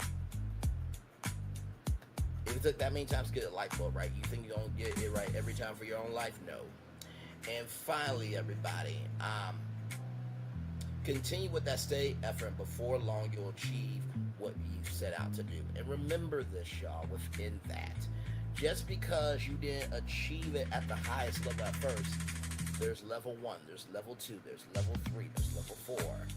Appreciate where you are, learn from where you are, and you'll grow to get to where you want to be. Oh, that was so good. Learn from where you are, work from where you are, and you'll grow to where you want to be. Learn from where you are, be about where you are, and you'll grow to be where you want to be. So with that being said, much love to Destiny Payton, her family, and her friends, and her supporters, and everybody in between, the kids as well. So, with that being said, it's time for the best outro on YouTube. Know what you do and do what you know. Never say you want more special because you are always born a blessing and trust. You may not be where you want to be, but by the end of it, you'll be where you need to be. Do what you've been chosen to do. Why it's one thing to call yourself, it's another thing you've chosen. One love, much love, all love. I get spend time with you. You spend time with me. Hopefully, by spending time together, Ross, be great together. And always remember, we're doing radio, television, YouTube, living your best life, or you're just hanging out with Don Lemon. trying to be a solution and not being a coon like coonicket TV.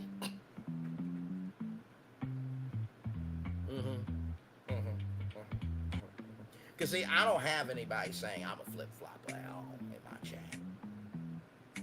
Now, you can say that's because nobody comes to my channel, but, ladies and gentlemen, I do get views, and I worry about the quality. Because guess what? The quality ain't good. Nobody gonna give a fuck. All right? Make sure the replay is not just ready for you to watch it, not just ready to listen to it, but if you want to experience it again. I love you, I value you, I make sure I always remember, receive love, you gotta give, receive love, you gotta give, receive love, you gotta give, wherever obstacles you come, where success you have achieved on this particular day. I'm extremely proud of you, but no one else is proud of you, be proud of your damn self. Finally, y'all, listen.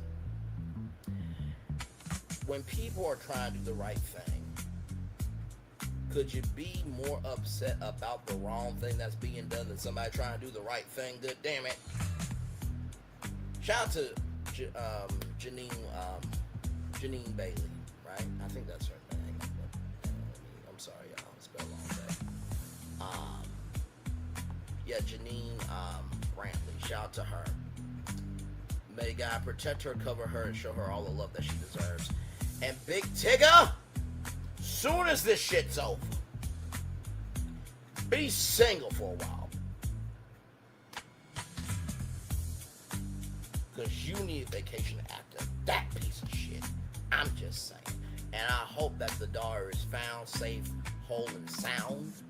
And Alicia Brown should be cut off from her parental rights forever.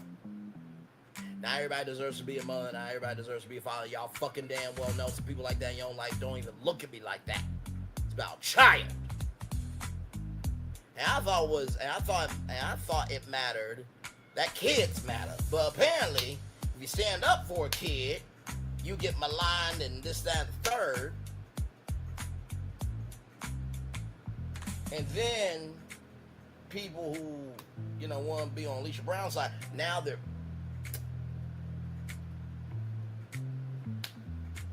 comprehension. That's why you should be about always right is right, wrong is wrong. Not just doing anything just to be a part of the conversation. Clock that T. Commercial break and fireworks are coming your way for the day that was, for the day that's come, for the blessings on the way for you, me, and all of us as a society, as a people, as a culture. I feel the love, and I'll send it right back to you. Bye, everybody. Love y'all. Peace.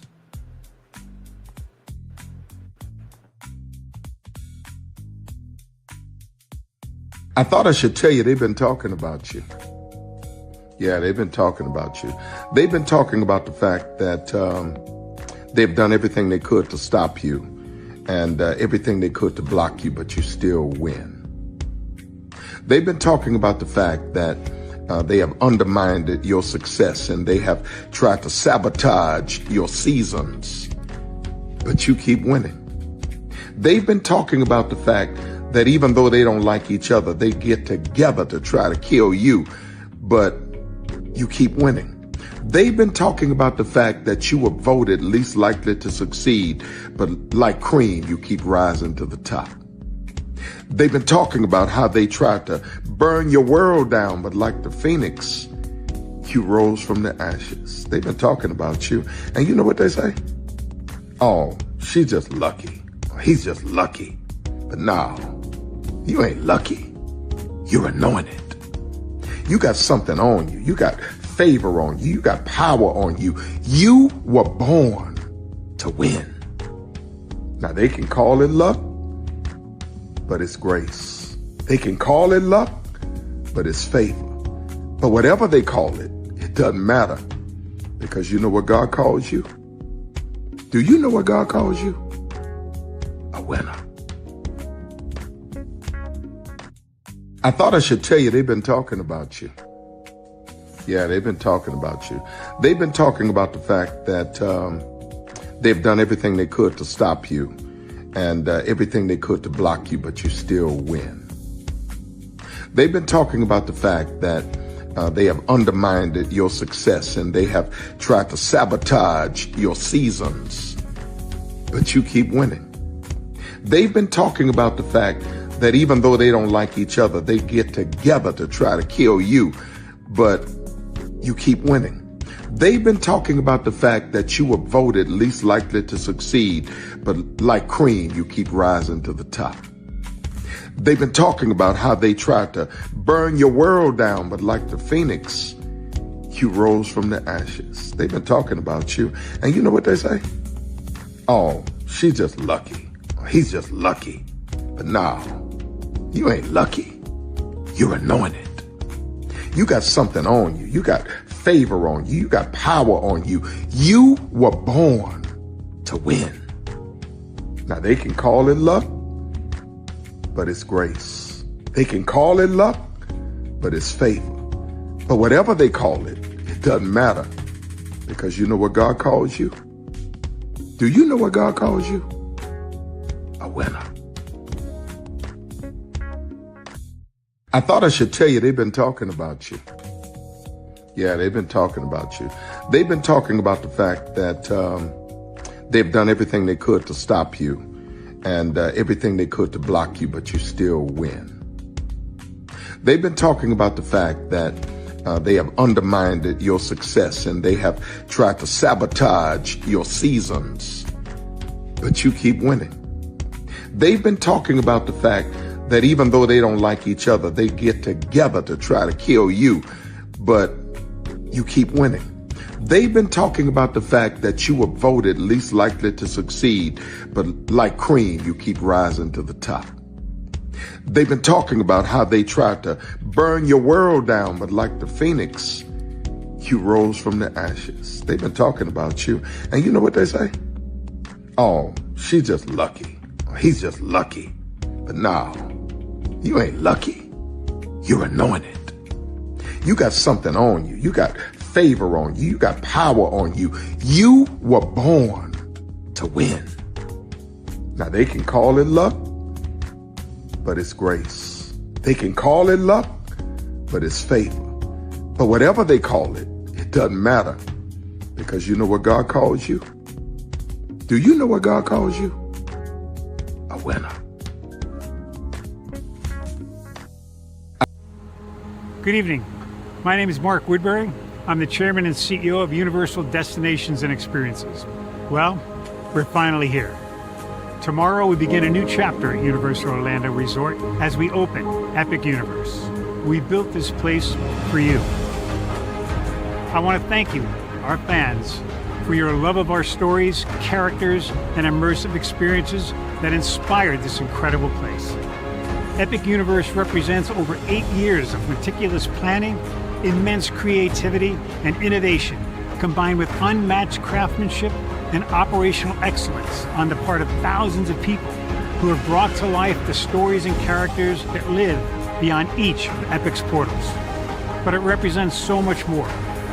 Your love of Universal and the deep connections we've shared together here in Orlando over the past 30 years inspired us to dream bigger and to push the boundaries to create something extraordinary for you and for generations of fans and families to come. And tomorrow, as we open Epic Universe, I can't wait for you to experience this place for yourself. Now it's your turn to step inside, to lose yourself, and to share this place with the ones you love most. As we open this park, we hope your world becomes a little more epic. Tomorrow, Epic Universe becomes yours.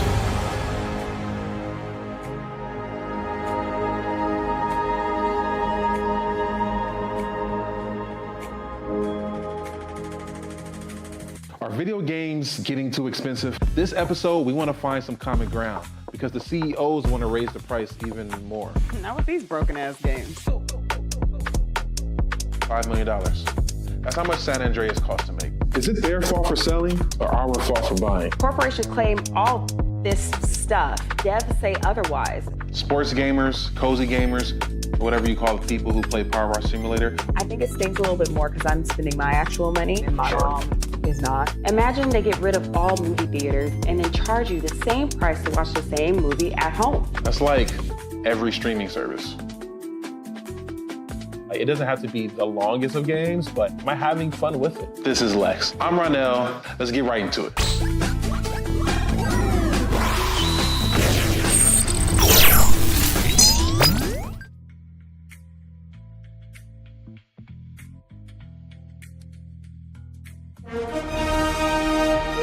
Prepare for a journey beyond imagination, beyond belief, beyond anything you've experienced before. Universal Epic Universe, a new theme park where you'll step through extraordinary portals to 5 immersive worlds. Prepare for a cosmic voyage of discovery, an isle of fire-breathing excitement, a shadowy world of monsters and mystery, new wonders in the wizarding world, and a new way to play. Plus the splendor of a magnificent resort hotel overlooking the park. It's all new excitement at Universal Orlando Resort. A week's worth of vacation thrills with 4 amazing theme parks, a variety of spectacular themed hotels, and incredible dining and entertainment. It's all at Universal Orlando Resort, where you'll find new adventures every day. Explore the astonishing worlds of Universal Epic Universe at Universal Orlando Resort. Because here's the thing, a good streamer can find other content. Because here's the thing, a good streamer can find other content. Because here's the thing, a good streamer can find other content. Because here's the thing, a good streamer can find other content. I've been moving on my own accord, covering Black culture. There is more to life. I heard that, friend. Braylon, shout out to Braylon. Make sure y'all go follow Braylon in case y'all haven't. I love your content. I have been moving on my own accord, covering Black culture. There is more to life. I heard that, friend. Braylon, shout out to Braylon. Make sure y'all go follow Braylon in case y'all haven't. I love your content. Child, Braylon been over there doing his thing, minding his GD business, staying out of trouble, trying to get the folks some positive stuff to talk about. Besides lying all the damn time. Child, Braylon been over there doing his thing, minding his GD business, staying out of trouble, trying to get the folks some positive stuff to talk about. Besides lying all the damn time. Child, Braylon been over there doing his thing, minding his GD business, staying out of trouble, trying to get the folks some positive stuff to talk about. Besides lying all the damn time. Child, Braylon been over there doing his thing, minding his GD business, staying out of trouble, trying to get the folks some positive stuff to talk about. Besides lying all the damn time. Power 923 Jams and the Arkansas Minority Health Commission encourages you to take the COVID-19 vaccine to help keep you and your loved ones safe. Involved in our community, the People Station, Power 923 Jams. KIPR Pine Bluff, Little Rock, KFOG, Little Rock, a Cumulus Media Station. And now, back to the jams. Hip-hop. Drake. Girls want girls where I'm from. Yeah, well, girls want girls where R&B. J. Howell. Just 'cause I love you and you love me. And now, bumping back-to-back continuous music with another fresh new jam. Heard here first on the People Station, Power 923 Jams. Good morning, TikTok. Can I have your attention, please? Girl, are you ticking? Are you talking? Because knowledge is knocking. Then I want to talk to you real quick about ignoring a bitch. Oh, there's power in turning the other cheek. Now, I'm going to tell you something. One thing about people that like to throw shade, you don't fight shade with shade. The only thing that overrides and destroys the shade is the sunlight. See, your light gotta be so bright that you keep that bitch where they belong, in the shadows, the dark. The bitch is invisible, and we don't see you, girl. See, you don't go back and forth with a person that's hating on you, because when you do that, you become just like them, a weak bitch. So the next time they mention your name in a status, or your name come up in a conversation, don't respond because you're too high to look that low. We can't go back and forth with people that we can't reach and that's not on our level. We not sitting at the same table eating the same meals.